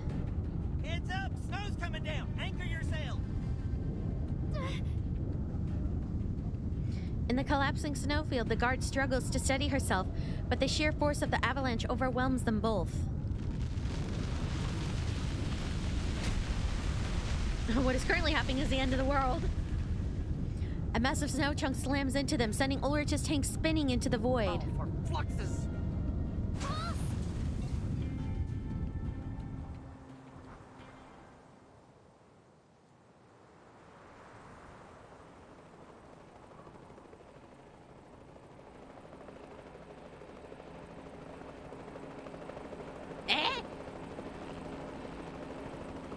Oh look, picked up a lemon candy on the way. The glass tank's arc ends in a pair of steady hands. We made it just in time. What a sight. Literally, what a sight! In the howling wind, black hair escapes from under her hat. It's time, Captain Danilov. Lower the altitude and release the ladder. I can't believe what I'm seeing right now. This is okay. Over here, all of you. Yet despite the roaring gale, her voice rings out clear and strong. Lieutenant Moldir! My apologies. We should have come sooner. The guard shoves Ulrich's body into the cabin. With help from Moldir, the two groups finally merge. Miraculously, aside from some surface damage to Ulrich's glass container, no Arcanus or penguins are harmed. Hey, Lieutenant! You got here just in the nick of time. That's quite enough. Nice save, yeah, right? Really? Guard became a fan favorite. There's a lot of cute fan art of her. The sea level is rising, but not with any ordinary water. This is something far worse than we have ever seen. Something even more destructive than a storm. At this rate, it will soon wipe this era from the face of the earth. I figured as much. An event of this scale and severity could only be the result of the Manus ritual. We must act now. Ulrich reattaches his head, then pulls out the apparatus for the asymmetrical nucleotide R. The ferrofluid churns in his tank, unfazed by the shifting gale. The apparatus fills with golden liquid in the blink of an eye. This flood looks different from the storm, yes. The sudden surge in the level of asymmetrical nuclide R in the air suggests they come from the same source. Or, to take a leap, they are one and the same. The flood is the storm. So the Regulus record might still work. You're a quick learner, Lieutenant. If the record can slow the progression of the storm syndrome, then it stands to reason that it might do the same for the ritual. Time is against us. We need to place the record and generate the immunity zone as soon as possible, which means we need to reach the mountaintop. It's the only location where we can be sure the ritual site will fall within its radius. Captain Danilov. I heard him, man. Hold tight, everyone. No orders are needed between the seasoned soldiers. The Canis Minor tilts upward, propeller screaming. The sea level is rising fast. Do you think we still stand a chance once we get there? I can't say for certain, but I have faith. I'm sure the Timekeeper is doing everything she can to hold off the ritual for us. Despite the chaotic wind, Ulrich's voice holds steady. If there's one thing I've learned from all my years of research, Lieutenant, it's that give it your all and trust your collaborators to do the same. Wow. Give it your all and trust your collaborators.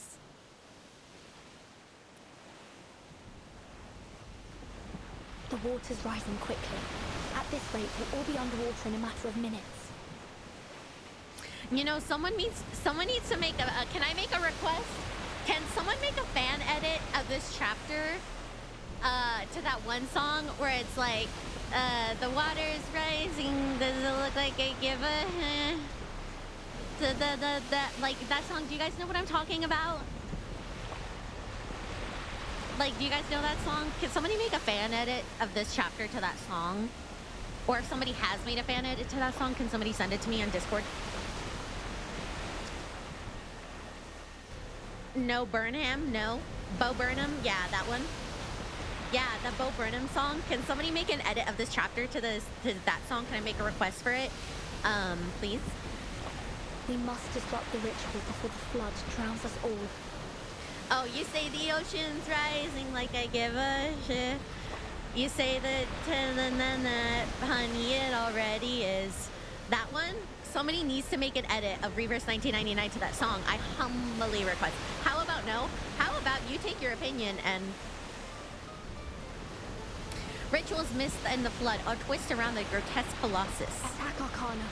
Maybe we can find a weakness. Got it. Oh, am I gonna have to boss battle? A lead arrow splits the thick air, embedding itself beside Nautica's twitching talons. What a farce. A few squirrels. I don't know the name, it's just that one Bo Burnham song that I was mentioning. This bird you so desperately cling to is not but the I don't know the poisonous name, fruits of a unfortunately. corrupted tree, rotten to the very core. Watch as it falls to pieces. Watch as the flood washes away all the impurities of this world and returns us to what should have been. Arcana shifts, her blurred face showing a familiar smile. The mother has awakened. Oh, great lady, I kneel before you. Enlighten us with your divine knowledge. Grant us your benevolent might. Bring down your mighty hand of vengeance.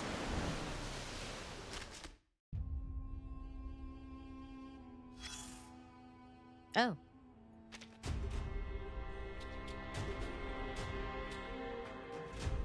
We need to stop the ritual. If the flood consumes the world, who knows how far back we'll be sent. Better do ours too. Okay. Head into battle. I think I might have to actually try. A temporary balancing of encounters, balance mode, unbalanced. Okay. Every second counts. Once your lineup is locked, you will not be able to change it during this battlefield. Choose carefully. Oh boy. Okay. Recommended none. A forest party. Battery check. Oh, you get a free Nautica for this fight. I thought you meant after this fight. I was like, really? Depending on how hard this is, should I have a healer? We make an ideal team. Okay.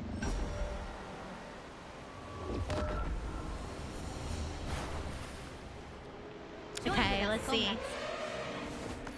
Wow, she's like a horse.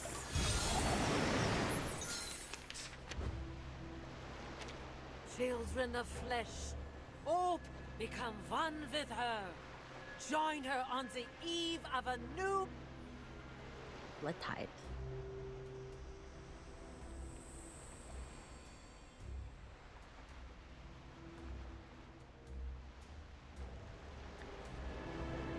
What's this? When cast an ultimate...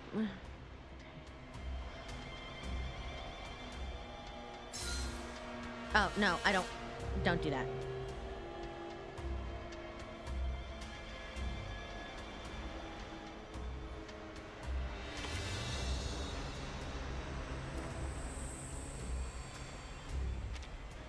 Sensing their thoughts. I admire your courage. Charging. Loading. Another jar? Okay. The path will become clear. Sharp thing. She's that big. Target confirmed. I'm trying to absorb her height. Okay, the light that illuminates us. I think I'm not doing. I did something wrong. I messed it up already. So, oh, I need to maybe get that first. Cheer up. Nautica, watch Okay. out for the black mucus. Hold on, team. Not really sure what's going on here. Nautica spreads her wings, charging headfirst into the storm of black arrows.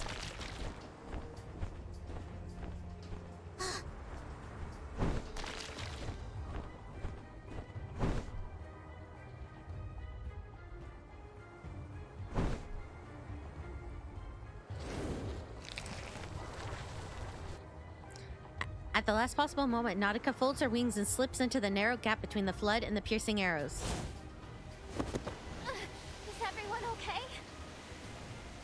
You're burned. Let me take care of that. I'm fine. Really, I am. Just hold on to me. You're injured, Nautica. We can't dodge these attacks forever. You're right. And tell me, Vertin. Tell me what to do. I'm still not used to this body. I need your guidance. Just give the word, Timekeeper. We'll make it through this. Together.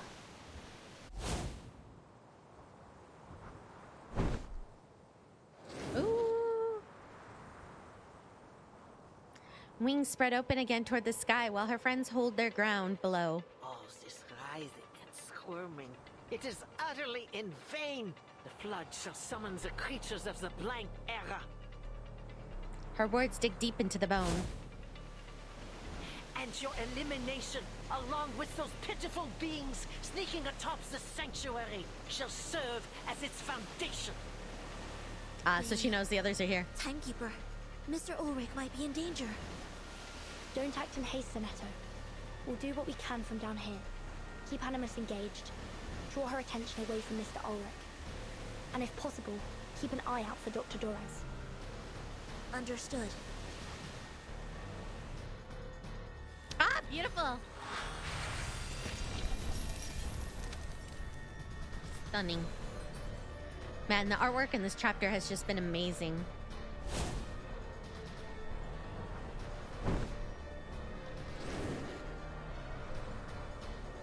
Vertin, the water just keeps getting higher. I'm running out of space to fly in. You're right. We need to make more space. Can you break through these walls? Break the walls? Yeah, just ram headfirst into them. Yes, just like you did earlier when you kicked those rocks. Ahead looms the grotesque deity, her form tethered to the sanctuary by endless pulsing black veins. The entire sanctuary is feeding power to Arcana. If we can break these walls, we may be able to slow down her recovery. We can also use the falling debris to attack the believers below and create more space for us to stay above the flood. Okay, I'll give it my all. Just fly. Oh, head first.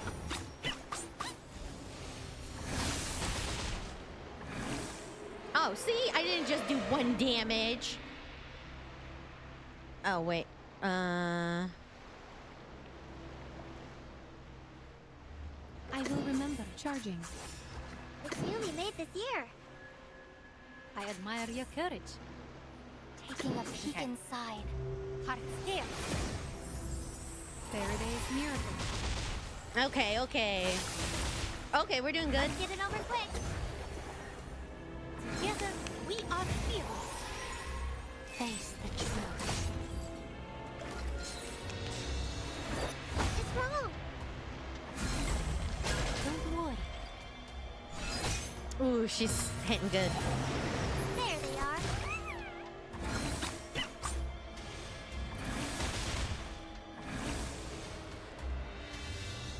Follow-up team OP. Follow-up team OP. Yeah! Yeah, boy! Yeah, boy!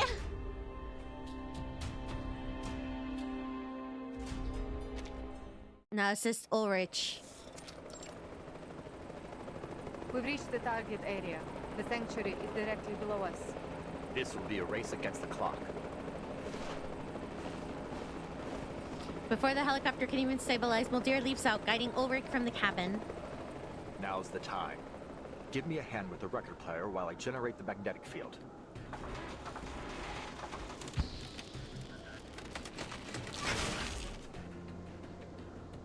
Damn it. The field is totally unstable. I can't accurately calibrate the record player under these conditions. The asymmetrical nuclide R in the air is far denser than anything we've ever had in the lab. There are too many variables. There's no way to be sure that Regulus will function as expected. The ferrofluid fractures into scattered dots, then coalesces? Calm down, Ulrich. First, I do need to see not to consult, you're right. R reading and make the necessary adjustments. Then we'll deal with the signal interference. If I can find the pattern of the geomagnetic change.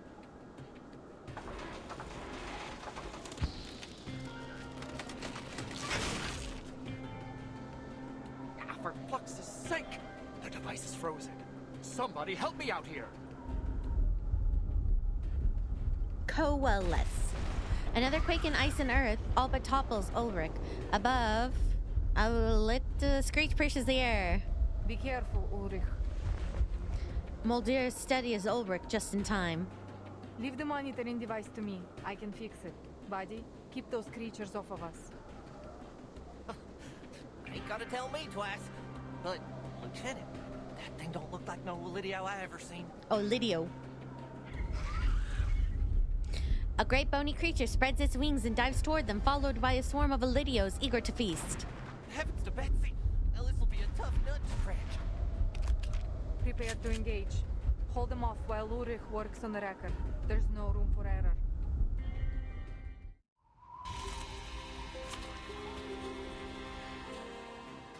Why do you keep putting DK in here? Stop putting him in here. Why does the game keep... Oh, I can't use... Oh. Oh, wait, okay. I was like, wait, I can't use Lucy again? I can. Why do they keep putting him in? Join with us, comrades. Join with us, comrades.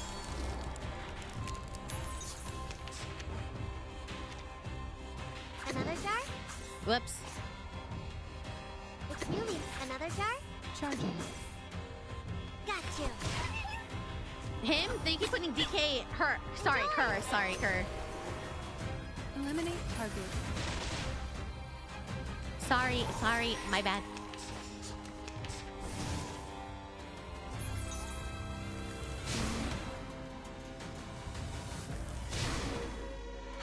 There they are. I think I'm losing a little bit of steam. Yes, did someone say my name? Comrade? Let's see. Buff health. That did not help me much. Charging. There we go. This year. Aim and shoot. Faraday's miracle. Got you.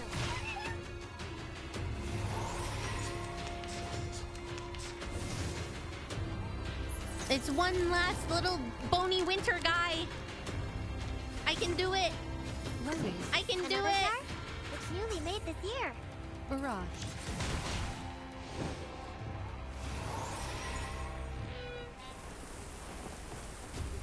Nice.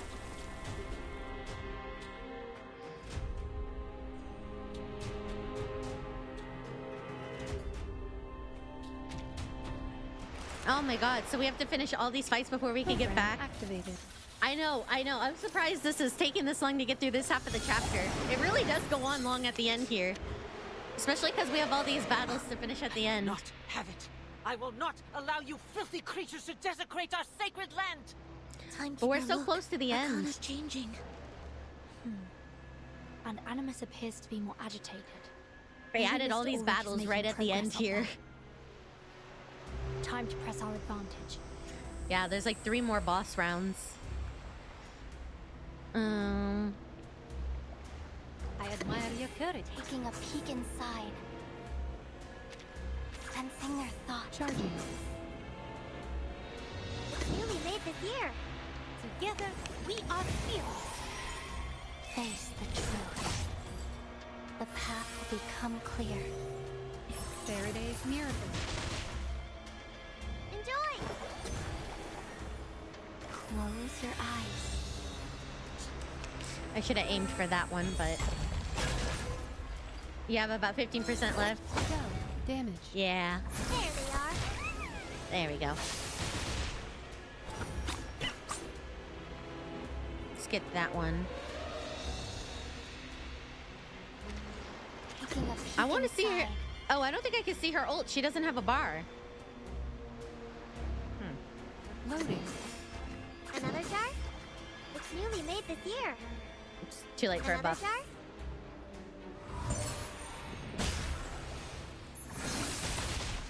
Barrage. Got you. The attacks are going right to her breasts. Very intriguing. Let's get it over quick.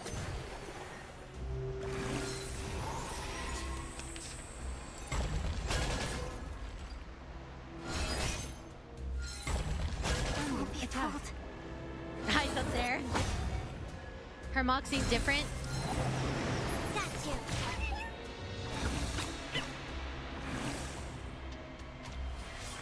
Oh. Enter the gate and see the light. Oh, wait. I'm gonna... I will remember. Enter the gate and Charging. Loading. I admire your courage. keep up the pace. Aim and shoot. Barrage. Oh, okay. I thought that was... Okay. Oh, my Lucy's gone. Rip. That's rough. That's rough.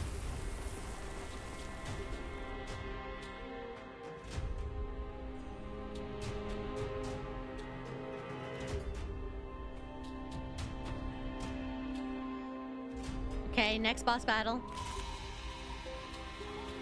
I do wish I swapped healers. I do wish I swapped healers on the teams. Ouch. So out of here is still frozen solid. Captain? Captain! He's losing it! We got her fixed to get out of here before he goes plumb crazy and completely forgets how to fly this thing. Oh, she does it after everyone has done their moves. You go ahead. Oh. Don't wait for me. All these gimmicks I didn't know. I will stay with Ulrich till the end. Ah, well dear, what a Damn it. homie. I ain't never turned my back on a friend, never once, you hear? What a homie. Swear it if my name ain't Fairchild. Ain't none of... Missy, can we trust you with the chopper? Who else do you think is keeping us in the air right now? Captain Danilov's been trying to fly this thing with his teeth sunk into the bloody... Okay. Charging. Loading. It's newly made this year. Aim and shoot. Man, I wish I could have seen it, but then there's always like these gimmicks I keep missing, like, oh, you're supposed to do it after this or before this, and I'm like, no, why didn't I know?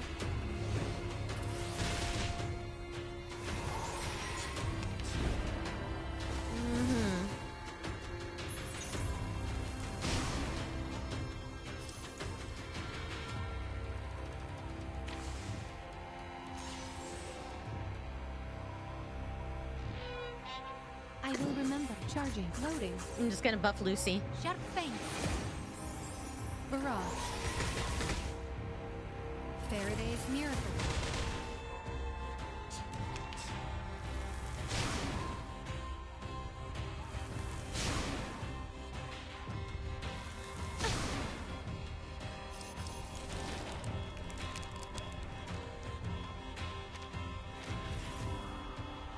Another jar? Charging. I admire Have your her courage. heal herself. Let's get it over quick. Let's see what Aim and happens. shoot. Together, we are heroes. You're here for the story? That's fine.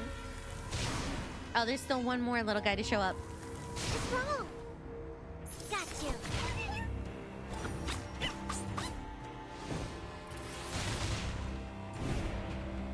Mm-hmm.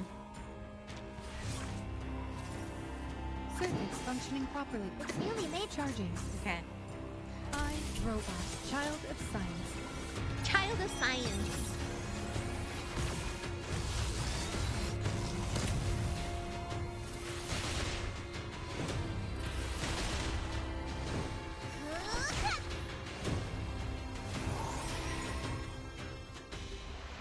Okay, this should be this battle done.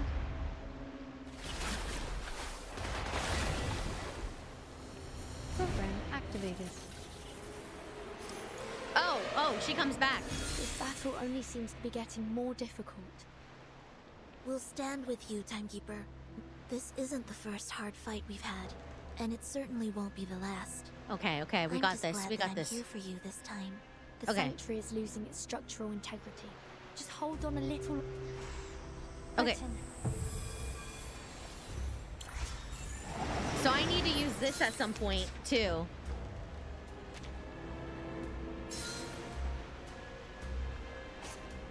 I'm gonna use this. I'm gonna use this. I don't know what this really. I don't really understand, but I'm gonna try. I'm gonna buff I admire you. your courage. I'm gonna health I will you, remember your sacrifice. and then I'm gonna attack, Loading. channel. Another try? Upscale.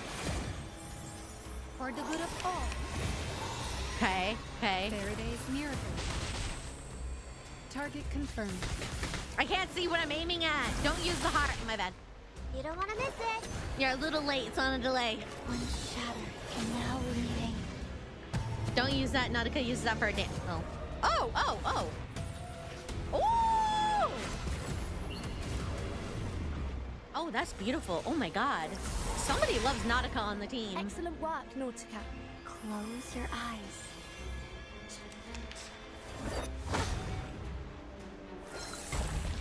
We'll be fooled. Someone on the team really loves Nautica because they really cooked hard with her. Got you. Okay. If I do that. Taking a peek inside. Okay. Charging. Loading. It's really made this Straight attacks. Aim and shoot. Eliminate target.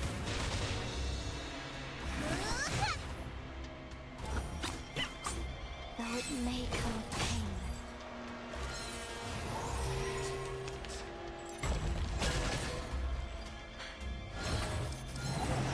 I'm realizing that some of you might be in trouble here. I admire your courage. I will remember your sacrifice. I admire your courage. Enter the gate and see the light. Charging. Oh boy. Together, we are heroes. For you and for us. Keep up the pace. Yeah! Target confirmed. Living on a hope and a prayer here. What is this? Oh. Man, the music that they have too during this is literally insane. Like the that is so crazy. Can I give everyone a ride on my back? I think Yeah. I can handle it this time. I'll ride on your back. Gosh darn it! These birds are meaner than a two-headed snake and twice as tenacious.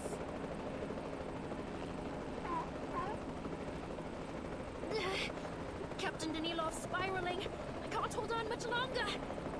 Oh, come on, Captain, let go. That's my chocolate, MRE. Ulrich, hurry it up. Materials, check. Location, check. Environmental factors, check. That is so majestic. That is nice. The Nautica becomes more strong It's too. just not working. Must have got the magnetic poles wrong again. Experiment number 22. Last chance. Oh, just forget it, boss. We have to go before Danilov crashes us all to the ground. Mulder hurls the squirrels and penguins all into the cabin in a heap before making the jump herself. Give me your hand, Ulrich. That's an order. Program set. Parameters confirmed. Initiating.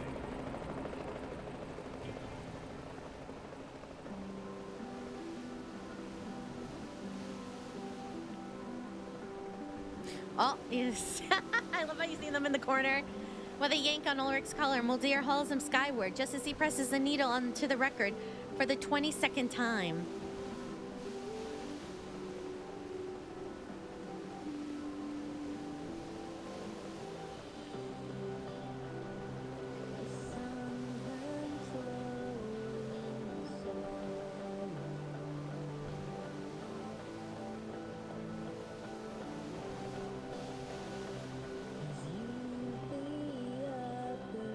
Magnetic field.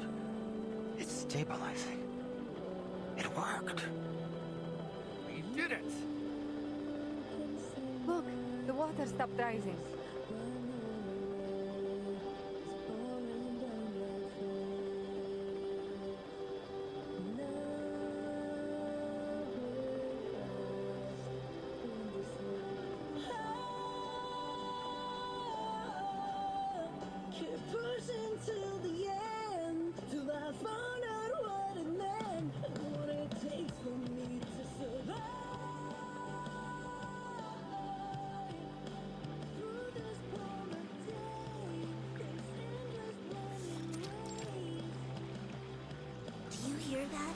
It's Regulus's song.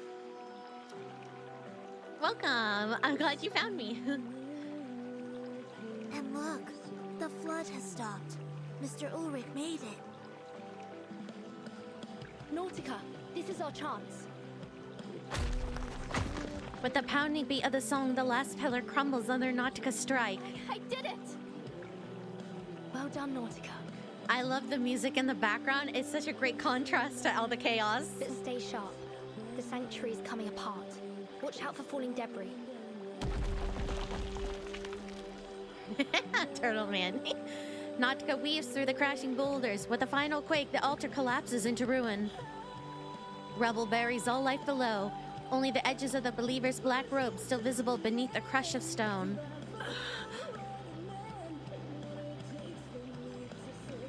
Blasphemous. Little.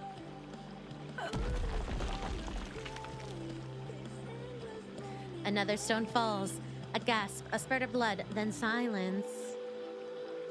Oh, hi, Annie. You guys caught me right at the end of this chapter. Aw, thank you so much.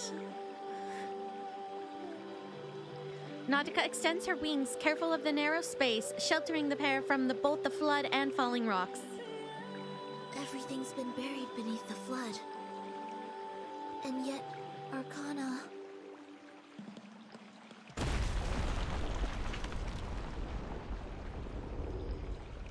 She died doing what she loved, voicing her hatred of humans. Also, bruh. The body dissolves, reshaping into a familiar human silhouette. Was she this naked before? Or did she choose to reincarnate more naked than before? Or does she get to choose how naked she comes back as? I don't think she was this naked before, was she?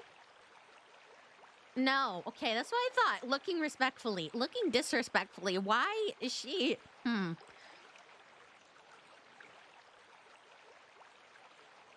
I respect her choices. It's giving, I respect her rights and her wrongs. Don't know, just started yesterday. She only had that hip window before. Okay, so she, okay, don't shame her, my bad. She stands on the surface of the flood on her toes, watching the sanctuary collapse. A dirge to mark the end of this world. How fitting. Shh. Only her voice remains echoing through the void. Bruh. all the struggles we've been through with When her. the final note falls, the flood shall rise once more. An ancient era shall be reclaimed, and a new order forged. Arcana stands in the water, smiling all the same. The end is nigh. But do take solace in thine achievement, my little saviour, that this world should draw its final breath on a tune and not a scream. But alas, this is no true end for you. We shall meet again, Vertin, in a world that is rightfully ours. Then she disappears into the rising tide.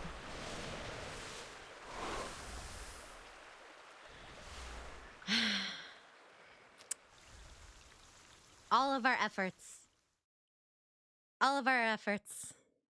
just for her to come back again.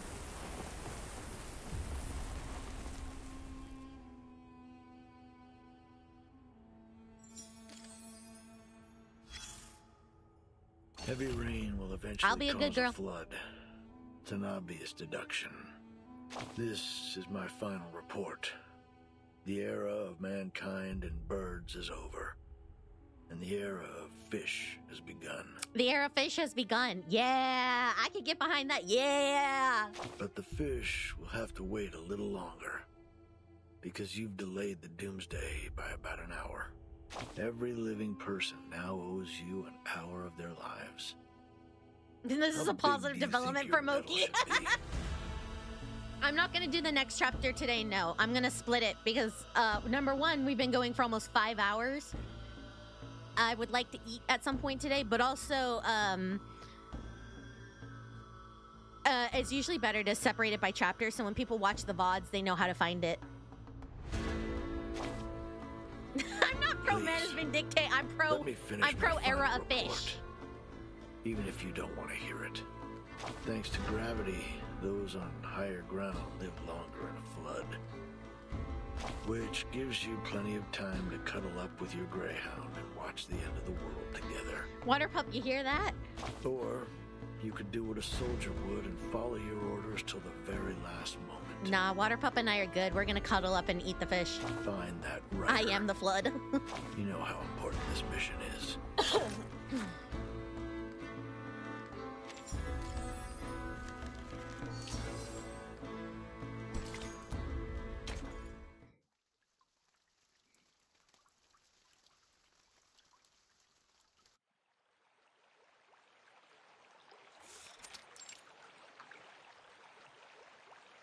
He's gone? Just like that? Still no hat, by the way. If I head patted you, would my hand get wet? No, I have a membrane. Keeps it nice and tidy. As Arcana vanishes, the sanctuary rocks once again, yet more boulders fall. They're tumbling, cacophony, hurtling death. The end is nigh. Timekeeper, we may have slowed down the flood, but the water is still rising. There are very few options left for us now. This place could collapse any minute. We should go. We should go right now. You're right. Go find the Foundation troops. They'll get you to safety. What about you? Vertin, hello? You're not leaving? I cannot allow Manus Vindicte to wipe this world clean. The Sanctuary should hold a little longer. I have to try again to stop this flood. Oh, I wonder what she's gonna risked do. his life to buy us this time. We mustn't squander it. Sonetto nods, still lost in thought. But neither attacking Animus nor destroying the sanctuary stopped the ritual. What else can we do? Even though Arcana is gone, the ritual is still ongoing.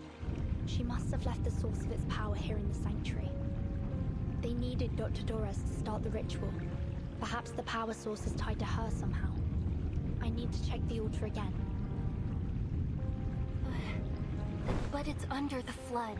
You can't touch the water, or you'll disappear. Let me take you. I can fly you over the top, and you can take a look. Oh, bye, Livin. Nautica raises her forepaws, but her wings fail to spread, blackened, bruised, and wounded. I'll be fine, Nautica. The water can't harm me. The flood is a mix of glacier water and storm water, which doesn't affect me. So, to me, it's just ordinary water. Look. Water slips through her fingertips, and the hand submerged in it remains unscathed.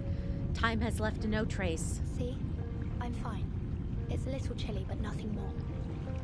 Sonato, please take my suitcase and go with Nautica.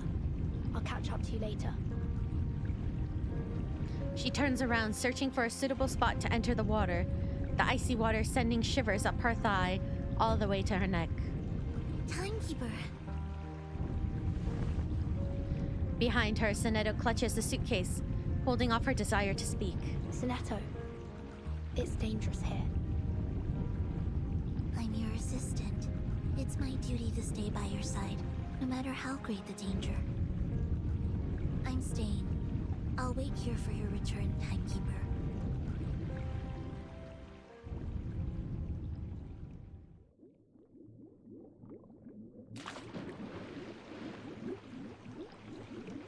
Leaping in, ancient bones and debris glide past. The path forward is already decided.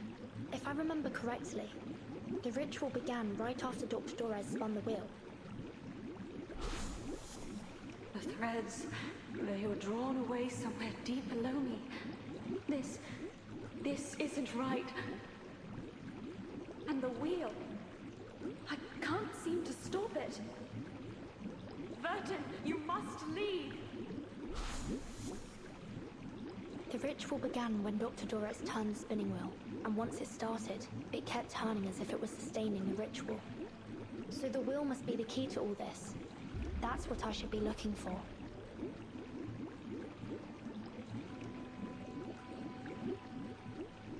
Just like before, with eyes closed, instinct takes over.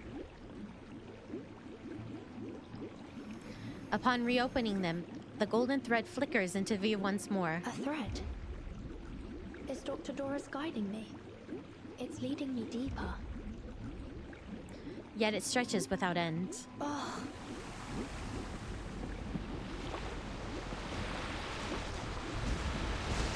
A strong current pulls a dense thicket of obscuring debris into her path.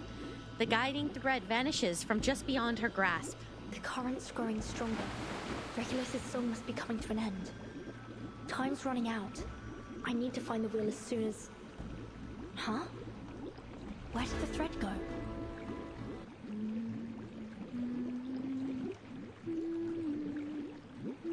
Oh, she's still here. A familiar hum drifts from above. Clinging to the rocks, she lifts her head, and there stands the one she sought.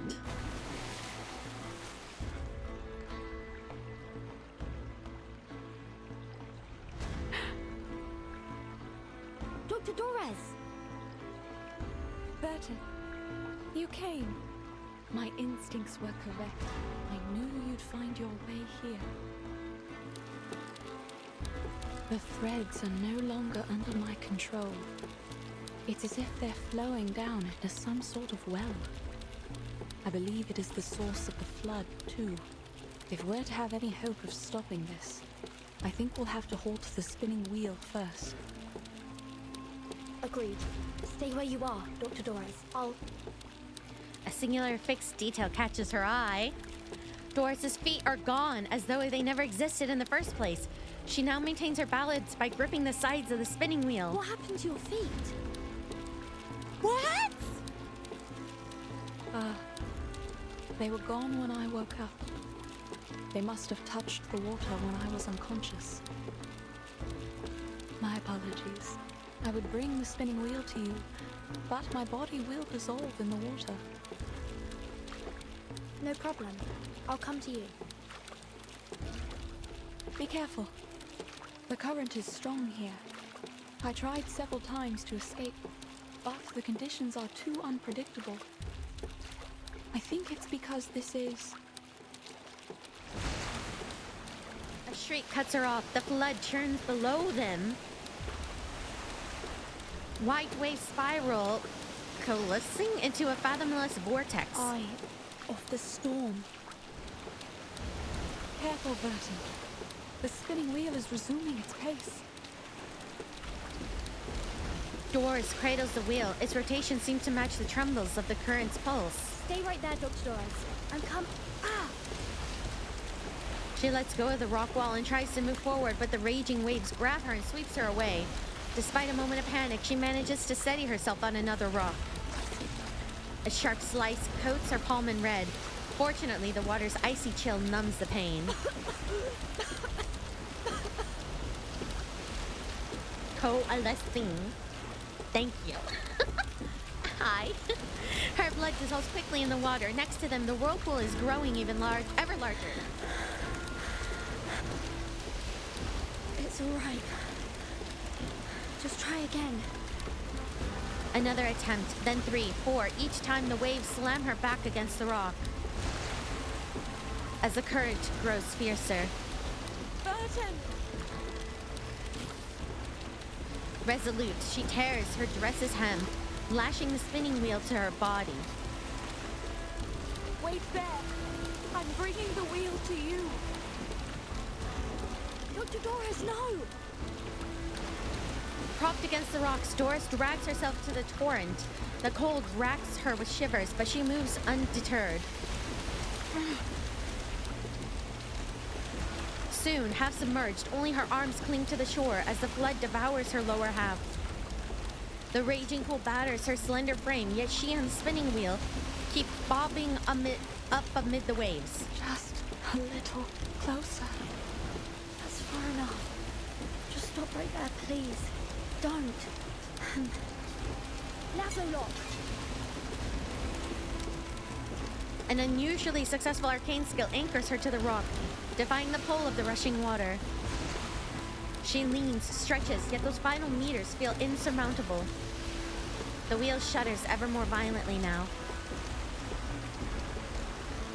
The roar of water fills your ears. Burton, don't worry about me.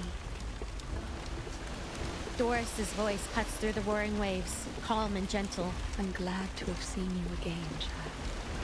I wish you my very best on the journey ahead. Doris releases the rock. The current seizes her, pulling her forward. The spinning wheel bobs on the surface, while what's left of her dissolves piece by piece. Okay, I got the wheel. Now take my hand, please.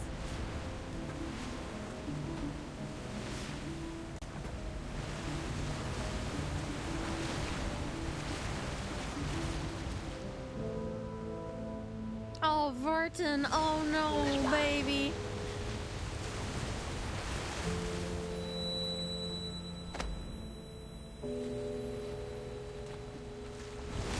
Dr. Torres!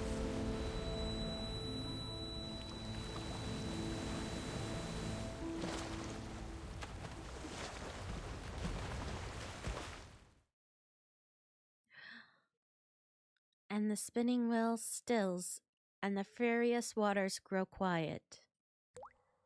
One raindrop rises from the flood. Then 2, 3. The flood recedes. And the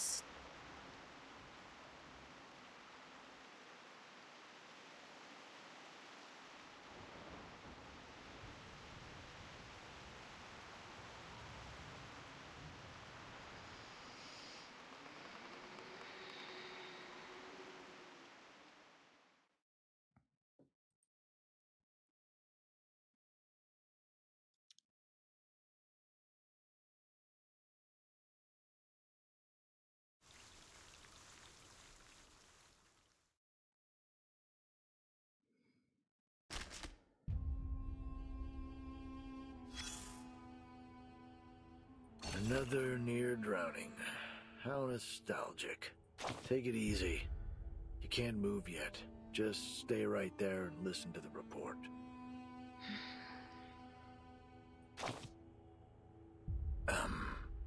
Okay. You win. You did it, noble savior.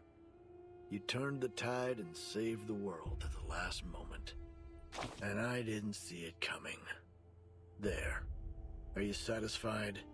Can we get to the report now? You almost drowned again. But not because you're a bad swimmer. No. It's because you'd rather die than let that spinning wheel go. But a spinning wheel is a spinning wheel, no matter how precious the thread it spins is, and you already have one. What's the use of having two? You're the only spinner after all.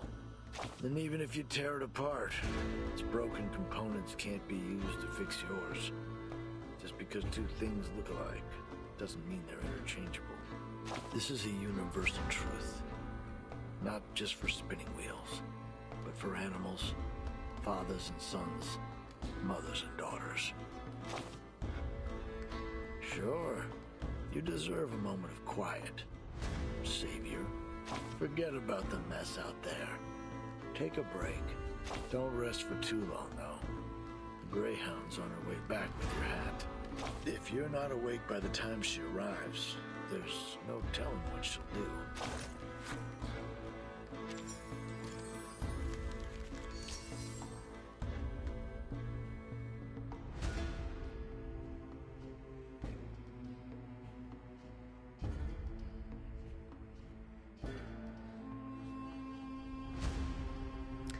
Did you guys notice that the time at the end of this chapter is 1999?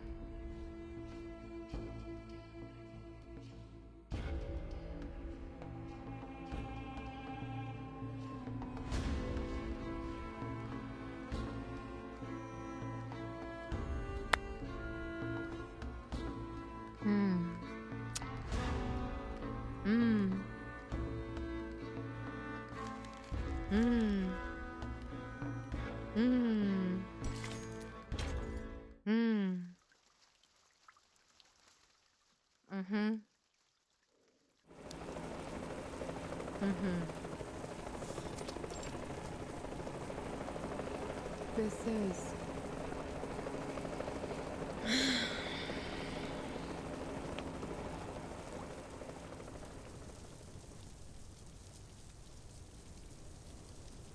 Well, butter my backside and call me a biscuit.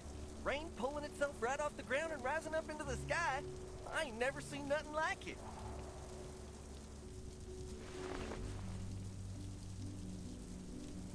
Muldeer yanks Sergeant Buddy Fairchild back by his coat before he can dash into the rain. Careful, Sergeant. Stay clear of those raindrops. She scans the horizon. The flood no longer pours out across the land. Instead, it ascends back into the sky. The sea level is dropping. I can hardly believe it. The plan actually worked. I guess you're less of a fool than I thought, Mr. Ulrich. I was only one part of the plan. I wonder how Verton's doing down there. She's the one you should be thanking. I'll make sure I do. The storm is growing heavy. I wonder, have my people in San Paulo found shelter? I knew I wasn't mad for bringing a few extra equilibrium umbrellas. Boss, get under here. Ulrich nods and looks at the collapsed mountain. Every trace has been erased by the storm. The ferrofluid flows through his tank without any trace of emotion.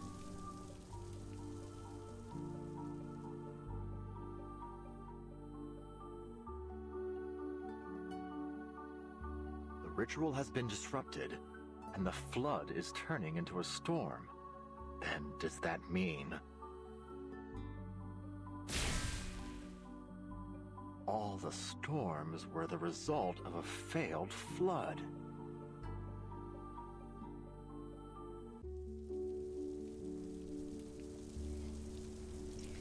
Interesting. Interesting. Interesting. Interesting. On distant ships, equilibrium umbrellas snap open one by one. Admiral Sommet looks over over Antarctica. The ritual has been halted, just as it was in 1999. And now comes another storm. History has a way of repeating itself, it seems. Behind him, Chris Boots stepped forward. Where will it take us this time? Back to the past? Or into the future? Perhaps this is the best outcome we could have hoped for. We might have suffered many more casualties. Agreed, sir. The Timekeeper has certainly exceeded her reputation. Quite remarkable indeed. Regardless, the battle is over. Wow. But our respite will be brief. After all, the storm won't last for long. In the storm, firearms and artillery rise one after another.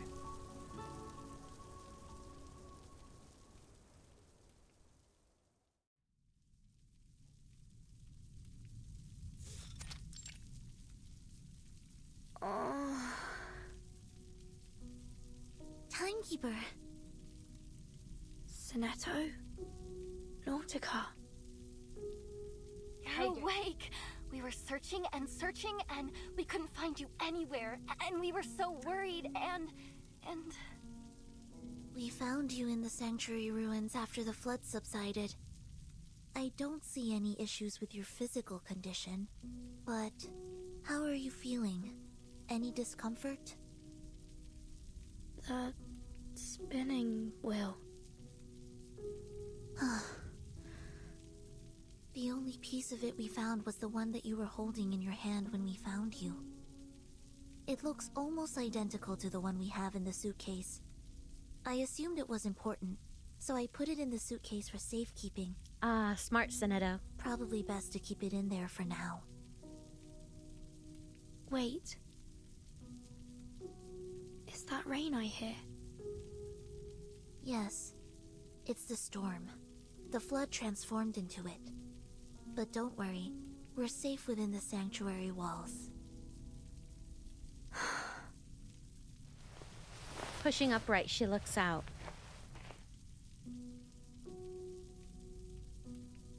The storm purges all things.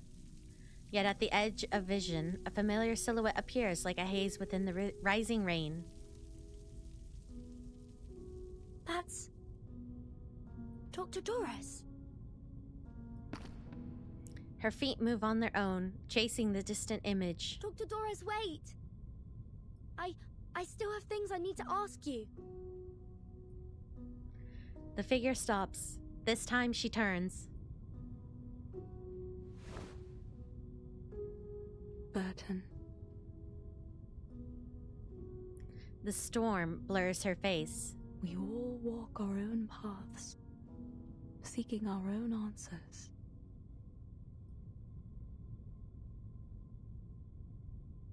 But our paths will surely cross again.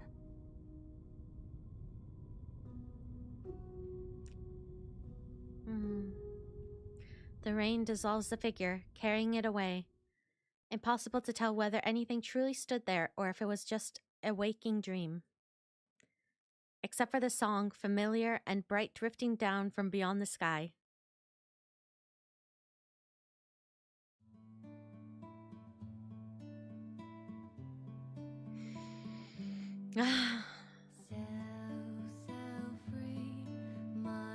Oh, Burton. Oh, my baby. I want to hug her. Oh, Sonetto's face. Oh, God.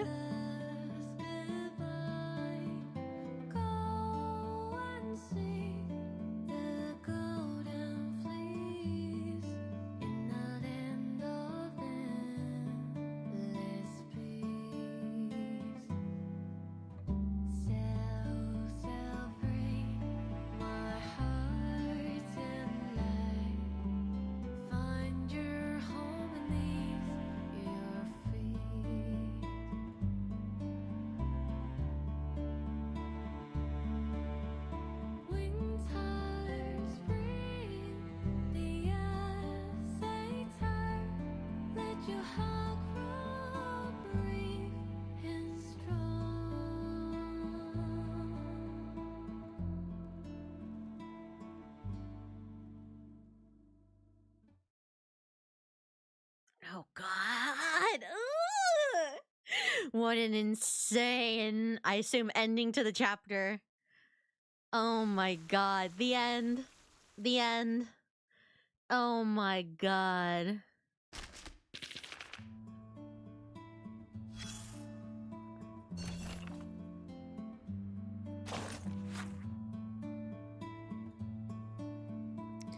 Arcana's presence has not been detected. Abort mission.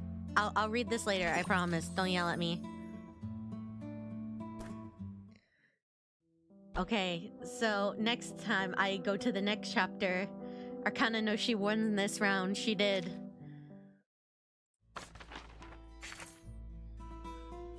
Man, that was crazy. What a crazy chapter. What a crazy chapter. Order is more important than opinion. If this is the Age of Fish, didn't we all win? Oh my god. That was an insane chapter. That truly was an insane chapter.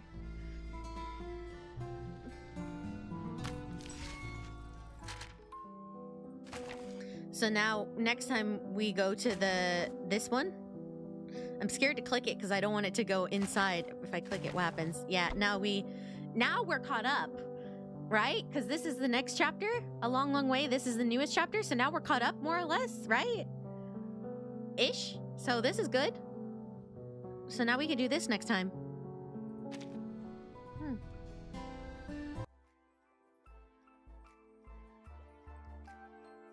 Take you guys to our chatting area.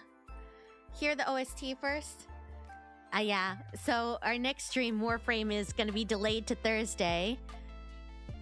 And I'm going to leave it there because we've been going for 5 hours. Until the next patch comes out in a few days, yeah. But the next patch you guys said isn't a main story. You guys said that's not a main story. That was a great stream. That was a great story. That was a very great story. Every 10 steps Vertin takes, seems like Manus takes 40 more. I know. I know, right?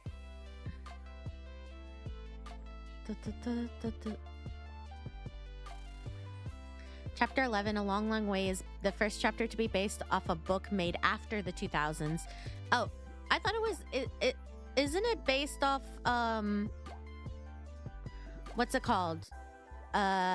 What's it called? Isn't it based off, All Quiet on the Western Front? Or is that something else I'm thinking of? There was something based off, like, All Quiet on the Western Front, but I don't remember. But I did read that. Anyways. Yeah. Oh, is World War I? Oh, I was asking if that's what it's based off of. I haven't played the chapter, so I don't know. Yeah. Anyways, I'm gonna just do my quick... That's chapter 11. Oh, okay. Then never mind. Okay, let me just do my quick plug. So our subathon is coming up. Subathon is coming up December 18th. December 18th is our subathon start. Make sure you guys are ready for it. We're gonna have lots of goodies. I have my Utu cards ready to be opened. Hopefully we pull a Vertin if we reach that goal. Oh, it's based off A Long, Long Way by Sebastian Barry. Oh, okay. But anyways, well, we're going into war, I think, regardless. But anyways, I need to head out. But, yes, subathon is coming up soon. Our next stream is going to be slightly delayed. Not Wednesday, but it's going to be Thursday because it's a Warframe stream. And I'm just going to do quick goodbyes because I am hungry. I want to go have my ramen. I'm going to have more ramen. And yeah, I appreciate you guys for coming out. Make sure you guys subscribe and get ready for all our winter festivities. And we're catching up now. We're catching up. I'm almost on pace with everybody else. So we're going to probably do more main story next time. I don't know. I don't know if I want to take a break for next event stuff as much as I want to just keep hopping into the main story, because I really do want to be on track with the main story. So we might just keep doing the main stories, but I mean, every 2 streams we finish a main story chapter, basically, is how I like to pace it. So I mean, we're already on path pretty much. We're getting there. So we're doing good. We're doing good. But anyways, thank you guys so much. I hope you guys have a wonderful day or night wherever you are, and I will see you guys again very, very soon. Thank you. Bye.